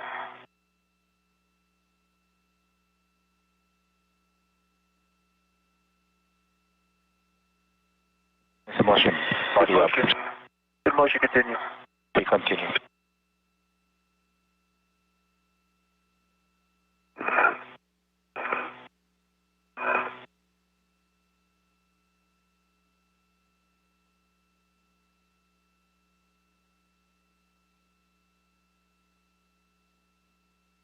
Here comes the body in 1 meter. Arms in motion.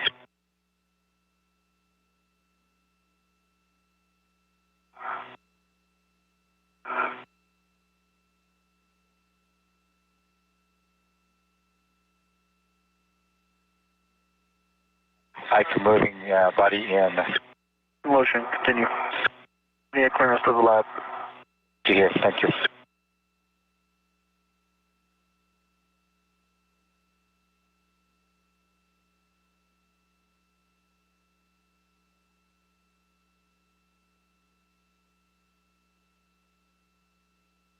Ike, another 30 centimeters to go to publish. Continue. Continue.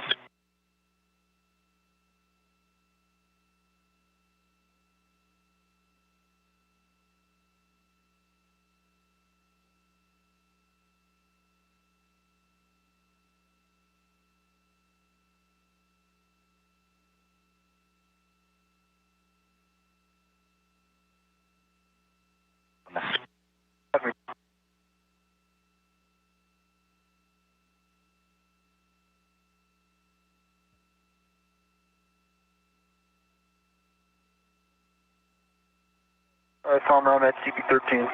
And Farmer, I'm at the gym RMS, and the brackets look good. Copy Hopper on the brackets, and copy that you're at CP13. Ike. Hopper, you're going to stow the GEM RMS bag on handrail 7036. Copy the latches, and then you can put the round scoop on the WVE. Copy that, inward. Ike, if you can inspect the CP3 camera, verify the camera is in the stowed position with the lens pointing towards the base. So lens to the base, and the hood is square. Copy that. You can retrieve the HD camera out of your bag and verify that the lock lever is flush. Inward.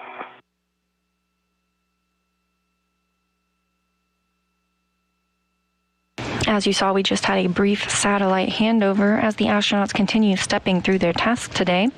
And in the meantime, we have an Ask NASA question, this one from Ben, age 5, who wants to know how the astronaut stops himself from floating away. As you can see in this image, that is NASA astronaut Victor Glover attached to the Canadarm2. However, he is always also tethered to the Canadarm2, as well as Mike Hopkins is tethered to the International Space Station. The astronauts never remove their tethers and always have a grip on the handrail or on the Canadarm2. You have a go to demate the WVE connector from the PTU J1. Roger. And if you need to, you can slide the MLI down. Roger, inward.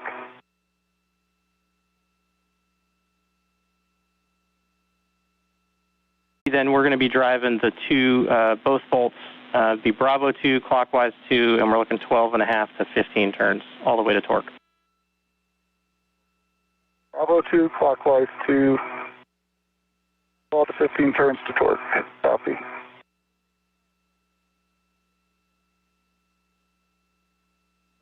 Can I maneuver while you're driving? Absolutely.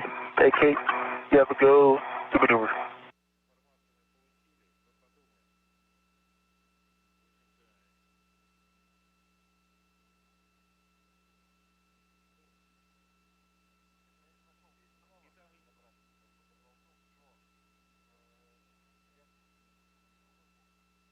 Reaching Kate.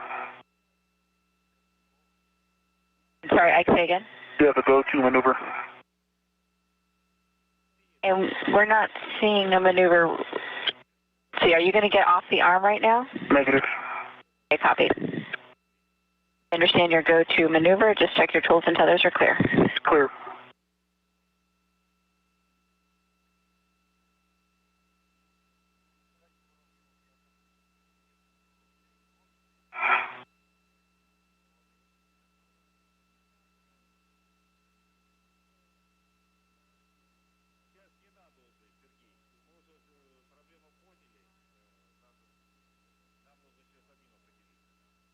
This view of NASA astronaut Victor Glover as he is working on the new HD camera on the Destiny laboratory. And Ike, this is CP13 cam backup position, starting your body out from major. And now it's in motion. Motion, continue. Meanwhile, Mike Hopkins is driving 2 bolts, beginning to install the replacement components for the Japanese robotic arms camera system outside the Cabot module.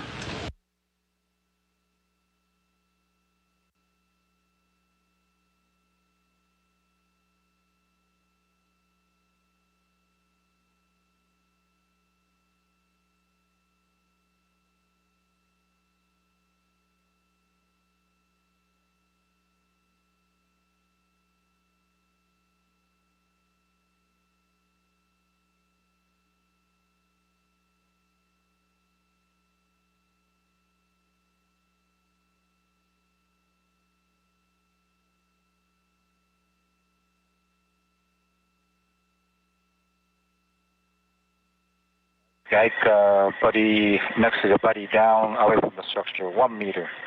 Motion, continue. Continue.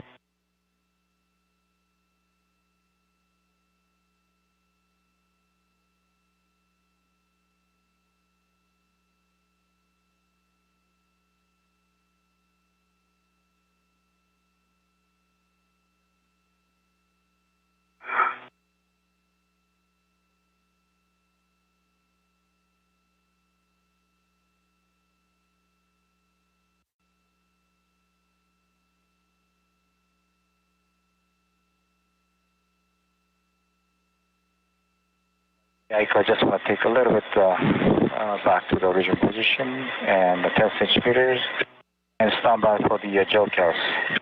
Copy.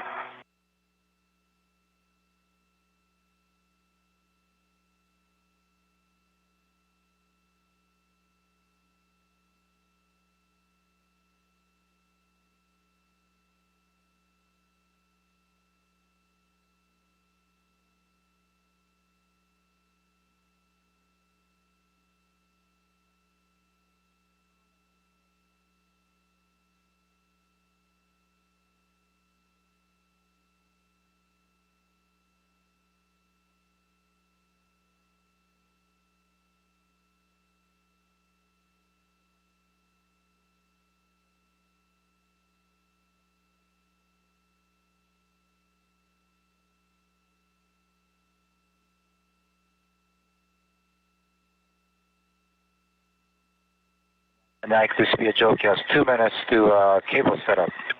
Ready, you have a go. If you go.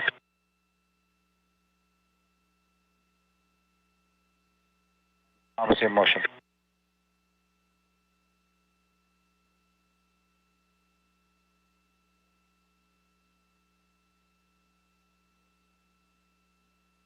In motion.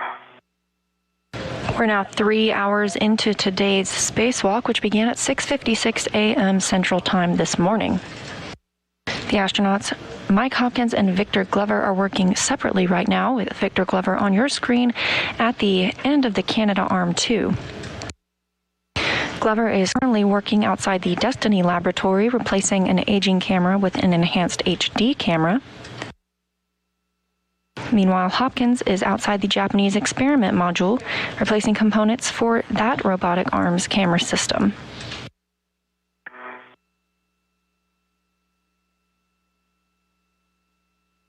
So far today, the astronauts completed battery work that began in January 2017, installing the final lithium-ion battery and final adapter plate, routing its power through the station. They also installed the final bolt in the direct current switching unit.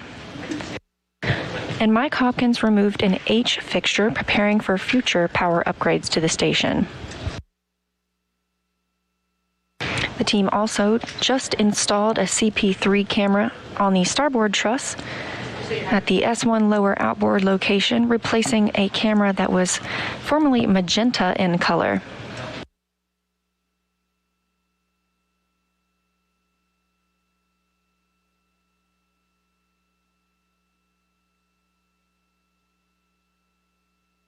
And that little patch of Earth you see below is 260 miles below the space station, and that is Columbia.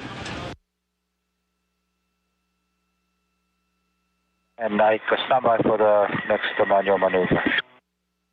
Copy.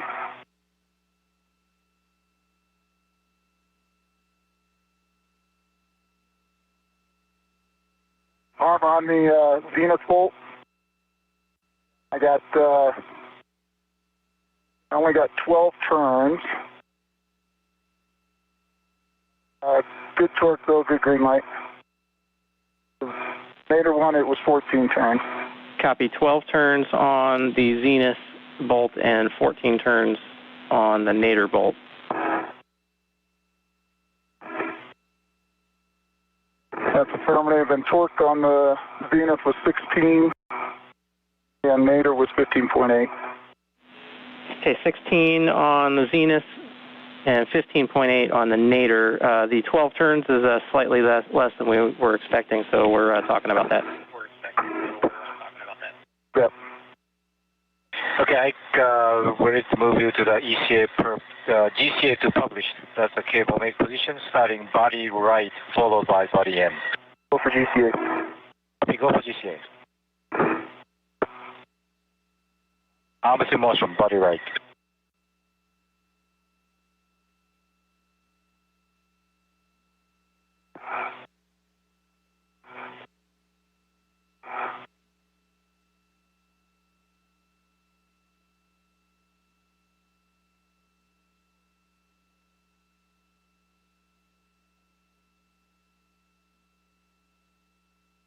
Motion, continue. Stop the body right to continue body in 1 meter. Go. Up you go. Arms in motion.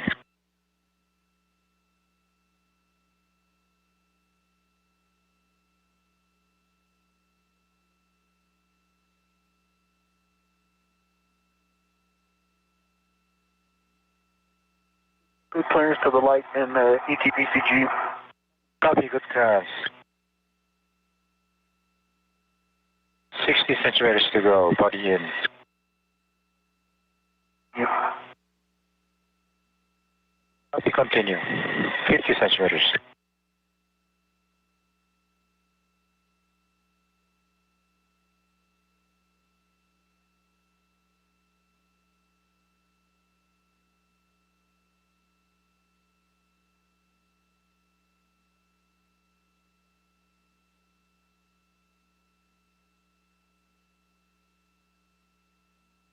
$20 centimeters to published.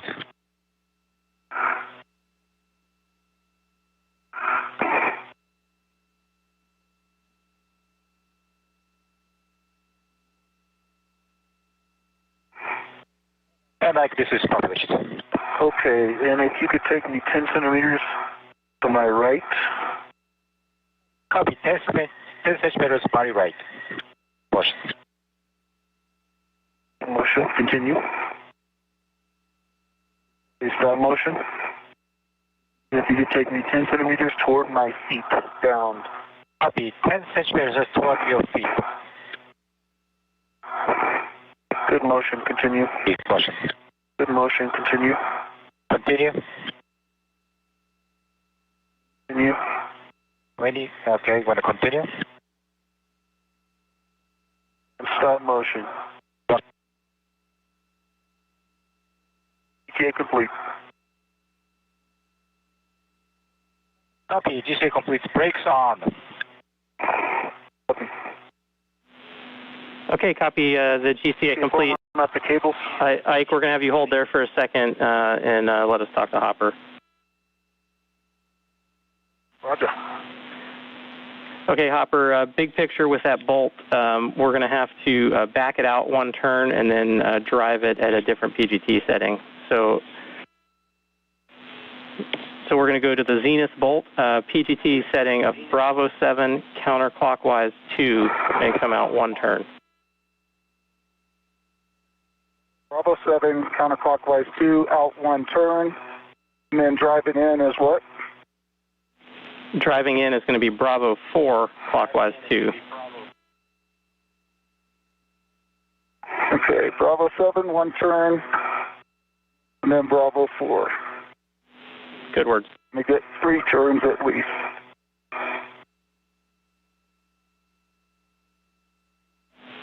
Yeah, not necessarily 3 turns going back in, just drive it to torque. 81.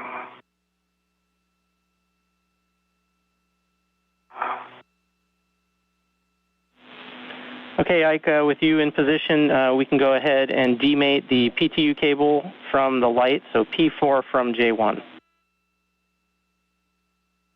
Good work.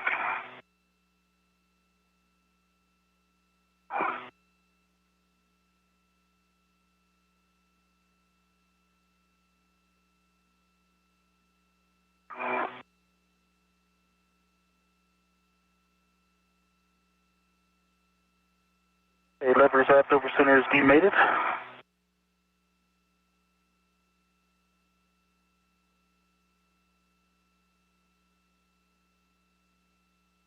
FOD, HDMI band. And the pins on the light look good. Okay, copy that. Next, you're going to mate the PTU cable to the HD camera, so P4 to J1. Okay, and I've taken the cap off of J1. Affirm. Did have a cap on it? Affirm. Okay, it is mated. Lever aft and it's going forward. Lever forward over center. Good full test.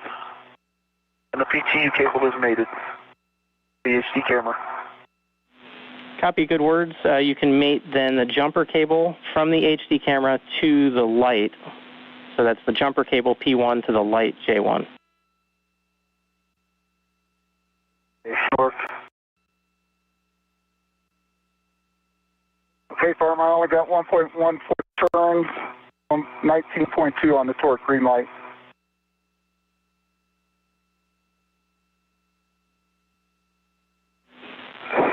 Okay, copy that. We're going to call that a good install then. Roger.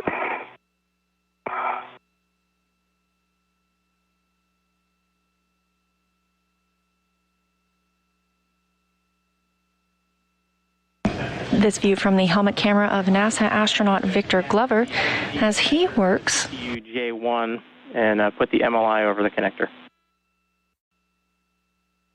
Roger.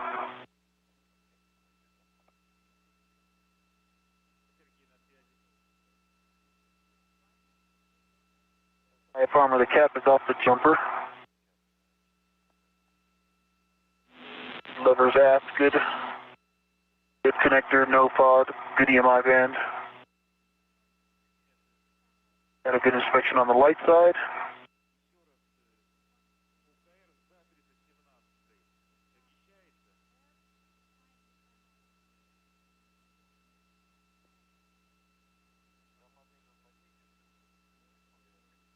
It is mated. Lever forward is now over center. Jumpers made it to the light.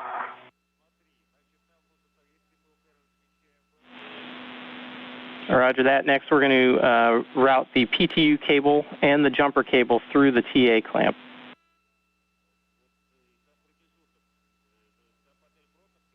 Copy. Gonna work.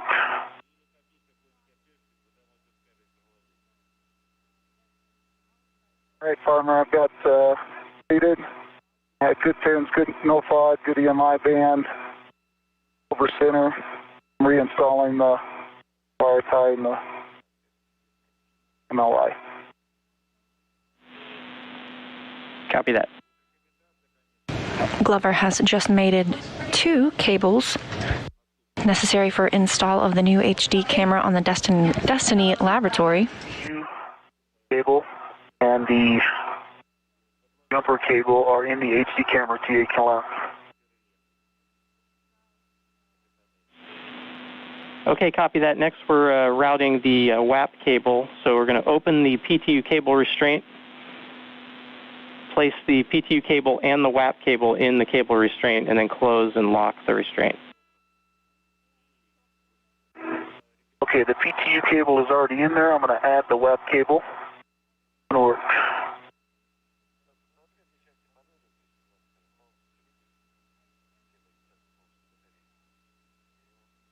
The WAP cable has these tape bundles, and I'm supposed to put it in there to line it up, correct? Yeah, those white marshmallow things, is that what you're talking about? Yes. A-firm, the cable restraint should go between those.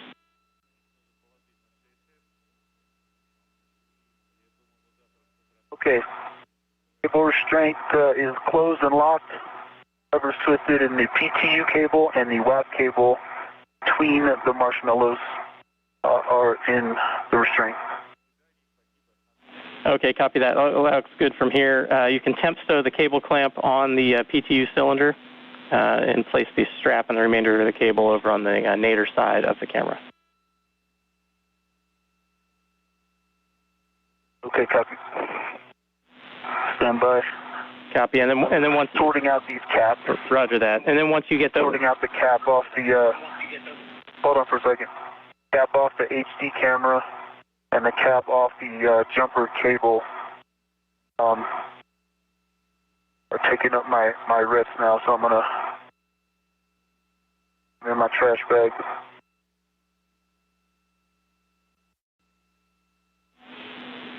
And we copy that plan, Ike.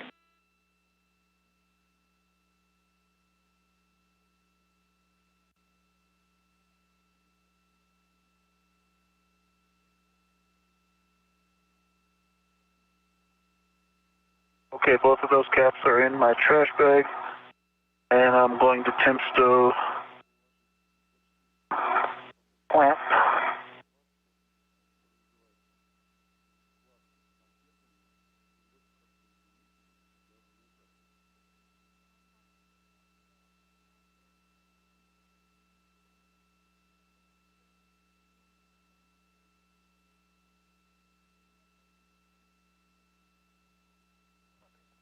Certainly an office with a view for our spacewalkers today. This is a view from Victor Glover's helmet camera. The Zenith harness, WVE, it looked like there may have been some Kapton tape or something still on there. Can you take a look at those and see if you see any of that? Actually, there was Kapton tape that was over the that white paint. And so I took that, it was the protective cover over it. And so I took that off and put it in my trash bag. And that was what they saw. Okay, that sounds good. As long as there's no more tape sitting out there, that's probably what we saw. I'll double check, but I think that might be what you guys saw, but I'll double check. Okay, thanks. Yeah.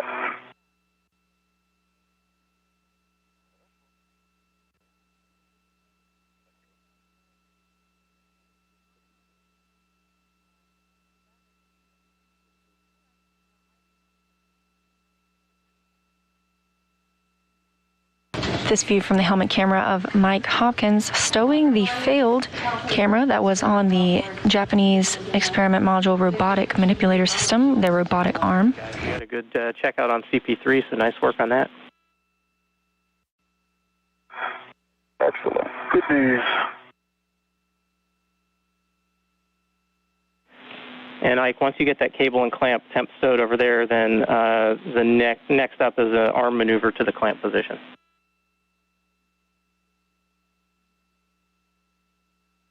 Okay, I have it temp stowed.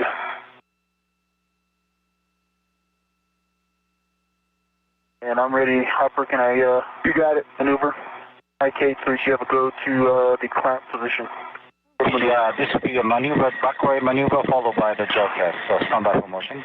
Stand by. The TA clamp came open.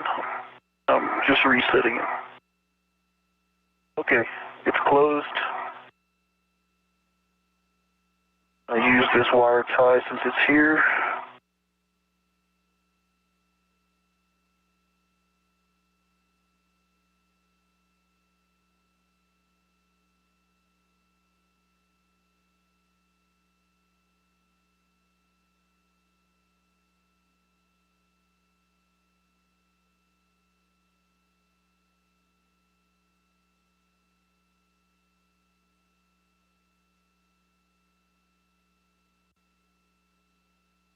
Okay, the TA clamp is reclosed, and I just threw the wire tie over it since it's already temp stowed there.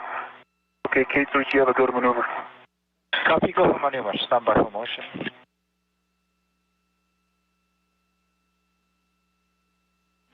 And quick check of your ingress aid, since that's pretty critical here.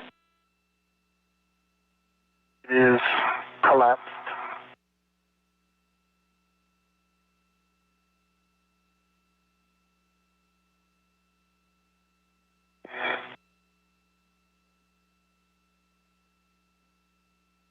Motion. Maybe not. That was me. Now in motion, body down. Good motion. Good motion. Looking for 2 meters.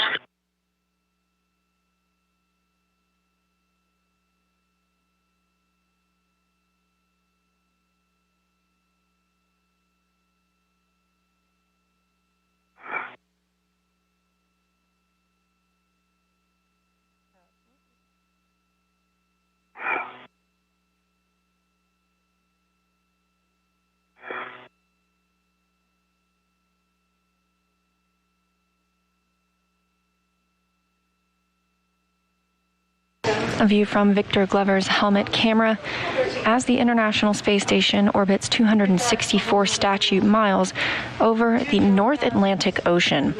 We're coming up on 3 hours and 20 minutes into today's spacewalk, both astronauts working separately to replace cameras outside of the International Space Station. So now it's a backward position. Stand by for the next jaw cast, 2.5 minutes.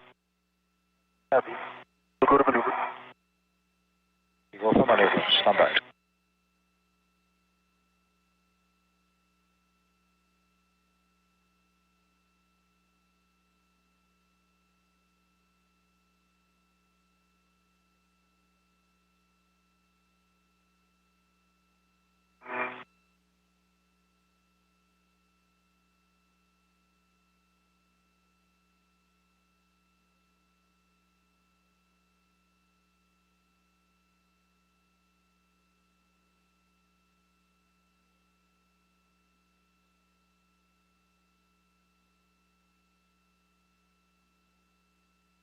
Okay, Ike, this will be a 2.5 minutes jaw cast to clamp setup.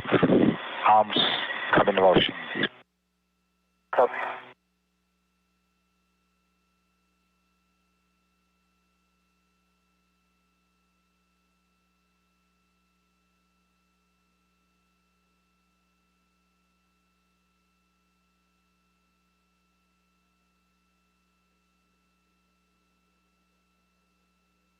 This helmet camera view from Victor Glover on the Canadarm2, and this one inside the International Space Station. You can see Kate Rubins, and to her left, Soichi Noguchi. They are controlling the Canadarm2 from inside, using robotic controls to maneuver the robotic arm and moving Victor Glover into place to complete his tasks on today's spacewalk.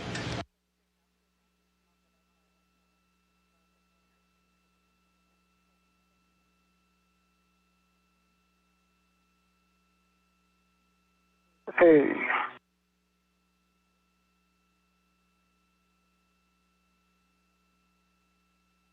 Got it, Hopper, secure cast. Secure cast? Okay, thanks. All right, Fawn, I took a double look. I don't see any caps on tape. Again, I think it was just this, was the cap over the top of this white 93 thing. Okay, that sounds good. We're good with that inspection. Appreciate that.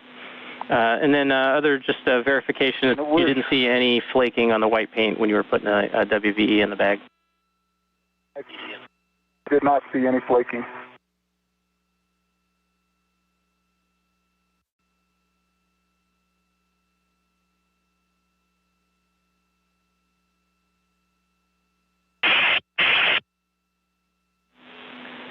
All right, Hopper, with that, I think we're done out here at this work site. Saw you had the bag on the BRT. We just get a glove and hat check, and then we can send you home. Roger that. Didn't work.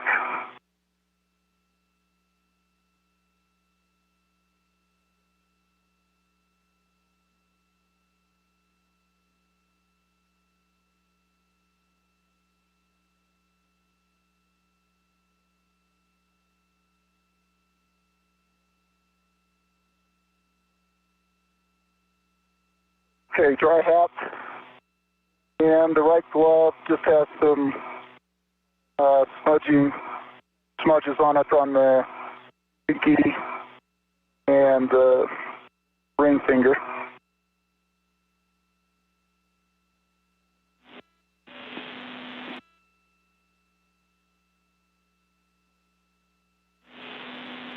Copy that. With that, you can go ahead and translate over to CP13. We're going to go ahead and have you do the cable mate that we were talking about before, and then big picture plan for you guys is we've got some get-aheads ahead, or following these things. Hopper, you can expect to do the S4 H fixture.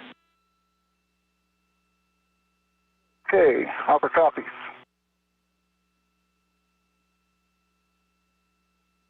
You copy.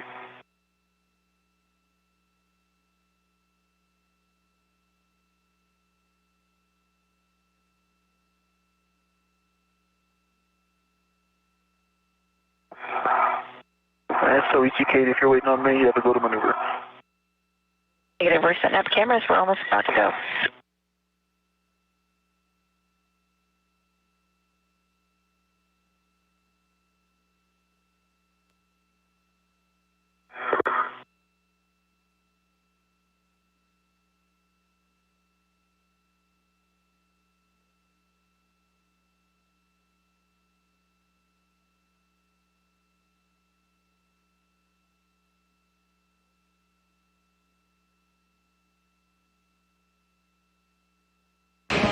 Mike Hopkins now moving on to his next work site, having completed the installation of the Japanese experiment module's remote manipulator system camera upgrade.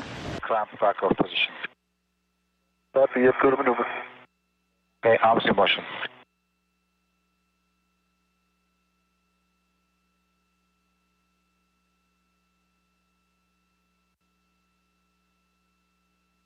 Motion.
Mike Hopkins is making his way to the CP-13 worksite. That is the camera being replacing an aging camera on the Destiny laboratory.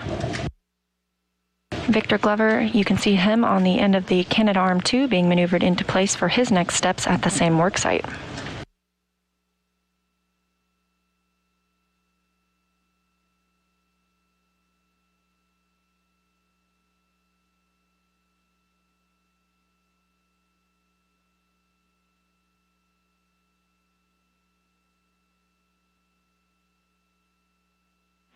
You guys got a night pass coming up in a couple minutes, and we also have a brief LOS coming up in 2 minutes. Everyone, you too.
Okay, I come at my green hook.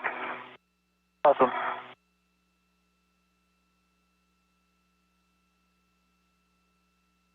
How was that translation out there? That wasn't bad. Better than it sounded? Yeah. I mean, it was better than it sounded.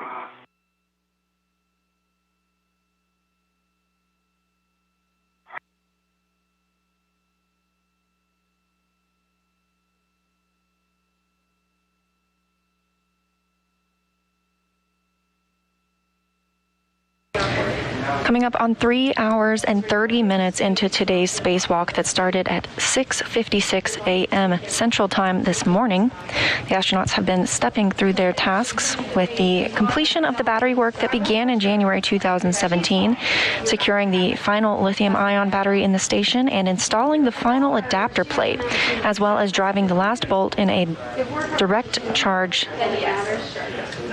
switching unit.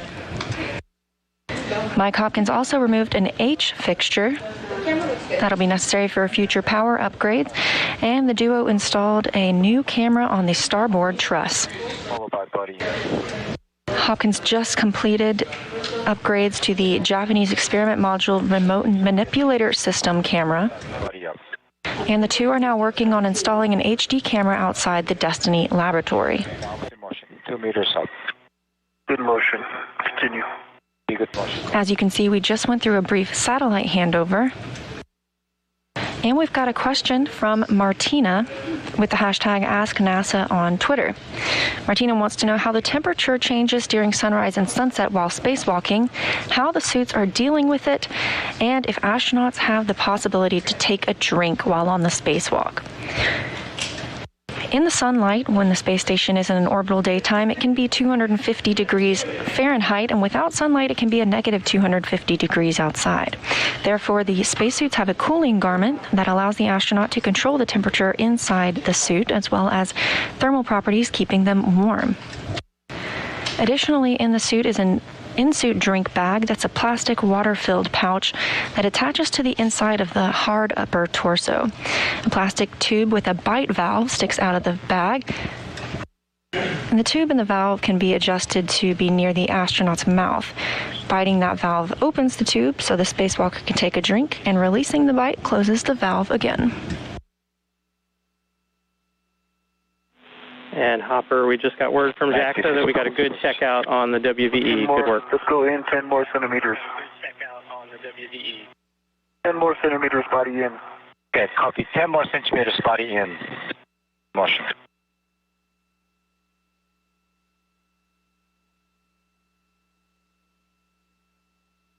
That's 10 centimeters. And GCA complete. Copy, GCA complete. NASA astronaut Bob Hines is serving as today's ground IV, relaying information and tasks up to the crew spacewalking today. Yep, sorry to step on you guys there. The clamp install position.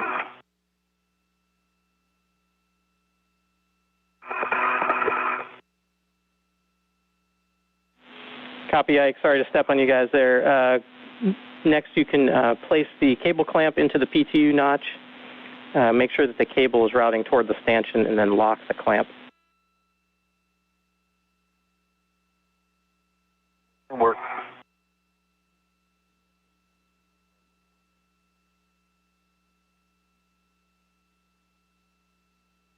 Okay, Farmer, I'm here at CP13.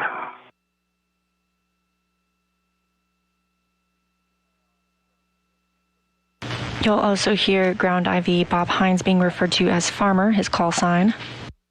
I could go ditch this. I could go ditch this bag and get the H fixture and then come back here. Yeah, the clamp is installed.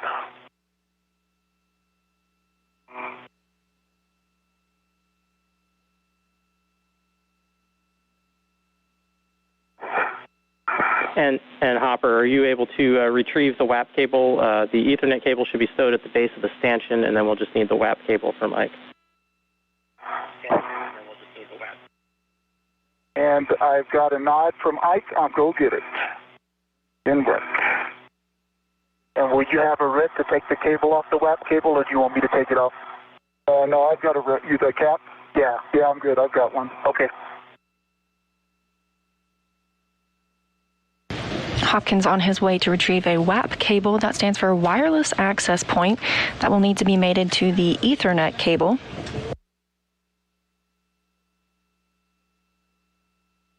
And earlier we heard some news relayed up to the spacewalkers that JAXA, the Japanese Aerospace Exploration Agency, received a good checkout on the new camera installed on their remote manipulator system outside the Cabot module.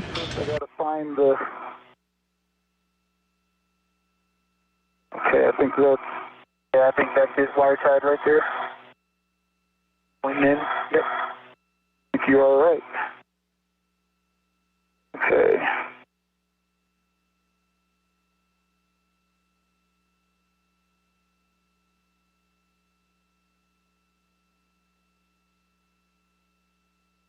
Ready? Ready.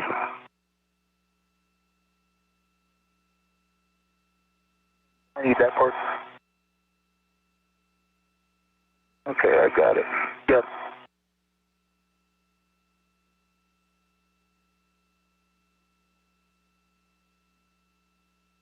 And that one, don't snug it down yet, because I've still got to install the strap. Yep. I'm just holding it so I can get the cap off. Okay.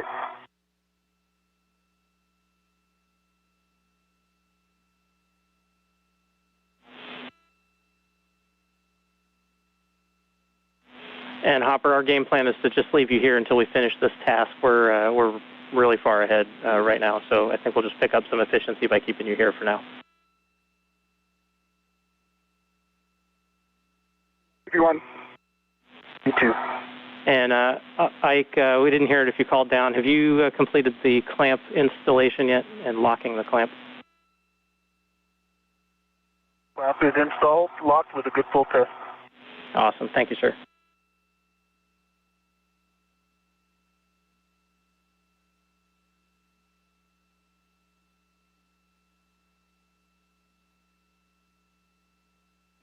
And then one more thing, just verify that that you did retrieve the ret off the cable clamp.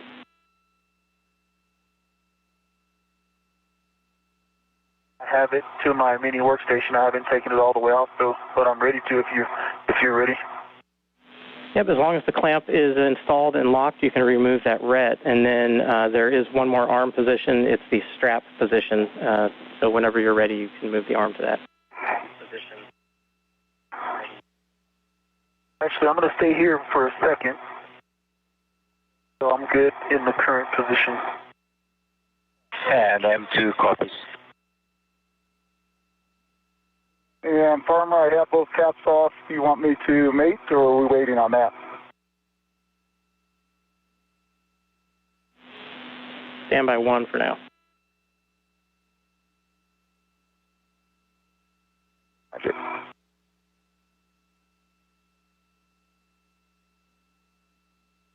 Okay, Farmer, can you give me some words on the strap? I may be able to install it from right here.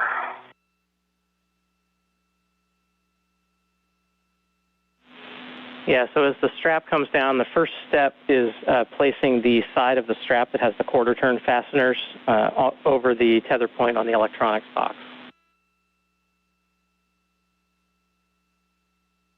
Okay. And which way does that quarter turn fastener face? I think I may need to put it on the other side. So the Velcro that's on the strap points towards the stanchion.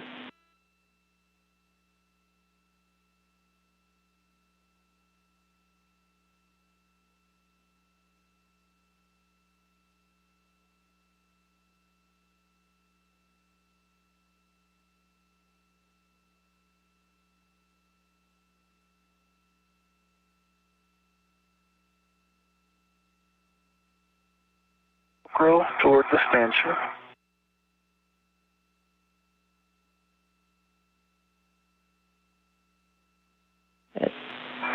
And then once you have that on there with the Velcro toward the stanchion. Which side should the French hook be on? Should the French hook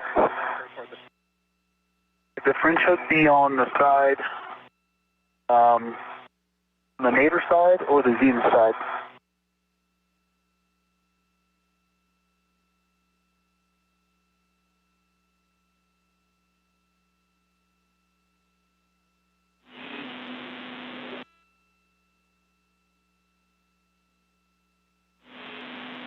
The French hook should be on the nadir side.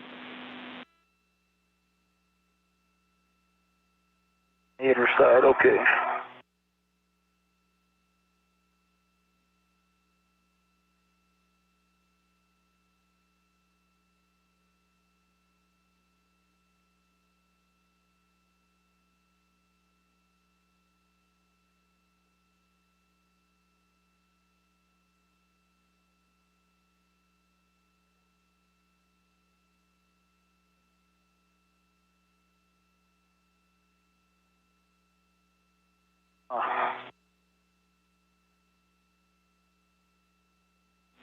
There we go. And that looks like a good config there, Ike. Thank you.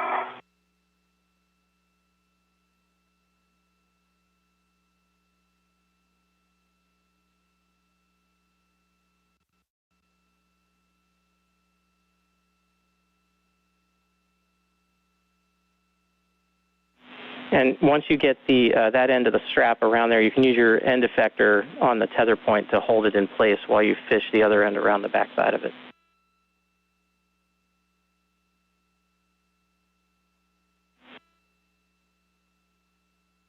Thank you.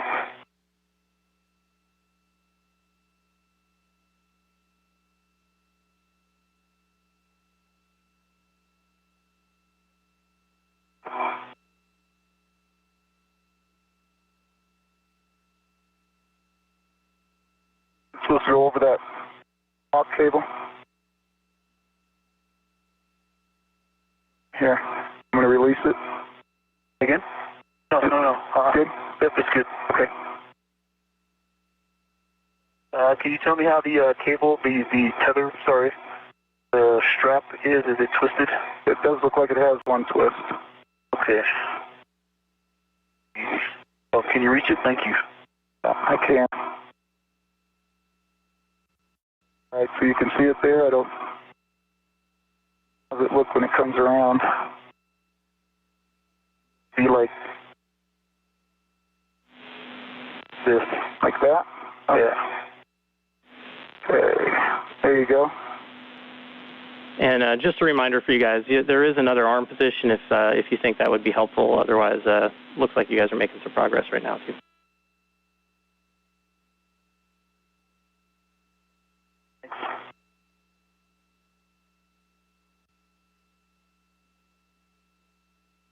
Yeah, that looks flat, Ike. About the strap? Yeah. Perfect. Okay, I got the quarter turn fastener in, and then farmer confirm I use this long wire tie to wire tie it through that loop. A-firm, once the quarter turn fasteners are done, all you have to do is find the squished end of that wire tie and feed it through there. It doesn't need 3 turns or anything like that. Just put it in place to help hold it in there.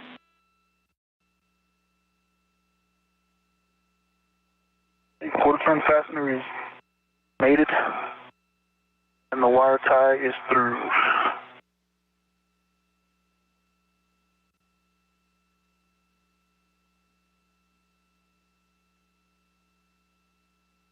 See the tightening part of it over there? I do. You able to snug it down?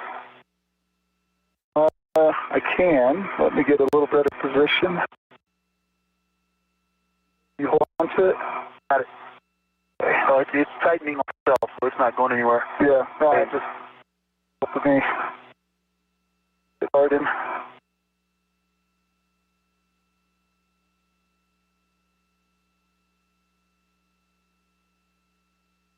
How's that look? Looks good. And now we've got the French hook there in place. I can see it. So you've got some slack on the WAP cable you could take up if you're able.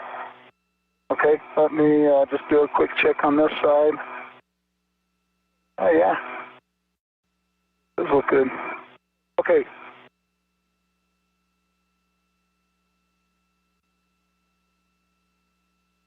Can take in some slack, you said? A-firm. That looks good. Right there, your French hook is in line with the stanchion. Roger it.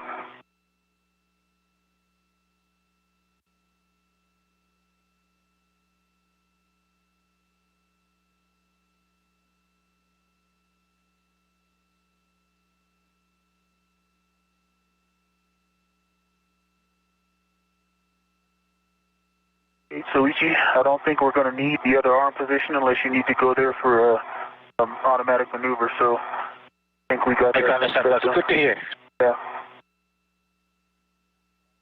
PM2. Farmer, anything else on this? If not, I can get moving out of the way. Are you still happy with that length? It still looks great. Okay, very good. Yeah, and Hopper, I'm ready to mate. Okay, whenever. Copy. That was going to be my next question. Yeah, you have a go to mate the WAP cable to the Ethernet cable. Okay. So 5. Good EMI bands, good 10. Good words.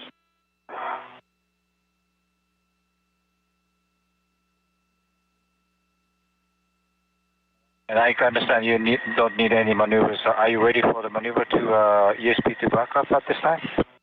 Farmer?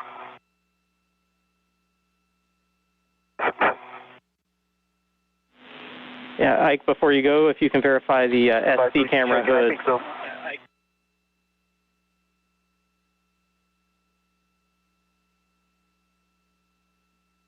It is still square.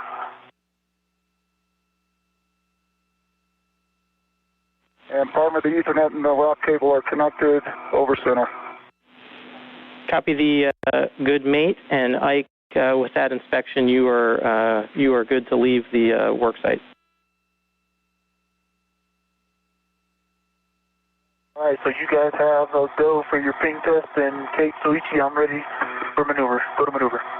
You go for maneuver. That will be a maneuver for the back row position, so stand by. You too. And station on Spacecraft 1, we see that up 19 for the rover procedure.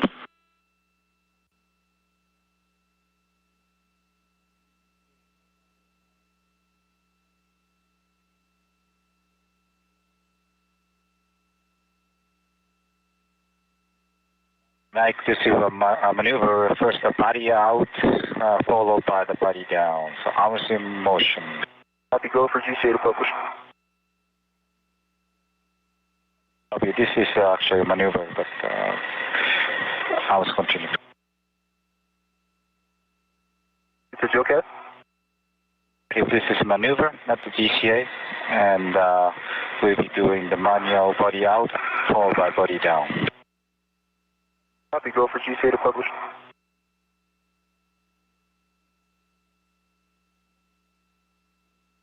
And Pharma, I have a go to go back to the airlock.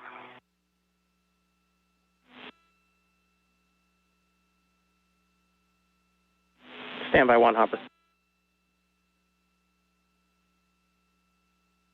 Yeah.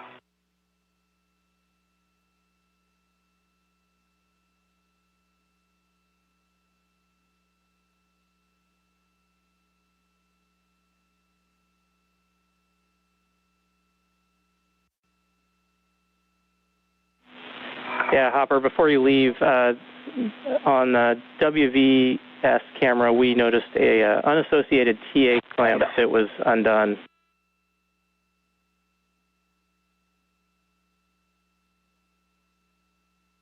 The WVE. No, on your helmet cam, it was at the base of the stanchion, the CP13 stanchion. Oh, on 13. A-firm. Yep, I know exactly what you're talking about.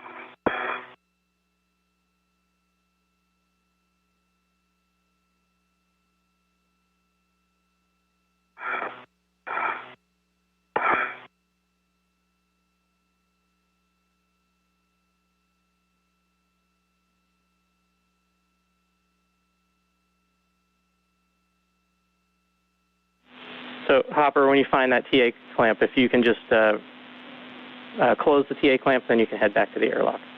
And comms back over to you, Ike. After that.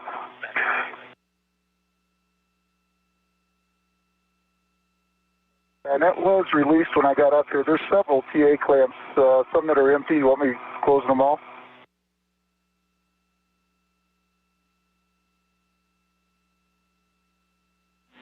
A-firm, if you can, please. Thanks.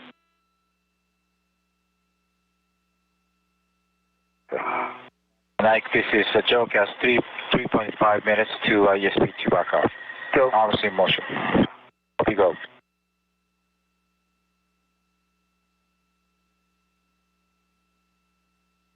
Almost 3 hours and 50 minutes into today's spacewalk. The astronauts have just completed installation of the CP13 HD camera outside of the U.S. laboratory.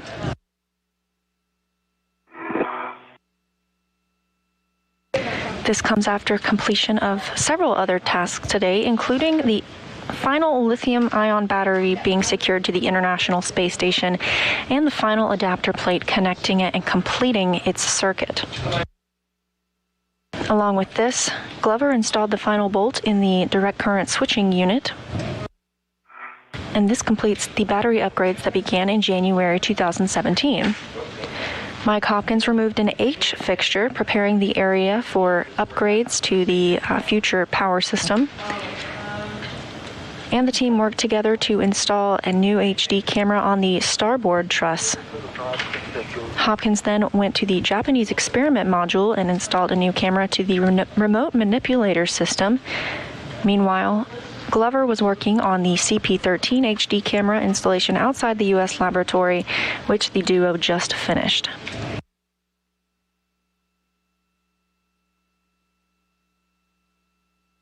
The International Space Station is currently flying in an orbital nighttime 263 statute miles over the Indian Ocean.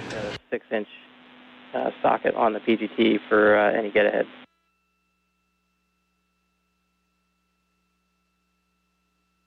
Or Sorry, I stepped on you, Hopper. Go ahead. just giving us status. I'm at the top of the Cetusburg. Come down. Roger.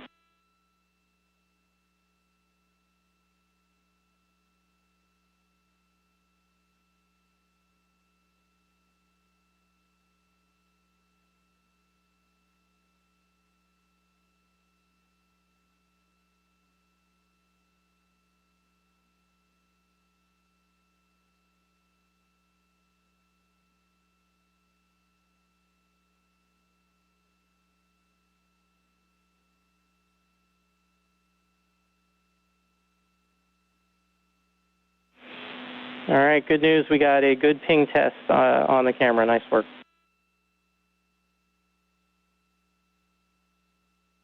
Thanks for the update. Thank you. Okay, big picture for you guys. We're a little over 4 hours on the PET. Copy. We've got a 7+30 limiting consumable, which MEDOX. Our game plan, Hopper, is for you to do the H fixture out on S4, and Ike, have you do the WIFX relocate and, the WIFX and APFR relocate and the OI WIF relocate as well. OI WIF. Copy that. Ike, you good? Copy. Hi, Navy. Super.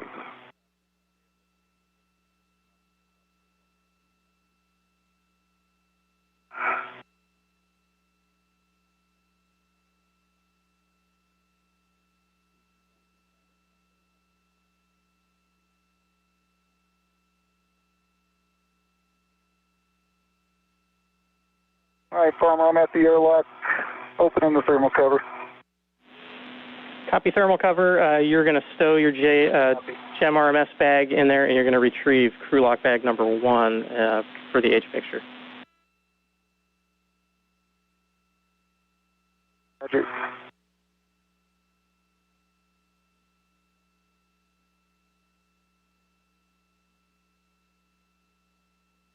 As you heard, the recently installed CP13 HD camera outside of the U.S. lab is reporting good configuration, This is a go. and the crew continues to move ahead of the timeline today. Are you ready for me to take comm? Ready. Go for GCA to publish. Hey, we'll go. We'll copy, we'll go.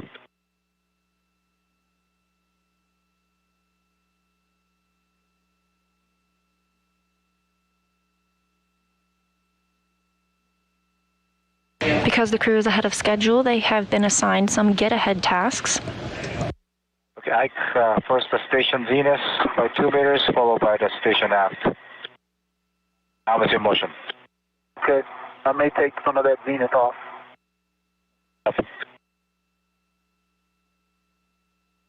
Moving station zenith.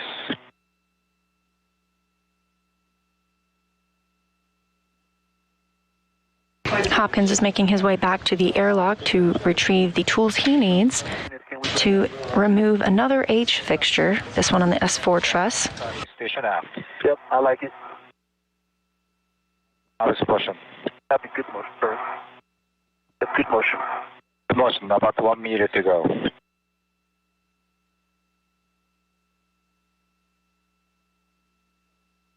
Victor Glover is still in the Canada Arm 2, moving back to position. He's been tasked with relocating the APFR, or the articulating portable foot restraint, which he is currently standing in, and preparing that for an upcoming spacewalk. Copy, continue.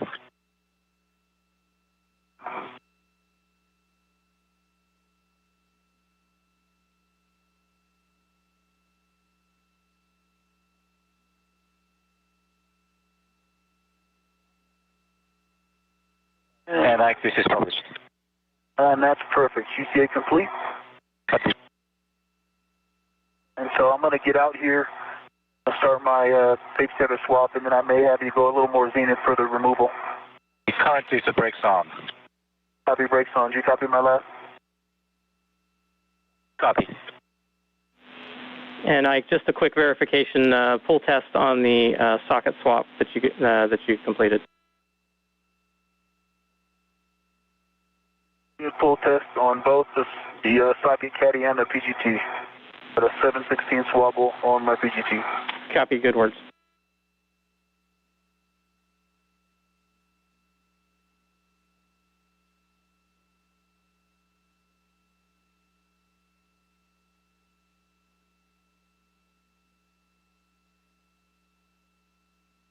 Actually, Kate and Soichi, this is a good spot. I've got a good visual of the entire arm. Let me grab my waist tether, and I'm going to have you guys go and finish that zenith. Copy. Bye.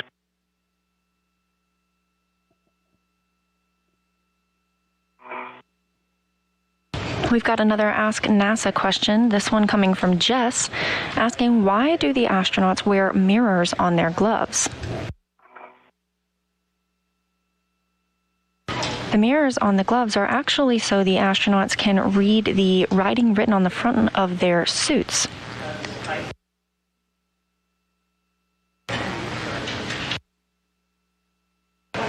The front of the suits are where the astronauts have control over multiple systems in their spacesuit.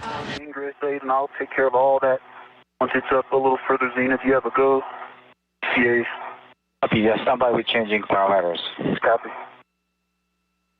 And some of the writing on that spacesuit includes how the astronauts can control the switches and the O2 actuator, volume, and cooling. It's written in mirror image because it's intended to be read via that mirror on their wrist.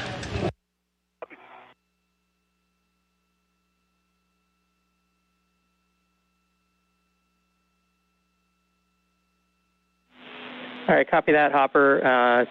Check the thermal cover closed and safer handle check.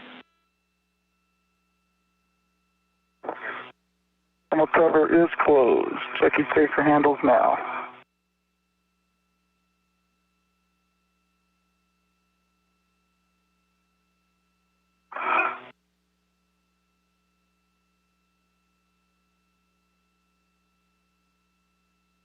And we're moving the arm station Zenith.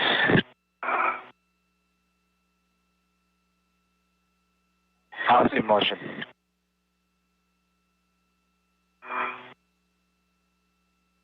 Motion, continue. Good motion.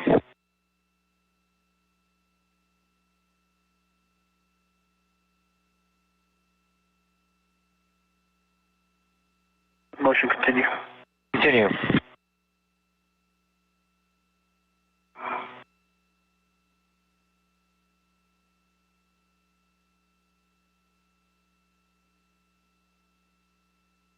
How far to publish? It's about a meter and a half, station Zenith. I think you can stop right there. Copy. Arms motion stopped. CA complete. The brakes on. The brakes on. Okay, Ike, it appears we lost your WVS signal. Can you double check that your button is, or just press it and cycle it? Double check.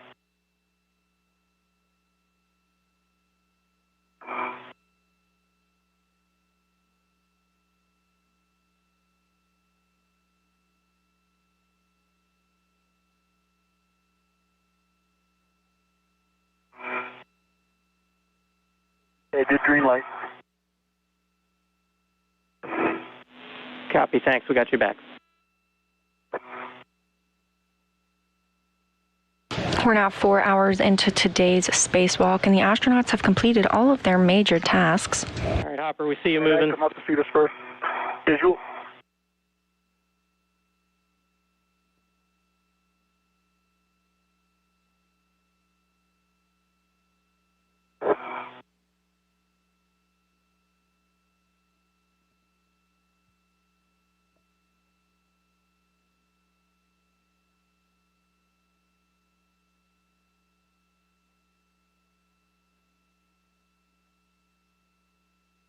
Next one.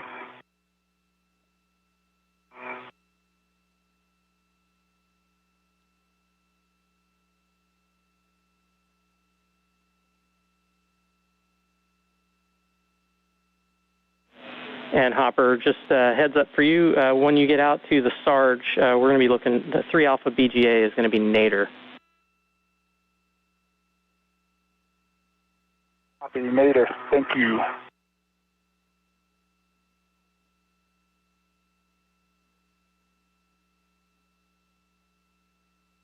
All right, Farmer. My yellow hook is back to my red reel. Back to the green reel. And my green hook is back to the red reel, both unlocked.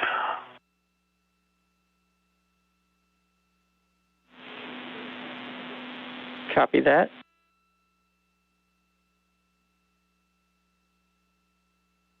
And we have a day pass and a short LOS coming up in about 50 seconds.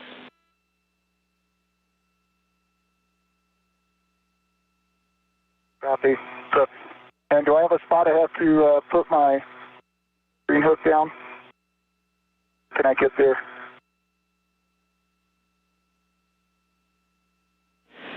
Yeah, we don't have one specified, so find someplace convenient, either a cedar rail or a handrail nearby.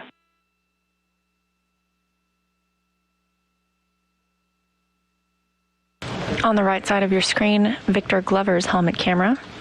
Yes, sir. And on the left, helmet camera belonging to Mike Hopkins. You can see Glover has now egressed or exited the APFR, the articulating portable foot restraint. Okay, will be a maneuver to backward.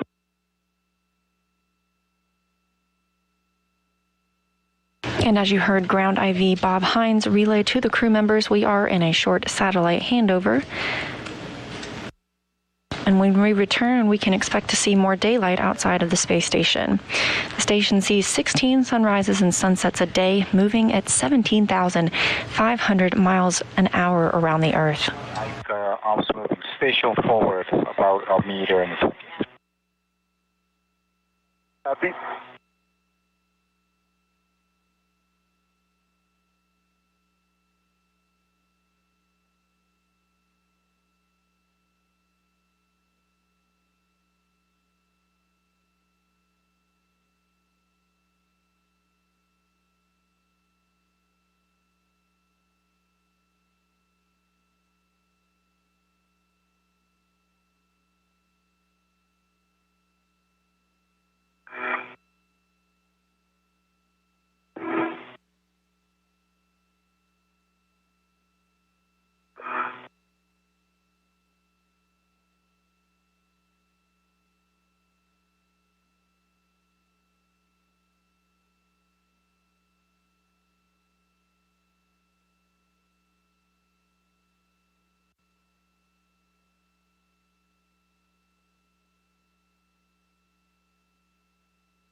Right, I put my green hook down. 3011, it's just outboard of the starboard CETA cart underneath it. Copy that, if you should need it. And I'm done at ESP2 heading back to the airlock. Roger.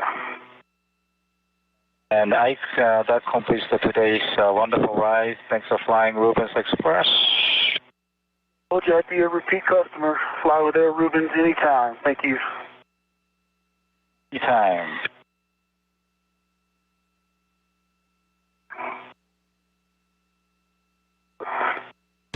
Words coming from JAXA astronaut Soichi Noguchi inside the International Space Station. And this question from Gianluca, age 7, addresses exactly what we just heard, asking how do the astronauts know when the robotic arm will move and do they control it? You can see the robotic arm clearly in this picture, also known as the Canadarm2, and down to the bottom right, that's astronaut Victor Glover, who has been on the arm for much of today's spacewalk. Inside the International Space Station is Kate Rubins. You can see her there with those screens, as well as Soichi Noguchi, who have been working on controlling the robotic arm from inside the space station today.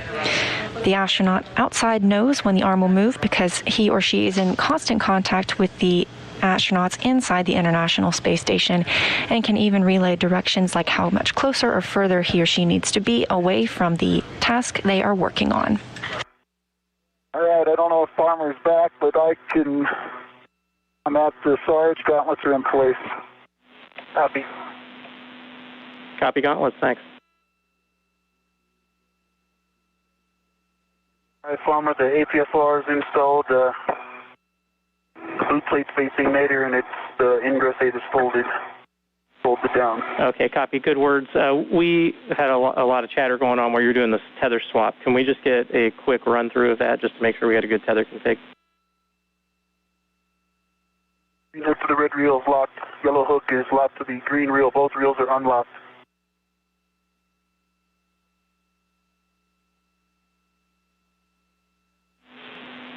Copy. Sounds good. Thanks a lot. problem.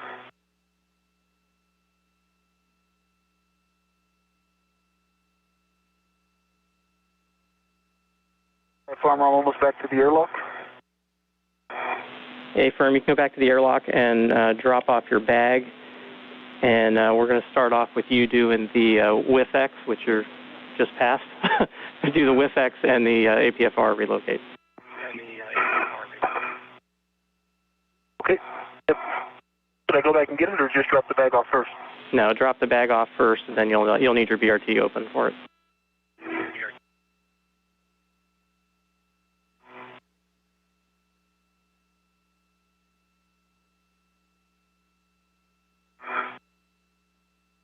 All right, can I open the thermal cover? Yep.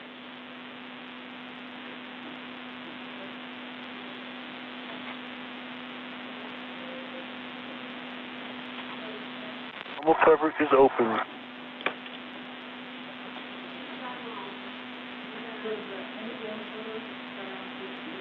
Uh-huh. Yeah. Say again, Farmer? Disregard.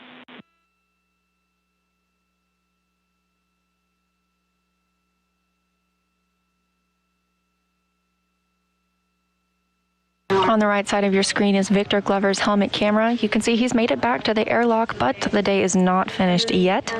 He's going to be working on an articulating portable foot restraint and preparing that for another spacewalk in the future.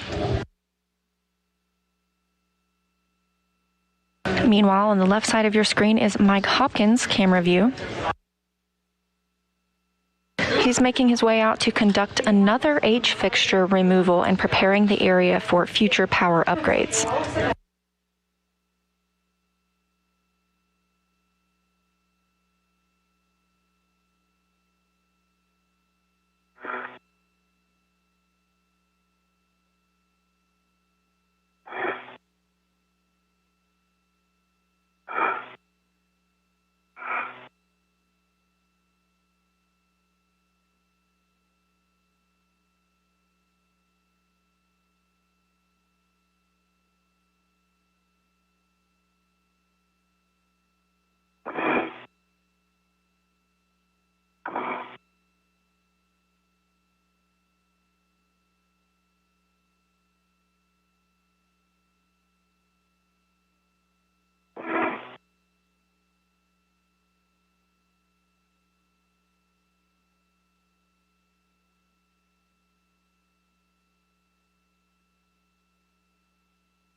We're doing, Ike.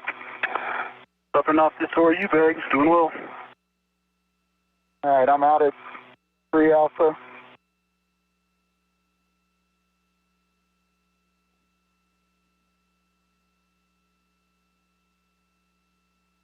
That glimpse of the Earth below Mike Hopkins from his helmet camera is a look at the South Pacific Ocean as the International Space Station flies 271 statute miles over the South Pacific Ocean south of New Zealand.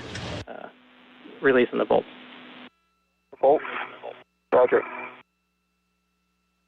Farmer, just confirm, I don't need to grab anything out of the airlock, right? That's correct, Ike. Just making a deposit. All right, coming back out.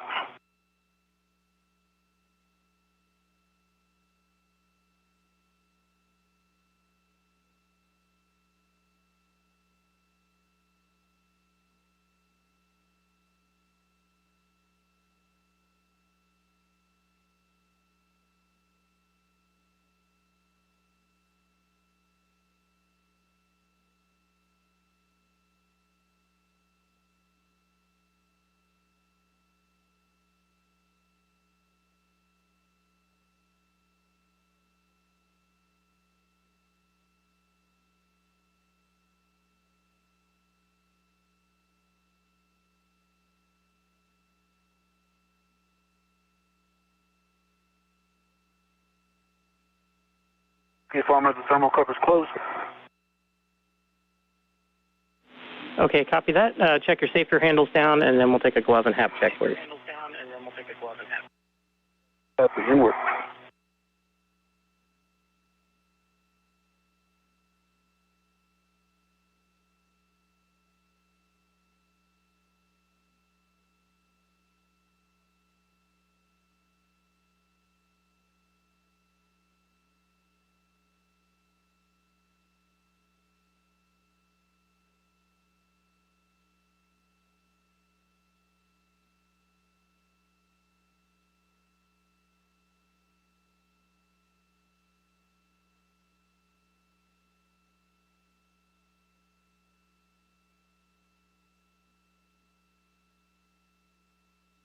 All right, former half is dry, and gloves.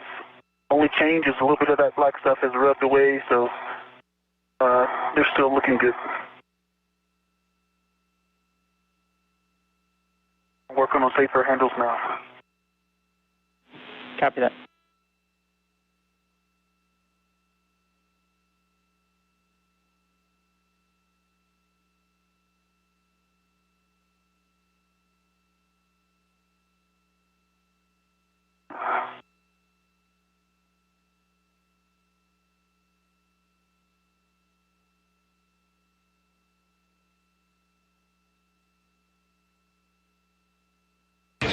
You just heard NASA astronaut Victor Glover in this view from his helmet camera as he's at the airlock preparing for his next task, setting up an APFR and articulating portable foot restraint for a future spacewalk. He gave a glove and hap check. Hap stands for helmet absorption pad, and the astronauts regularly check this to make sure there's no fluid in their helmet. Additionally, as you can see, a spacewalk is a completely hands-on task, and so the astronauts conduct regular glove checks to ensure there are no tears in their gloves and they can proceed with the spacewalk. Okay, you're going to translate to the WIF-X over on the starboard side of ESP2, WIF-3, and put it on your BRT. On the way. And Hopper, reminder on this H fixture, only 2 bolts are currently installed, so it's bolts 2 and 4 we're going to be working. Copy. Bravo 7, counterclockwise 1 is set. That's a good setting, and we're looking at bolts 2 and 4. You're going to turn both of them 1 to 2 turns only in any order. Report turns.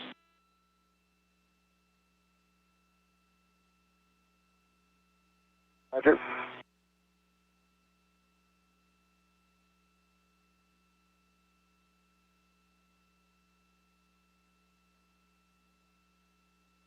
This view from Mike Hopkins' helmet camera, you can tell because it is designated the number 18 in the bottom right. He is using the PGT or the pistol grip tool to release another H fixture. That was one of his tasks earlier today as well. And with that successful completion, as well as the other tasks that the spacewalkers were given today, they've decided to move on to future get-aheads.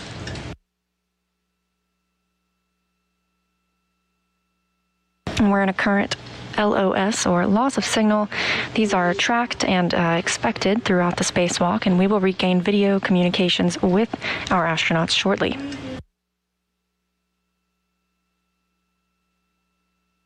Bolt 4, 2 turns. Copy, 2 turns, bolt 4.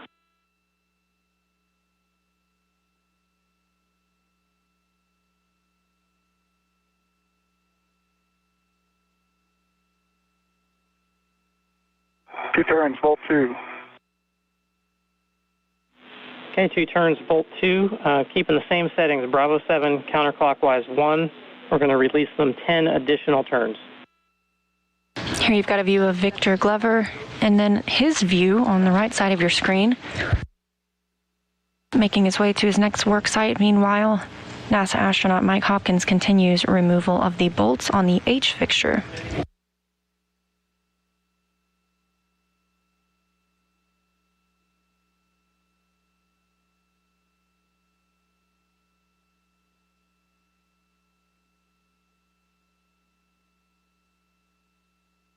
Another handover period of the tracking data and relay satellite systems.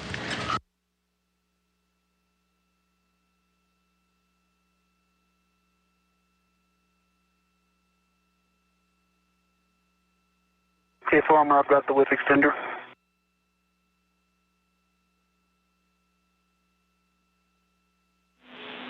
Copy that, Ike. You're going to translate out to the port CETA cart, looking for width 3. Port CETA cart width 3.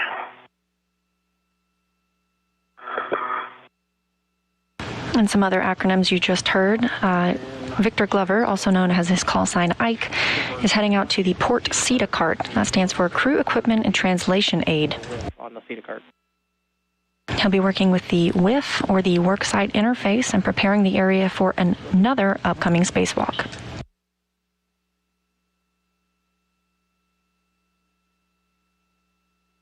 All right, 4 released with 7 turns, 2 released with 8 turns. Copy, 7 turns on bolt 4, 8 turns on bolt 2.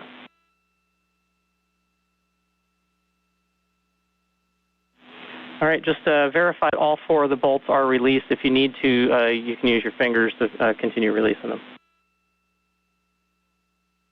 Roger.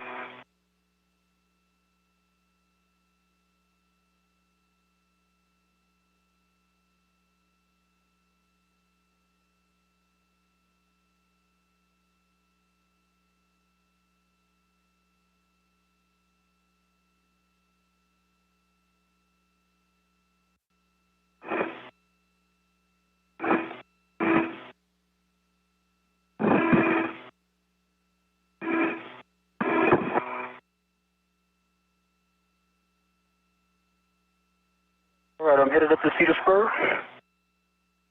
Roger. And copy that, Ike. And obviously, with us doing the get-aheads, please keep an eye on the safety tethers as we move starboard.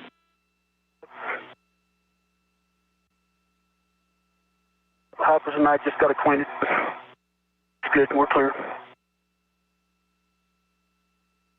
So, Farmer.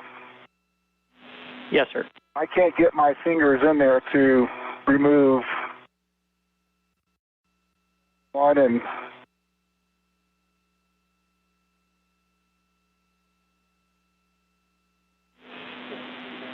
Copy that. Stand by 1. Yeah, it's just it's set fingers, but it's hard to get your finger inside these.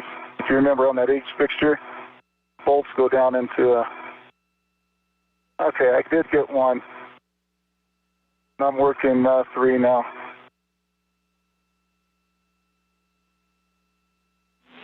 And when they're released, they should pop out. So I don't know if you can tell that at all while you're messing with it.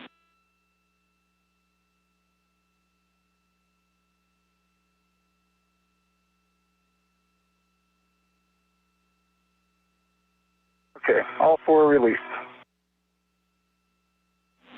Copy, all 4 are released. So you can retrieve the wedge assembly if that's what you want to do again, and put them in the H fixture channel. Yes, that's what I want to do.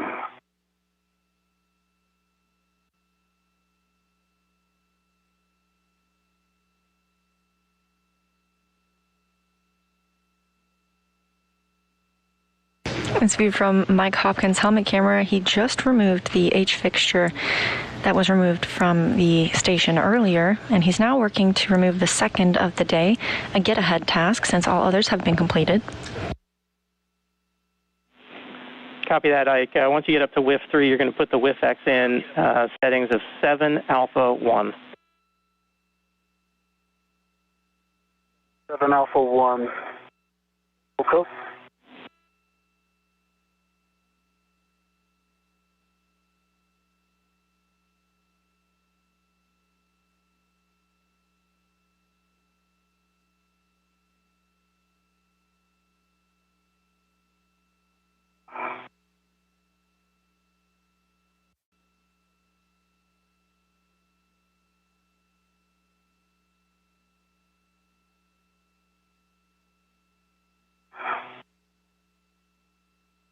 And 7, clocking to 7 would have it pointing like Nader and Robert. Is that what you have in mind?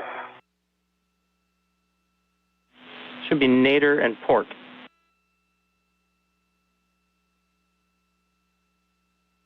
Okay, if I put it at 7, I think. All right, let me just try it and see.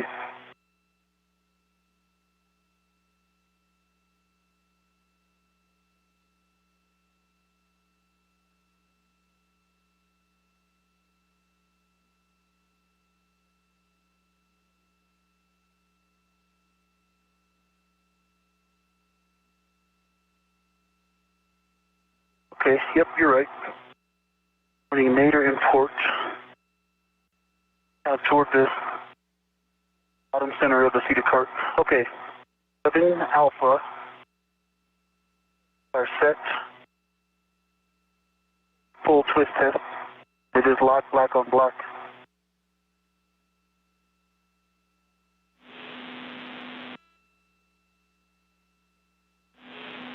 Okay, copy that, Ike. And then next you're going to retrieve the APFR that's there on the CETA cart with 2, and you're going to install that into the WIFX.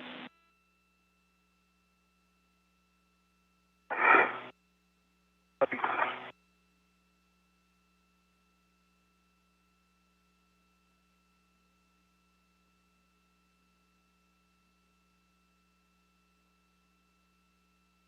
H fixtures released. Nice work. You're the H fixture black belt. It's a wedge tool. Hey, Farmer, I'm having a hard time getting to the indication on the 1 versus 2. Can you just tell me, is that where they collapse or is it extended? 1 should be fully collapsed. It is 7 Alpha 1 set. 7 the APFR. Copy. Good words. Yeah, and go ahead, Ike. Farmer, you want a full tool in? Yeah, sorry. If we can get a some pictures of the GSE pad before you leave. Will do. And do you need a full inventory of the bag?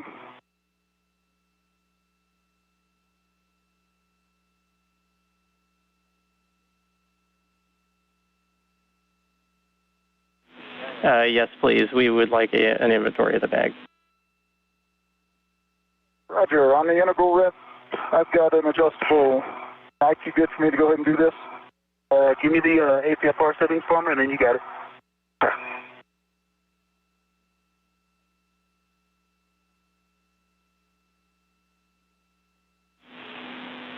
Okay, Ike, your APFR settings are going to be 12 Sierra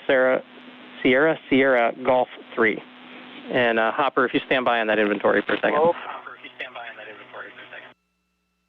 Cool. Copy.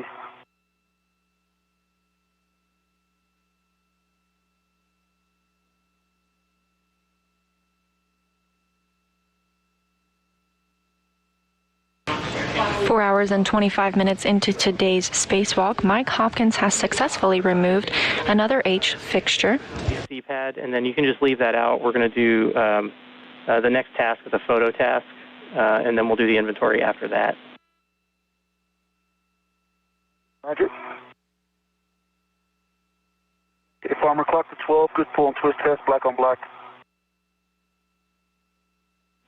Good words. I will Sierra Golf 3.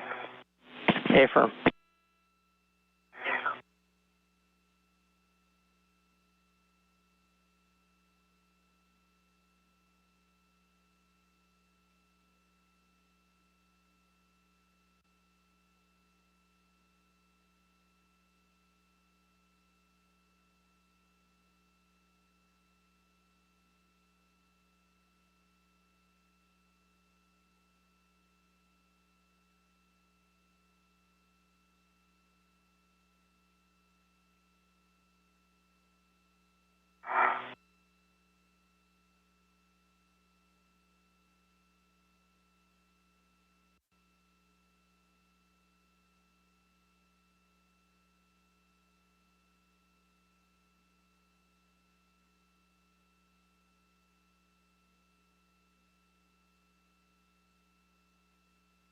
right, Farmer.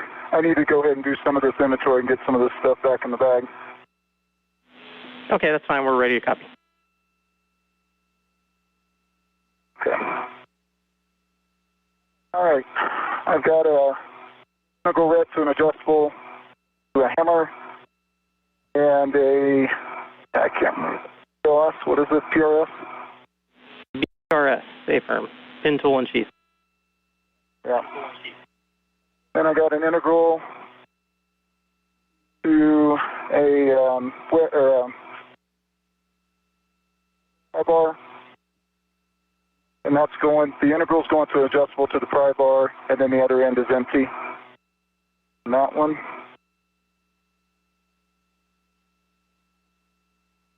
I've got an adjustable, a second adjustable that has an H fixture.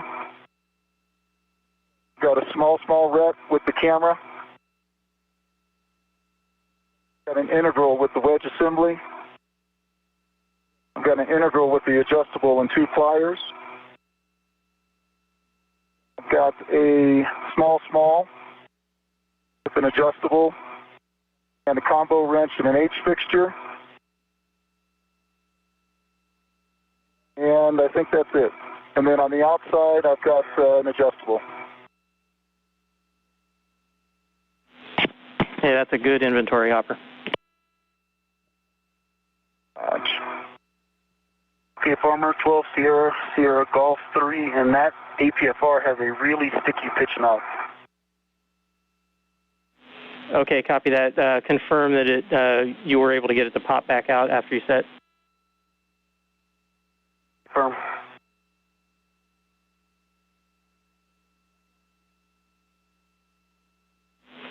Okay, copy that. That's a good install. You can go ahead and head back towards the airlock. Your next task is going to be to relocate the OI whiff. Work.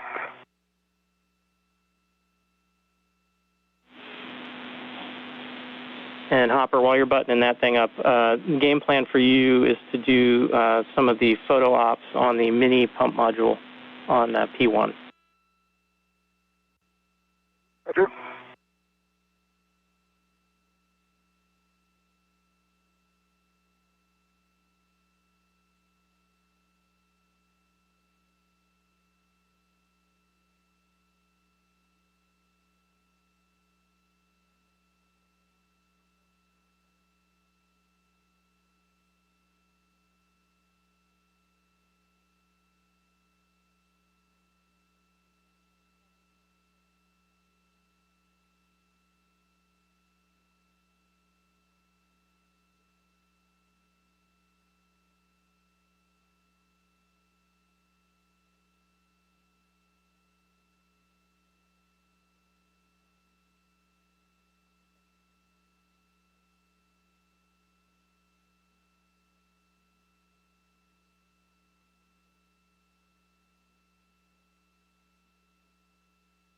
All right, Farmer, I am tally the OI whiff.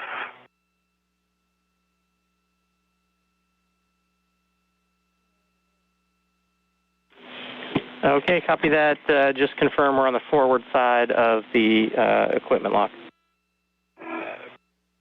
Confirm at airlock with 3.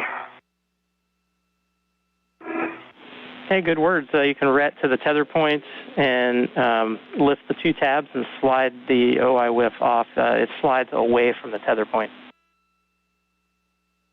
Copy and work.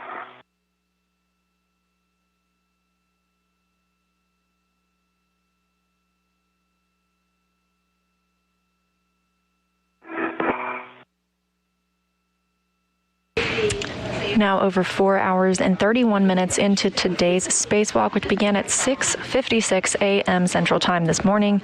The astronauts have completed all of their major tasks and moved on to get-aheads, of which Mike Hopkins has completed another H fixture removal, preparing the station for future power upgrades. And Victor Glover has completed work on an APFR, or an articulating portable foot restraint, preparing the station for future spacewalks.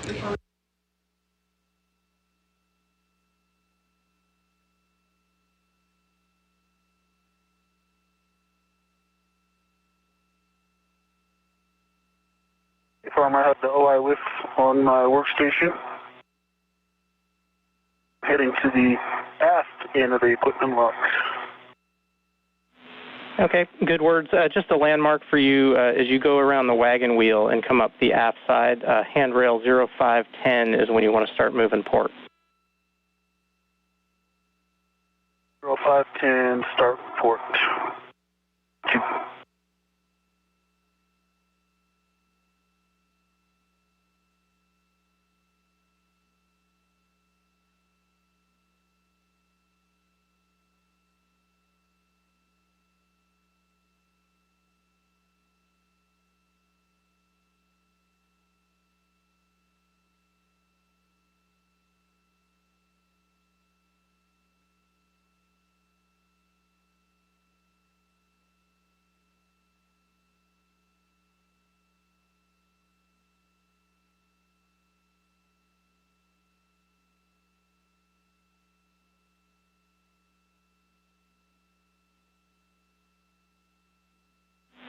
And Hopper, when you get a chance, glove and hap check, please. Okay. All right, crew lock bag one is on my BRT.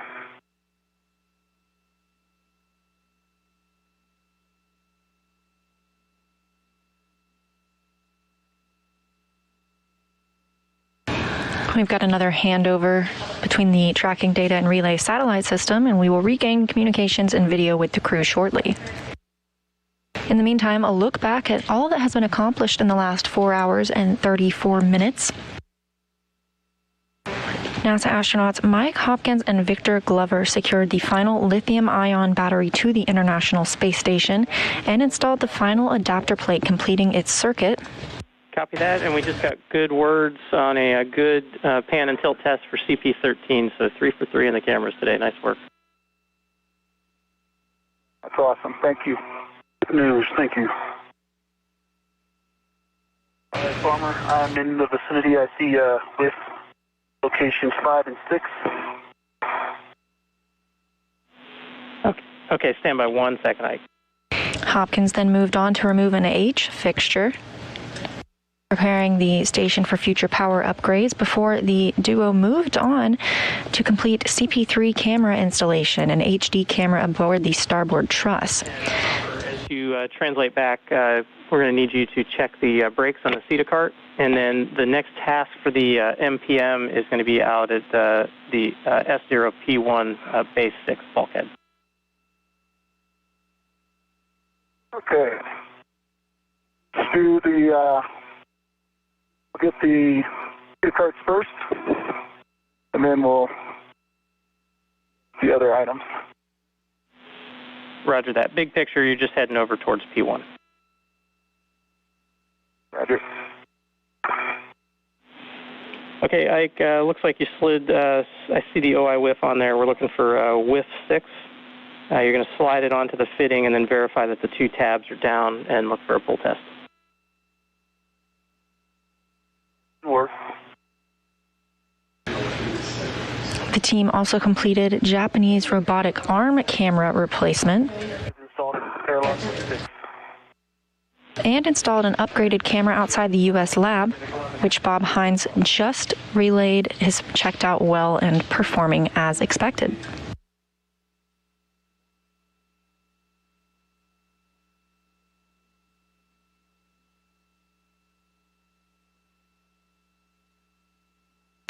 This view from Mike Hopkins' helmet camera, giving you a glimpse at those batteries aboard the International Space Station. How you guys are feeling? Super. Hi, Navy. Means good. Okay, Farmer, gloves still look good on my left and pinky.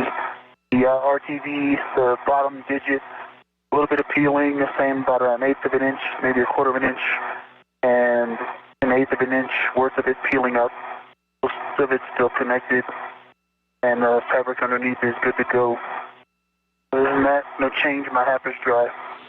Copy that. And that left finger, is that has that changed from earlier, or is that pretty much the same? The earlier one was my right pinky. Same place on my right and left pinky. The earlier one was right. This one is left. Copy that. Good words.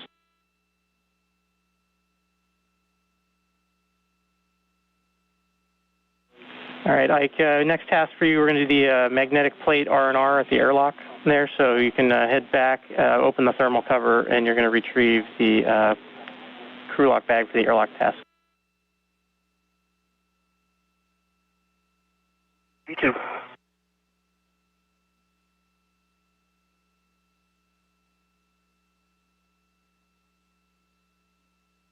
Okay, Farmer, Ike, come in board of the Sarge. Yes. Copy that, Hopper.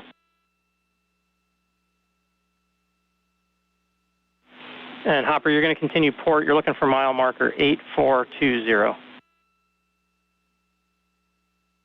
8420. Roger, coming up on the starboard Cedar cart. And my green hook.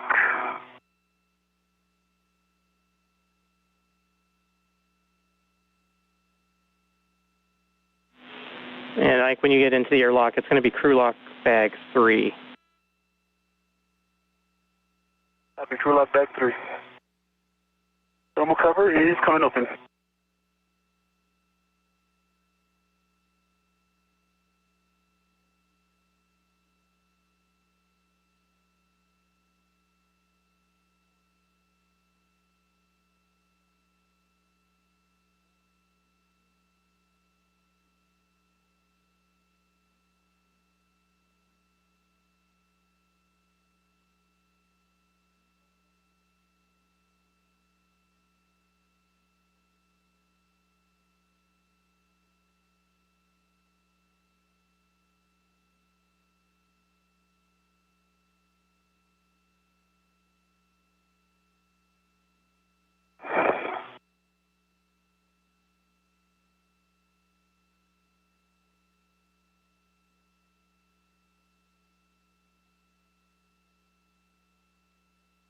All right, Farmer, I got my green reel back.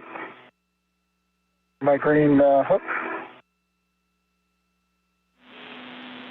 Copy that.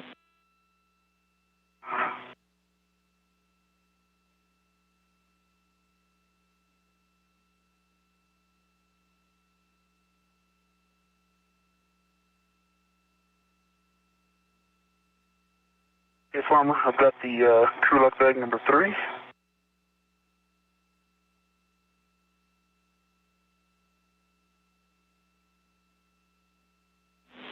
Okay, you can secure that bag to the airlock handrail right near the hatchway with an adjustable.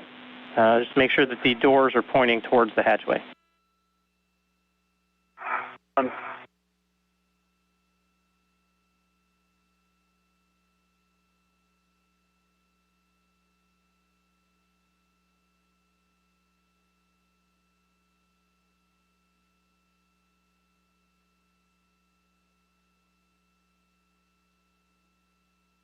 Starboard Cedar cart, brake pedal, release, 2 pushes.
Copy that, Hopper. I heard you.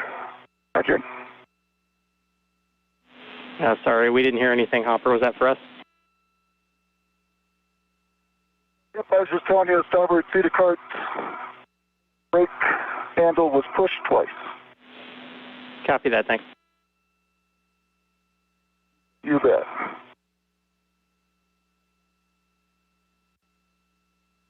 Hey, Farmer, I have the bag.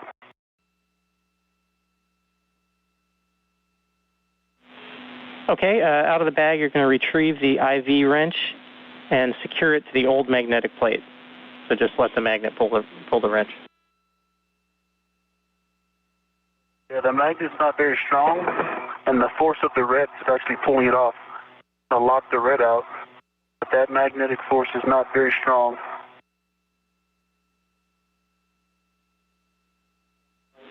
Copy, standby 1.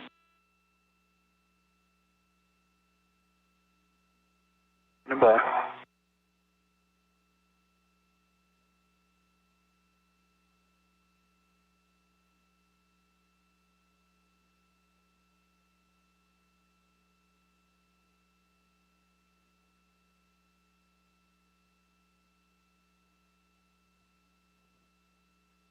Let's see the car, 2 pushes on the brakes.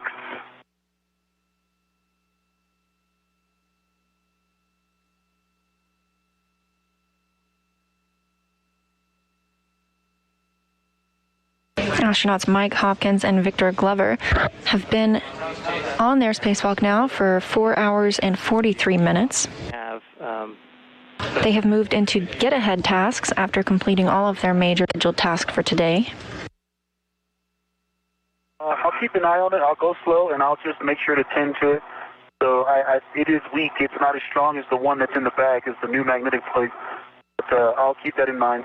But I'm ready to take it off if you are.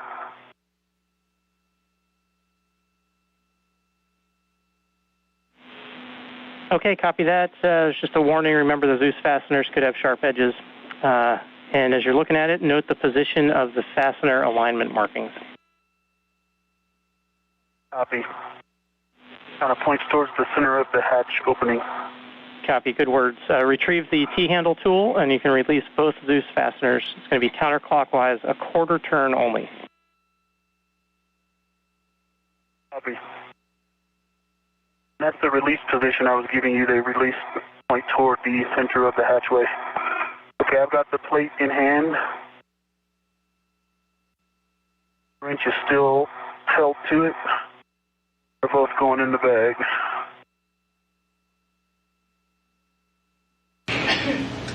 NASA astronaut Victor Glover, you can see his helmet camera view on the right-hand side, is at the airlock. Retrieve the new magnetic plate. Also being careful with that one. Lock out the ret as needed to alleviate the side loads. Glover is working to remove and replace a magnetic plate that helps the thermal cover, which you can see open at the airlock. It helps the thermal cover stay in place.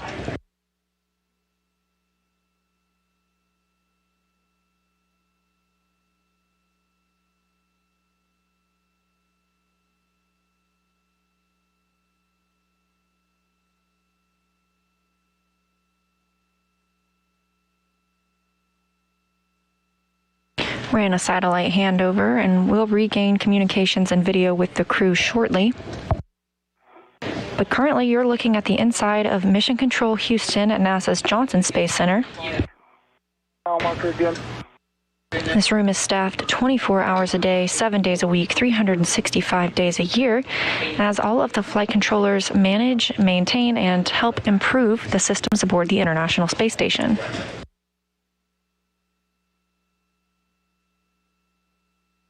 The new magnetic plate is aligned.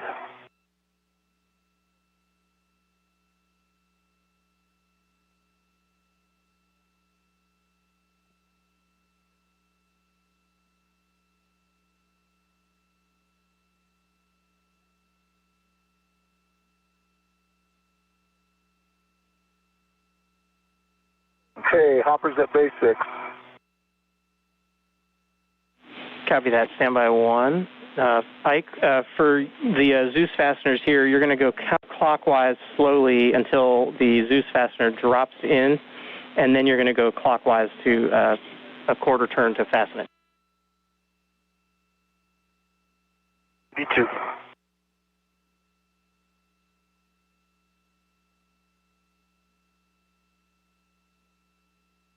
We're in another satellite handover as NASA astronaut Victor Glover, or as you'll hear him referred to as Ike, which is his call sign, is at the airlock and working to remove and replace a magnetic plate that helps the thermal cover stay closed.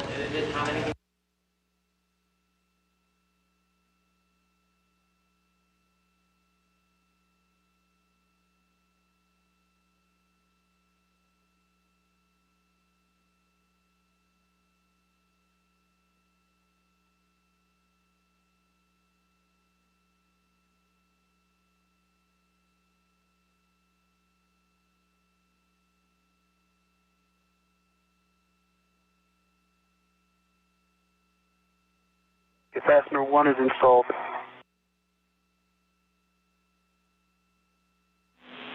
Copy that.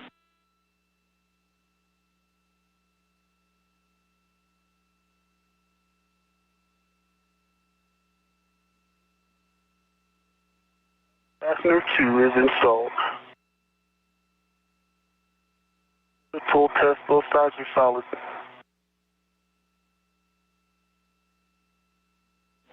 Copy that. Sounds like a good install. Nice work.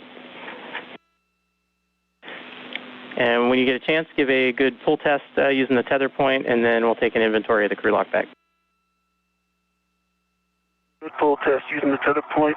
Let me grab the red off of it, and then I'll give you the inventory. Got pictures that you want, Farmer? Yeah, so confirm you're at base 6 on the S0P1. Affirmative. Yep. Okay, we're going to be photographing the just zenith of the DDCU 3 Bravo. We're looking for the MBA connectors and panel and the surrounding structure. It's basically in the zenith. Zenith of DDCU. That's good words. It's the zenith port quadrant of base 6.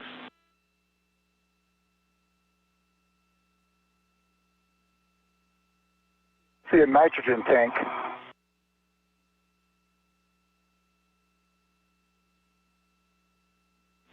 Okay, you might be one bay too far. So go back to the next bulkhead further starboard, and the DDCU should be there. And the connectors we're trying to get are just above that DDCU.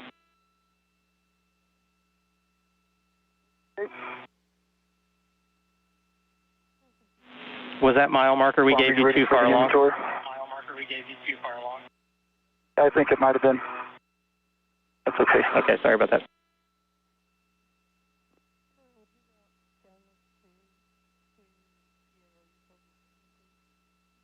Are you ready for the inventory?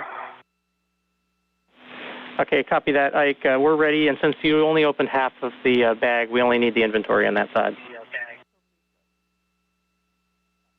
Okay, but I stuck the wrench, I stuck the IV wrench and the magnetic plate on the other side to keep it in, with a closed door while I was doing the other one. So they're on the other side, and on the side I used, I have a ret to the T-handle tool, and then an empty ret,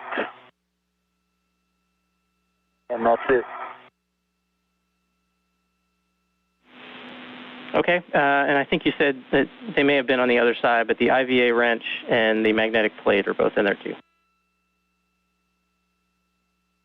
They are on the other side, but yes. Copy that. That's a good inventory.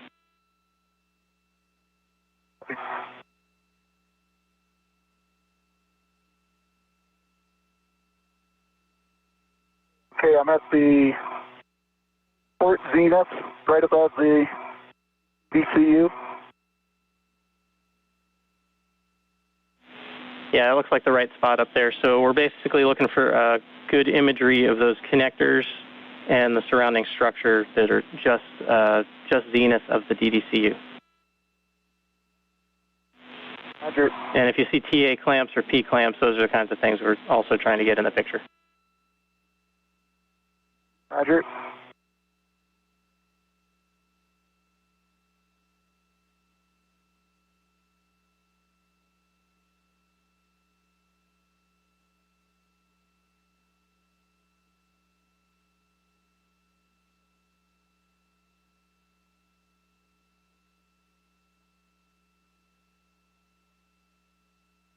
This view from helmet camera of NASA astronaut Victor Glover, who has just completed a removal and replacement of an airlock magnet.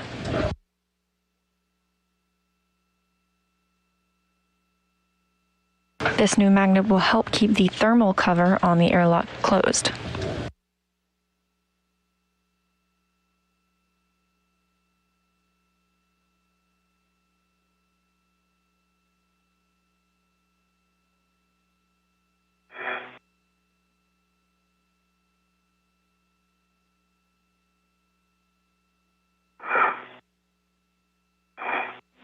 And Ike, just confirm that your PGT currently has a 6-inch wobble on it. Confirmed. That is correct. Okay, copy that. Hey, Farmer, any other pictures? A-firm, Hopper, stand by 1 second. Actually, if you want to go ahead and translate one bay, I guess it might be 2 bays over, bay 10, mile marker 8820, should be right near the pump module. Okay.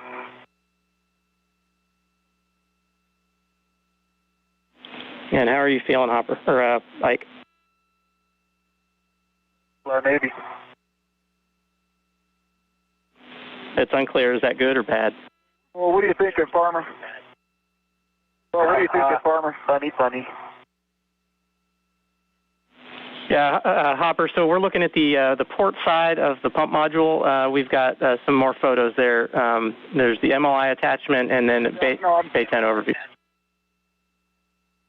Yeah, no, I copy that. I'm just saying, what are you guys thinking from the get-aheads? Because so we had a good day. Yep, totally agree. There are 3 more photo sites that are kind of in line here, just along Phase 1, that would be part of this get-ahead that you're doing. And then for Ike, we were going to send him out to do the MMOD bolt release out at P4.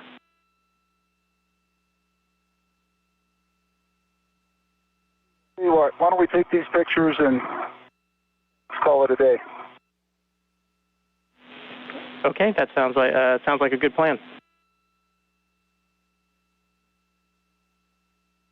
Okay, I'm at Bay 10. Copy that, Hopper.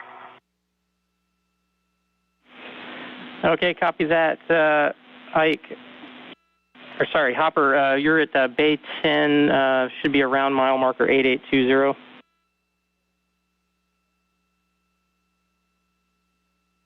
8880 is where it starts. Okay, and basically we're just looking for a photo of the MLI attachment points along the MPM. Along the MPM. Along the pump module? Yeah, so if you just get just port of the pump module, and then take the picture as you're looking aft and starboard along that side of the pump module. Roger.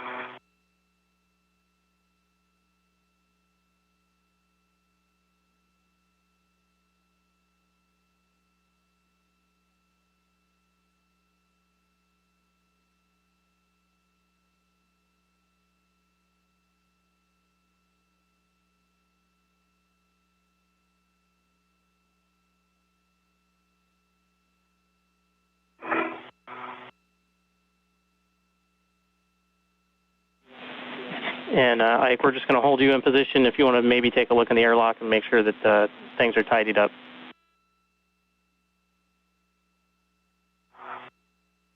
Tidy is not not a word I'd use to describe the airlock right now. Copy that. And Let me do what I can. Copy that, and no hurry if you want to hang out and relax too. That's fine.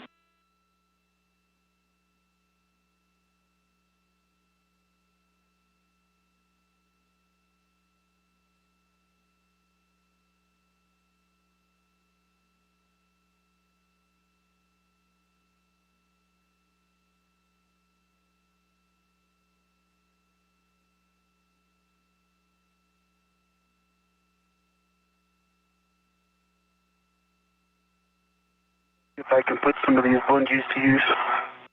Yeah, I tried with with the WDE. Yeah. I don't know if it's still there.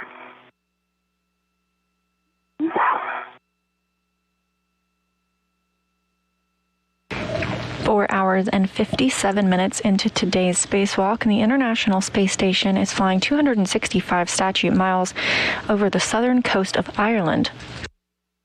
This view is from the helmet camera of NASA astronaut Victor Glover on his second spacewalk today. Okay, This is the helmet camera of Mike Hopkins. My apologies. He is taking photos of the external portions of the space station to document its current state.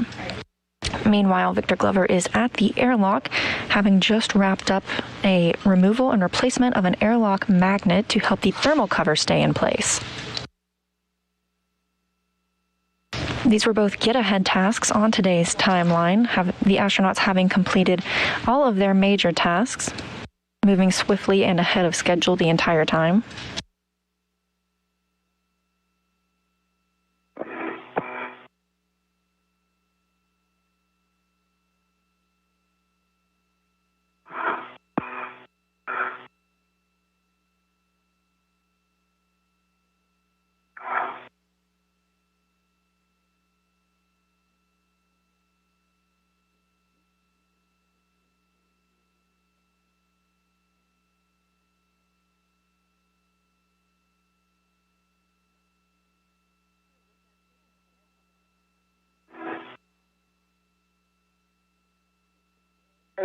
Coming your way? Okay. I've opened up the middle as much as I can. That the medium or you guys are looking pretty good. The EGDCG is it's gonna make it a little challenging. You got it up forward against the hatch? It is aft and against the hatch. Yeah, okay. All right, and I'm banging out in my usual place, aft.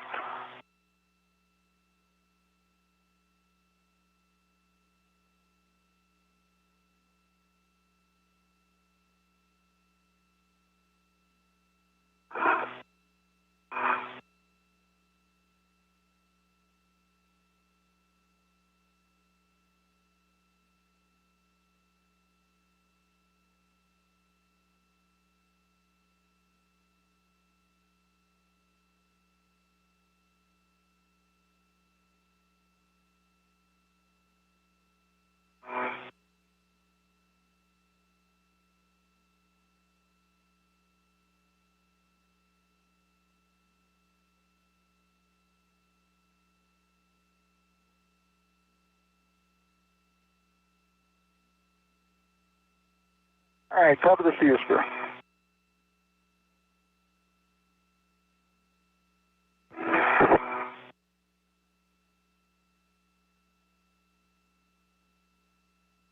See ya. Enjoying the views? Enjoying the views.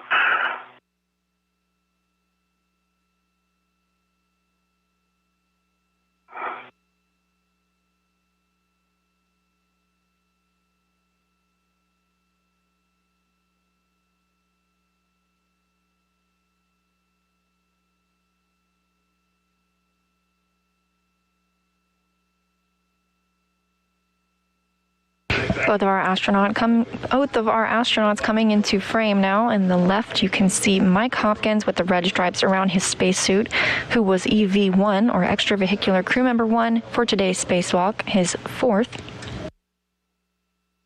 And on the right is Victor Glover on his second spacewalk.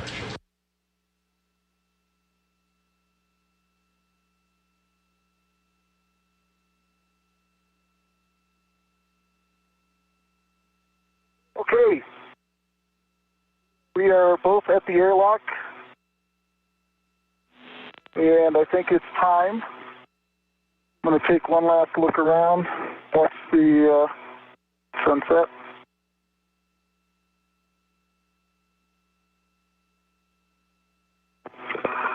Beautiful view. All right. Yeah, enjoy the view. You guys did a great job today. You guys rocked it. When you get a chance, if someone can take a look at the airlock hatch pip pin before we start ingressing. Roger. I can see him easy.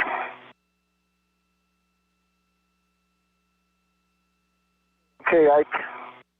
My waist tether is to the D-ring in the airlock. Tail closed, slider lock, black on black. Got a good pull test. And let me put my screw lock bag inside. Happy.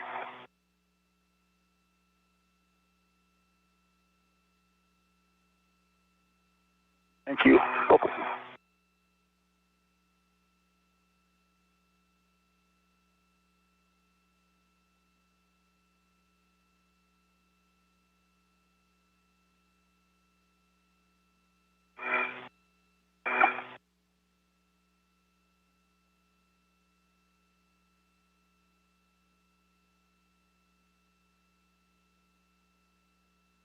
We're experiencing another satellite handover as the astronauts prepare to ingress or enter the airlock following today's spacewalk.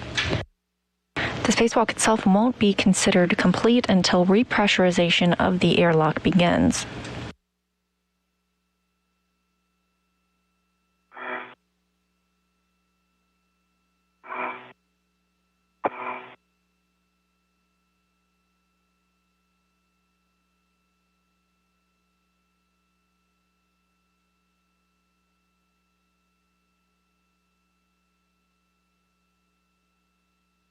Okay, EV1 is in the airlock, and I am transitioning to hopper and EV2.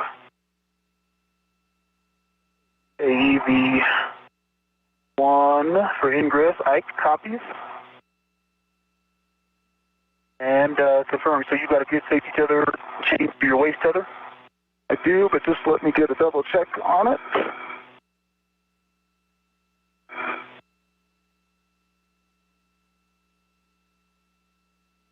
That's affirmative. Airlock D-ring extender, bell close, side lock, black on black, good pull test. Copy that. My waist tether, small hook is locked to my right D-ring extender. Big hook is locked to your safety tether anchor hook. Gate closed, locked black on black. I've got your safety tether anchor hook. Off the handrail, locked to my hook, black on black. Good pull test between the two. That is now my chain. Isn't that in the airlock? And I will grab my safety tether anchor bolt hook off the forward starboard. Roger. And whenever you're ready, I will come on in. Come on in, Ike. No.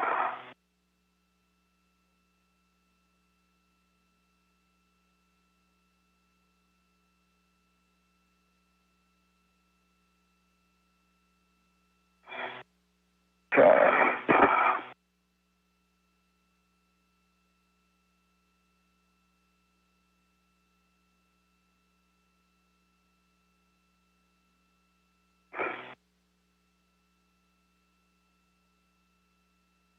Got the camera group. It is on the aft side, but I've got it held low. Okay. If you're able to come up high. Up to the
All right, nice job on the ingress. When you guys are ready, you can remove the SCUs from the stowage pouches and install them on your DCM. Roger.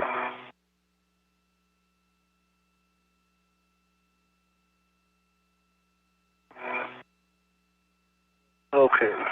Thermal cover is closed.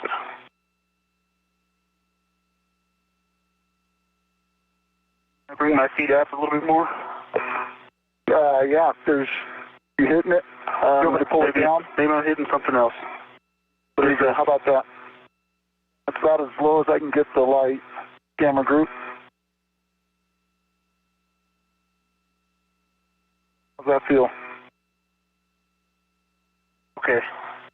I think I'm going to need to come further aft? Okay. Further towards the hatch? From here?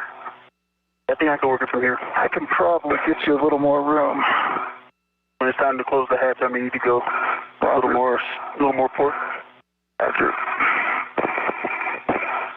Okay, right here you say put the DCM, or SUs to DCM? Yes. Okay. EV1 in works. EV2 in works. NASA astronauts Mike Hopkins and Victor Glover are back inside the crew lock portion of the Quest airlock with the thermal cover closed. Any more than a 5-inch gap anywhere on the thermal cover. It looks good. I don't see any gaps from my perspective. Copy that. Thank you.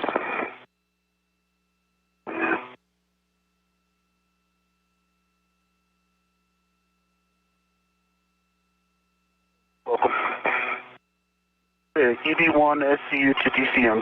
Locked. Full test. And by for EV2.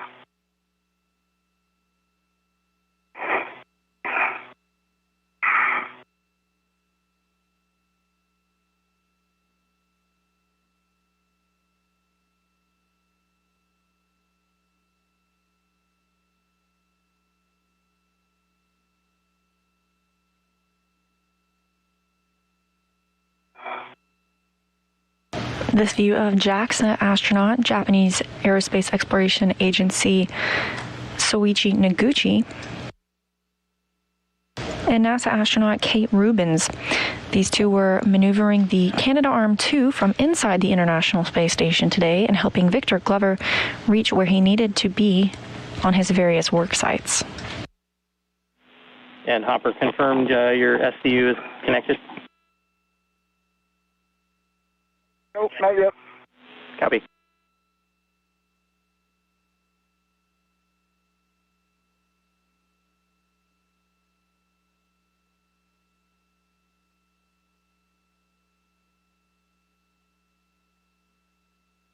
Okay, EV2. SCU is connected. Okay, copy that. Reminder, a TCV setting of 8 will minimize the SCU cooling time. And with that, you guys can switch water to off. Expect your H2O as off message.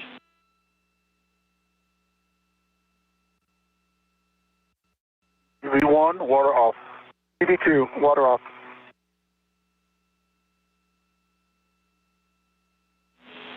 Copy that. That starts our 2-minute timer before closing the hatch. Roger.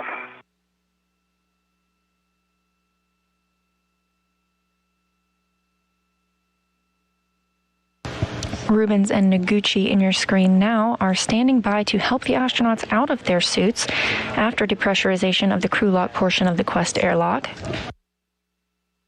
The start of depressurization will mark the end of the spacewalk, but will be on the air until the astronauts remove their helmets. Before I move the hatch, there's a lot of stuff in here. It wants to go everywhere. Copy all.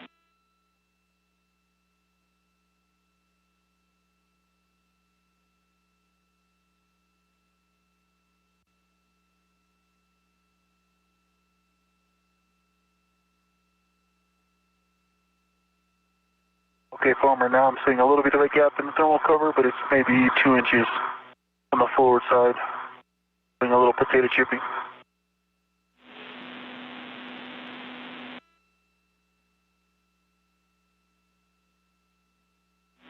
Copy that. That's a good config.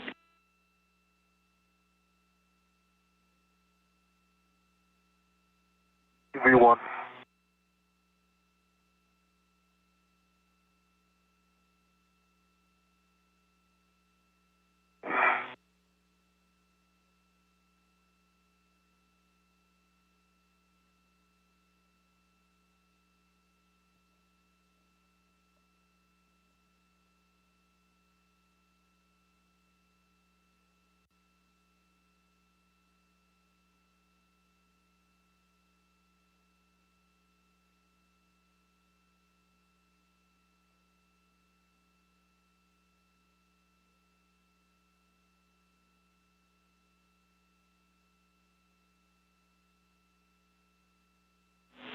Okay, that's the completion of the 2-minute timer. Again, verifying the hatchway is clear, and verify also that the handle position is per the hatch decal, then you can close the hatch.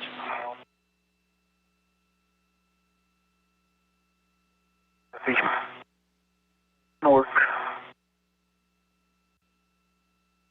All right, I'm ready to come down your way a little bit, Roger. Yeah, I'm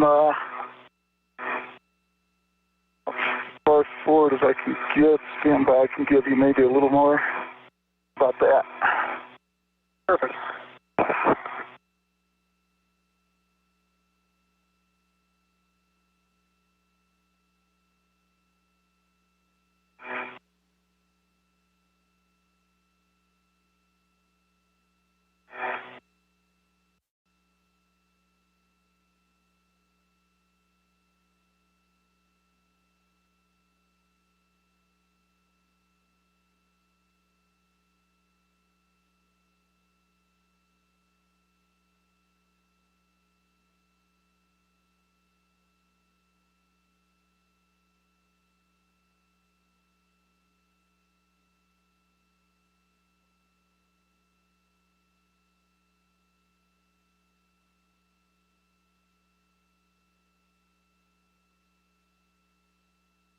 Five hours and 15 minutes into today's spacewalk, and Victor Glover working to close the hatch.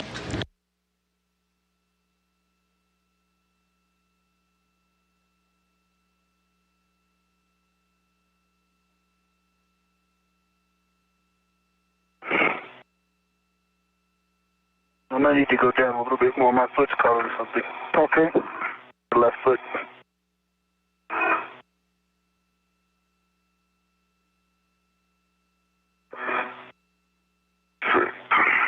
Perfect. Whatever you just did, that did it. Thank you.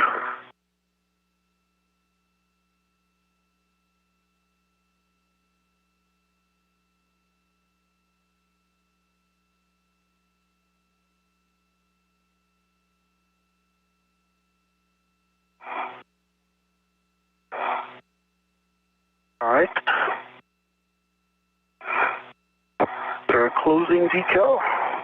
There is not. Interesting. Or at least I didn't see it, yeah. Okay, so latched. I put it in the locked. Before you move it? No. Once you put it in the locked position, or the latch position, I put it in locked. Yep. Copy. Okay, going counterclockwise. Latched and locked. Sweet. Full test. Hatch is closed. Antenna is closed.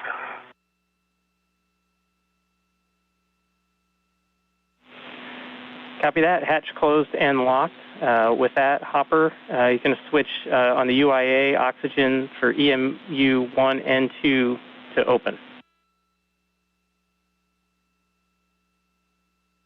And that's a check. Oxygen EMU 1 and 2 are already open. Yep, good call. Next, switch power EV1 and 2 to on. Power EV1 and 2. Power EV1 is on with a good light, volts 18.6. Power EV2 is on with a good light, volts 18.6. Good words. On your DCM, switch power to SCU. Expect a warning tone.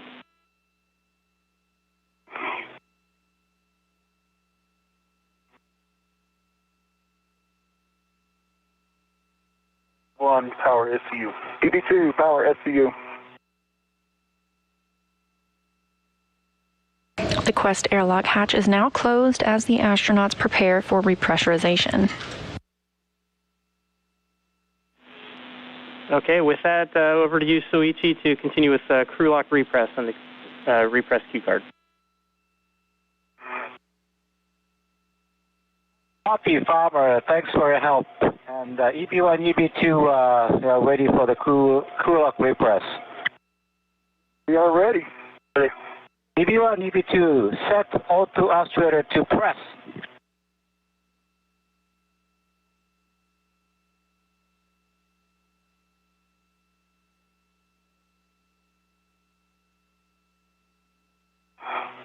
Press. Oh, EB1. EV2, press. Copy. And the number 2, check EV hatch MPEV closed. MPEV closed. Okay, check, great. Okay, now we are starting to repress IB hatch equalization valve, throttle off to norm, and we'll keep it very, very slow. If you guys are ready, we're starting the repress. EV1. EV2.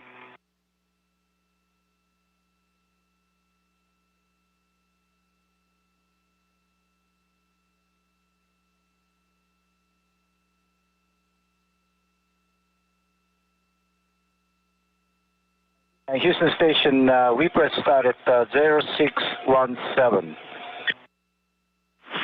Houston, copy, 0617.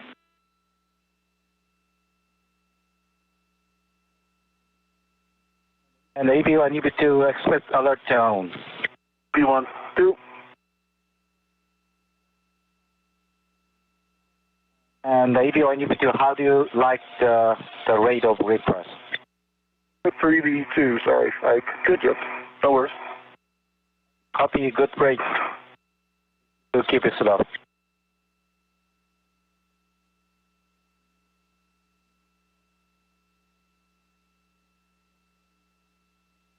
The beginning of repressurization marks the official end of the spacewalk at 12:15 p.m. Central Time, bringing today's total to a 5-hour and 19-minute spacewalk, beginning at 6:56 a.m. Central Time this morning.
Today's spacewalk, which started at 6:56 a.m. Central Time, has now completed, wrapping up at 12:16 p.m. Central Time, marking a 5-hour and 20-minute spacewalk for Mike Hopkins and Victor Glover.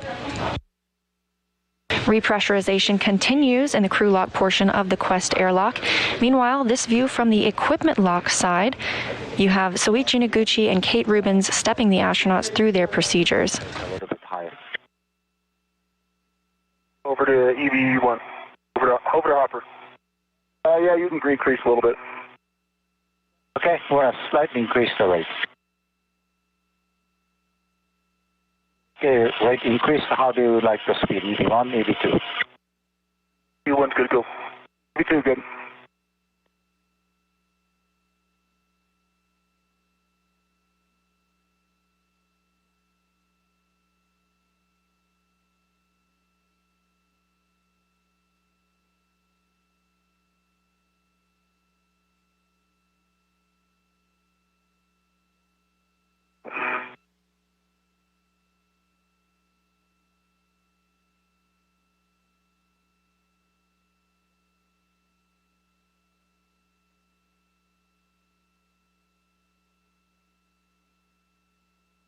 and EV1, EV2, the next action is when the clock at 4.0, you will hear the alert tone, and the clock at 5, we will close the equalization valve to off, and you guys expect another alert tone. I'll copy. EV1. Thank you.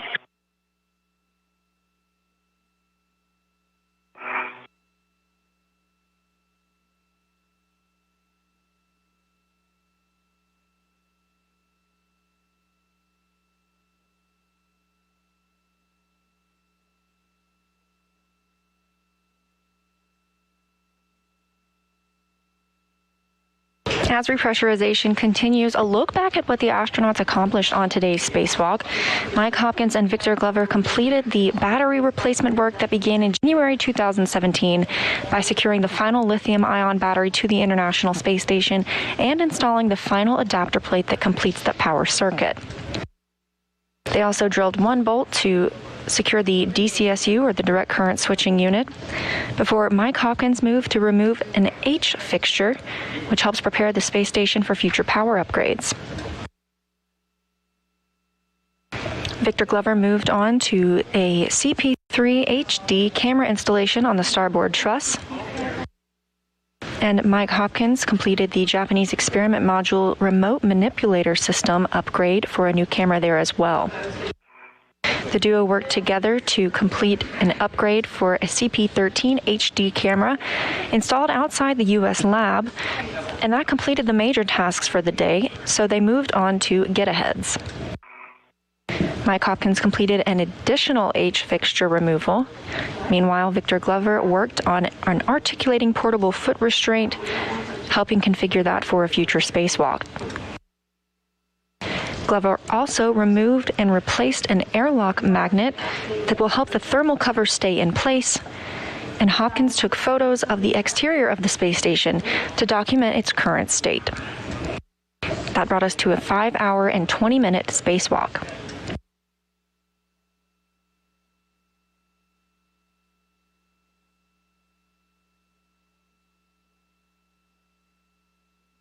EV1, EV2, how do you like the rate? Okay, if you want to go up a little. EV2, EV2. So EV2, you're good with going up? Yep. Thank you. Increasing. And repress rate increased.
With the completion of today's spacewalk, we have a look at the updated numbers. It was the 234th spacewalk in support of space station assembly, maintenance, and upgrades. It was the second spacewalk conducted this year and the third for Expedition 64, one of those being conducted out of the Poisk module and 2 out of the Quest module, which you saw today. This was the 4th spacewalk of Hopkins' career for a total of 25 hours and 14 minutes. It was the second spacewalk of Glover's career for a total of 12 hours and 16 minutes. Today's spacewalk lasted 5 hours and 20 minutes in total.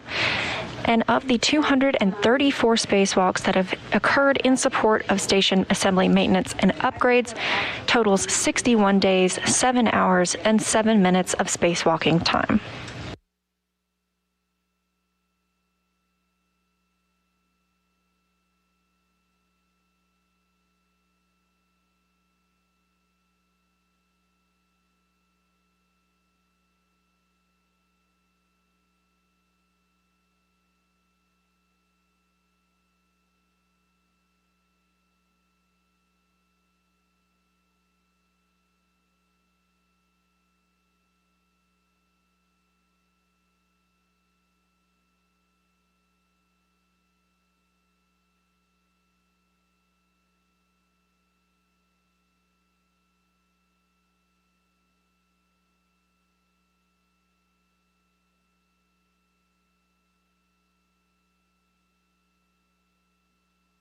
All right, EV1, EV2, how do you like the rate? EV1's good. EV2 is good. If you need to go up a little bit, I'm okay, Ike, if you want. Same. Copy. You assume it'll be a 4.0, so we're looking for the 5.0. EV1. Do we increase the rate? Yes.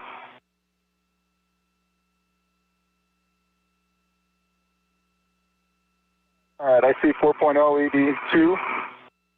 Copy 4.0. Stop at 5.0.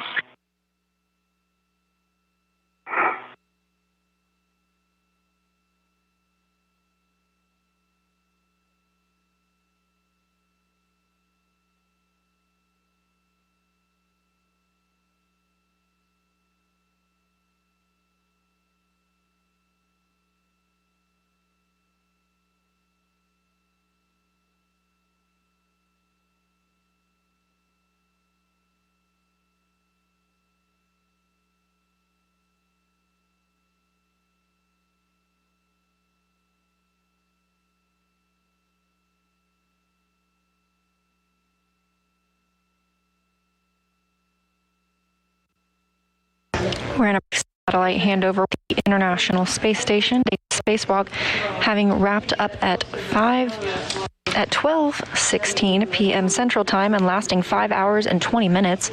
Repressurization continues in the crew log portion of the Quest airlock.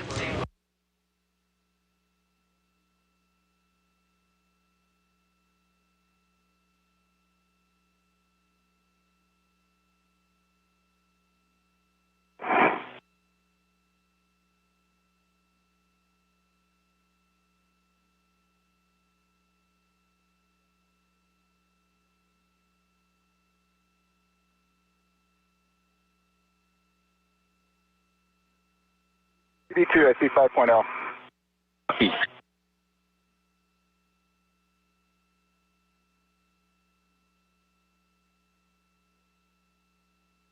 And EV1, EV2, ID hatch equalization valve is off, and now we're starting 2-minute timer. Roger that, and I show 5.1 as the final. Copy 5.1. EV1.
Soichi Noguchi of JAXA and Kate Rubins of NASA monitoring the repressurization of the crew lock portion of the Quest airlock. Again, today's spacewalk lasting 5 hours and 20 minutes.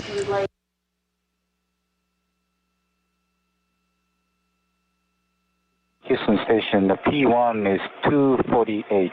I need 1 more minute for P2. Houston copies and concurs.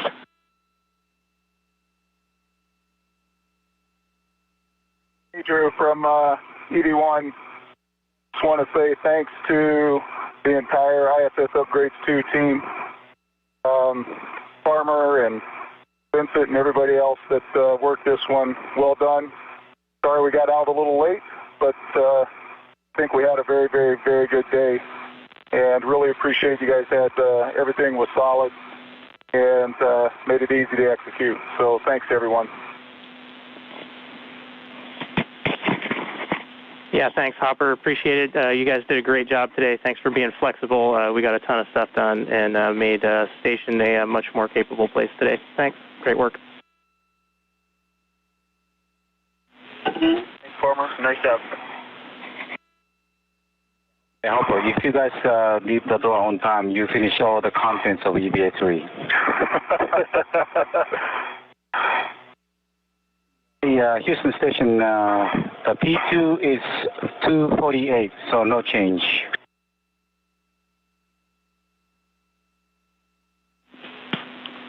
Airlock Houston copies. You are go to continue. EV1, EV2, check switch grab heaters OFF.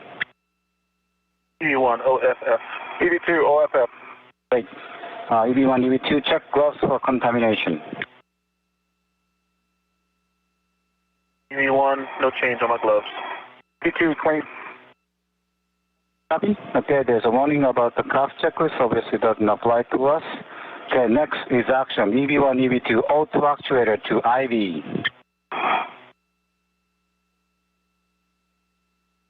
EV1, IV. EV2, IV. Great. Next is we're gonna IV hatch equalization valve moving to norm. EV members expect alert tone. EV1. 2.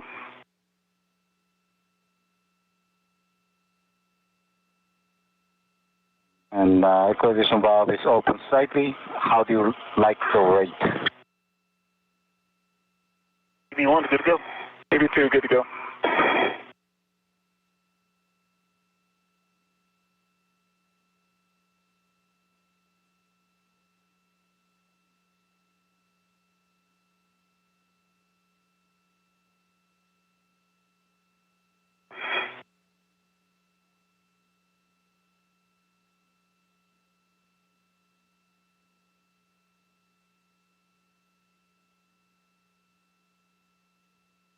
And EV1, EV2, if at any time you want to decrease the speed, say out loud. Otherwise, I want to slowly increase the speed of request.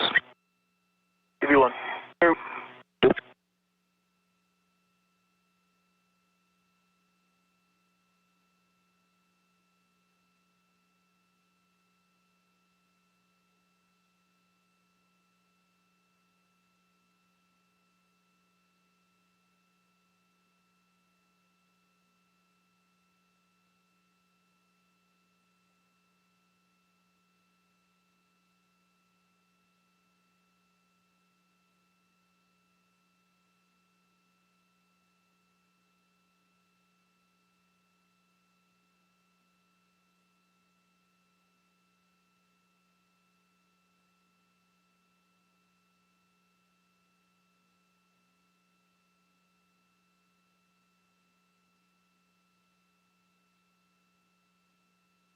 EV1, EV2, we're going to slightly increase the rate.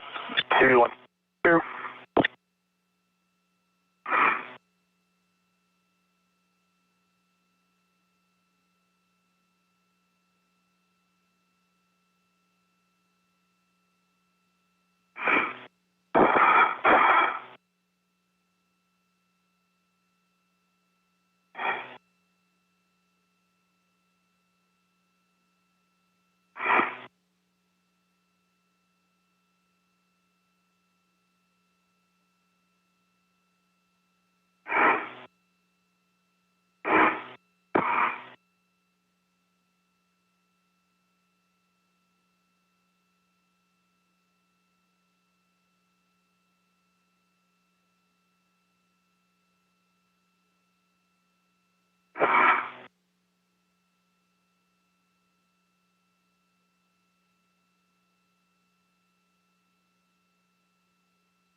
Coming up on 20 minutes since completion of today's spacewalk, which is the repressurization beginning of the crew log portion of the Quest airlock. Repressurization continues. Yeah, EV2, we're going to increase the rate. EV1, 2. Thank you.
As repressurization continues in the crew log portion of the Quest airlock, another look back at all of the tasks completed today by our spacewalkers. The battery upgrades that began in January 2017 were completed today when a final lithium-ion battery was secured to the International Space Station and a final adapter plate was installed, completing that power circuit.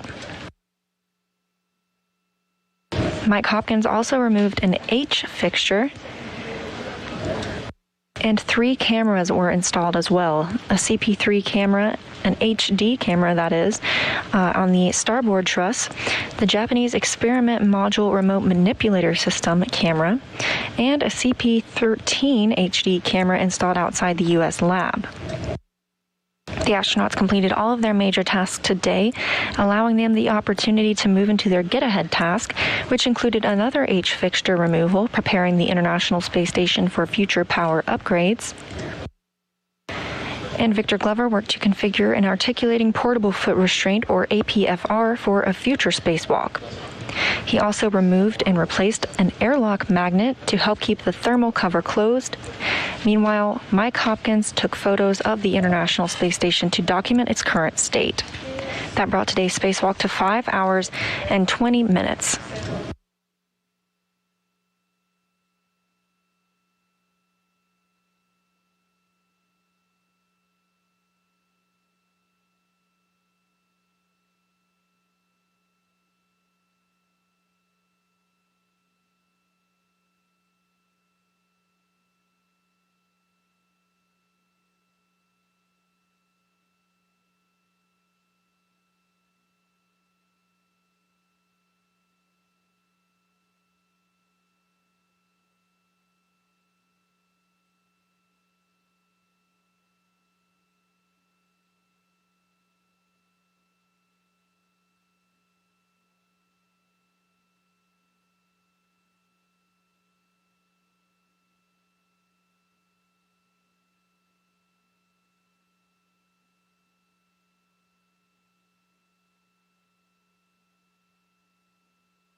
And EV1, EV2, how do you like the rate? We're almost coming to a 600. Copy. EV1's good. EV2 is good. I'm going to stay this rate.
Airlock Houston, space to ground 1 for words on the next procedure, 1.240.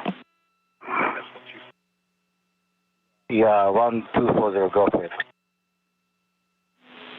Okay, Soichi, we don't think you're going to need step 1. We will take care of step 4, and you do not have to perform step 5 or 6 as well. Copy. Skip step 1, and you take 4, 5, and basically 6 as well. Okay. Okay, we don't have to do 5, 6. Copy.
Another look back at today's numbers. This was the 234th spacewalk in support of station assembly, maintenance, and upgrades. And it was the second spacewalk of the year, but the third for Expedition 64, one having occurred out of the Poisk module and 2 out of the Quest module, as we saw today. It was the fourth spacewalk of Mike Hopkins' career, totaling 25 hours and 14 minutes in all, and the second for Victor Glover, who now has 12 hours and 16 minutes of spacewalking time. Today's spacewalk lasted 5 hours and 20 minutes, and of all of the spacewalks conducted at the International Space Station, they totaled 61 days, 7 hours, and 7 minutes of spacewalking time. Houston Station on 1. Now the crew of DPDT is almost 0, so if you guys concur, we're moving on to the 1.240 post EVA.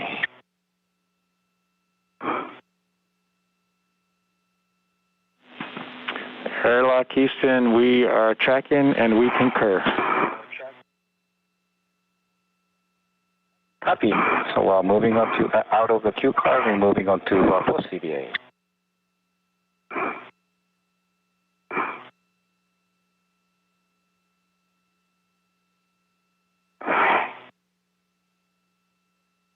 EV1, EV2, we are now officially in post EVA, and we will now open the hatch for decals. So stand by for that. EV1, EV2.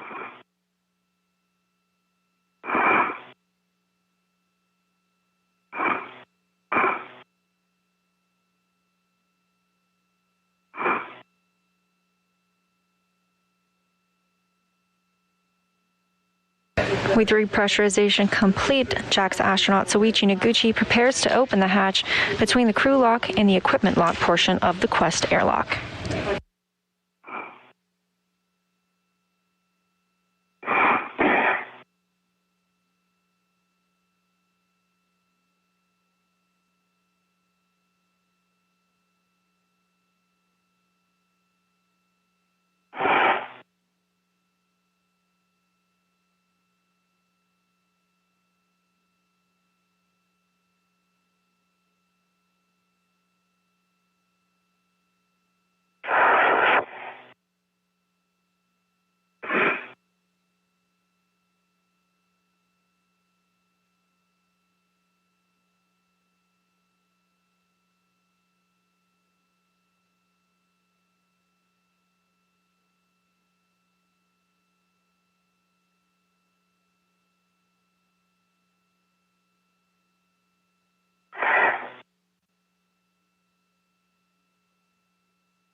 And copper, we're traveling the ETVCG. Yep, I think that's a good plan.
NASA astronaut Kate Rubins now working to move Mike Hopkins, our EV1, or extravehicular crew member 1, into the equipment lock portion of the Quest airlock, where she and Soichi Noguchi will help him doff his spacesuit.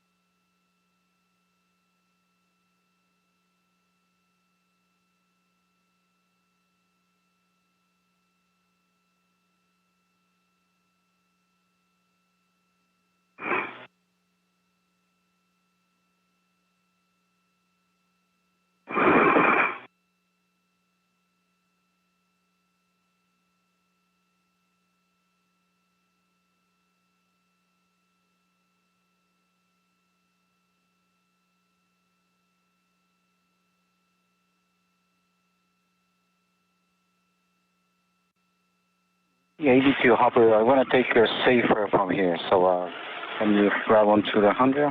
100? Yeah, that's good.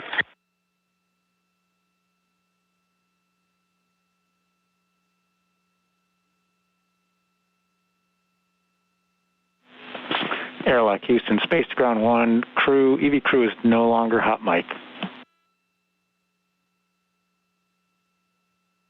Thank you.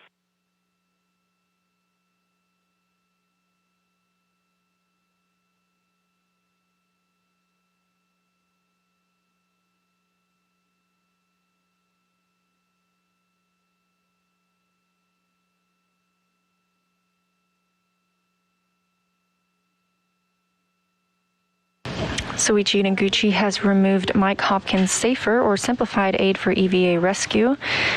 And as you saw, we didn't need that today, but always useful to have just in case. That would help the astronaut maneuver back to the International Space Station should they become detached for any reason. However, they are always using tethers to stay attached.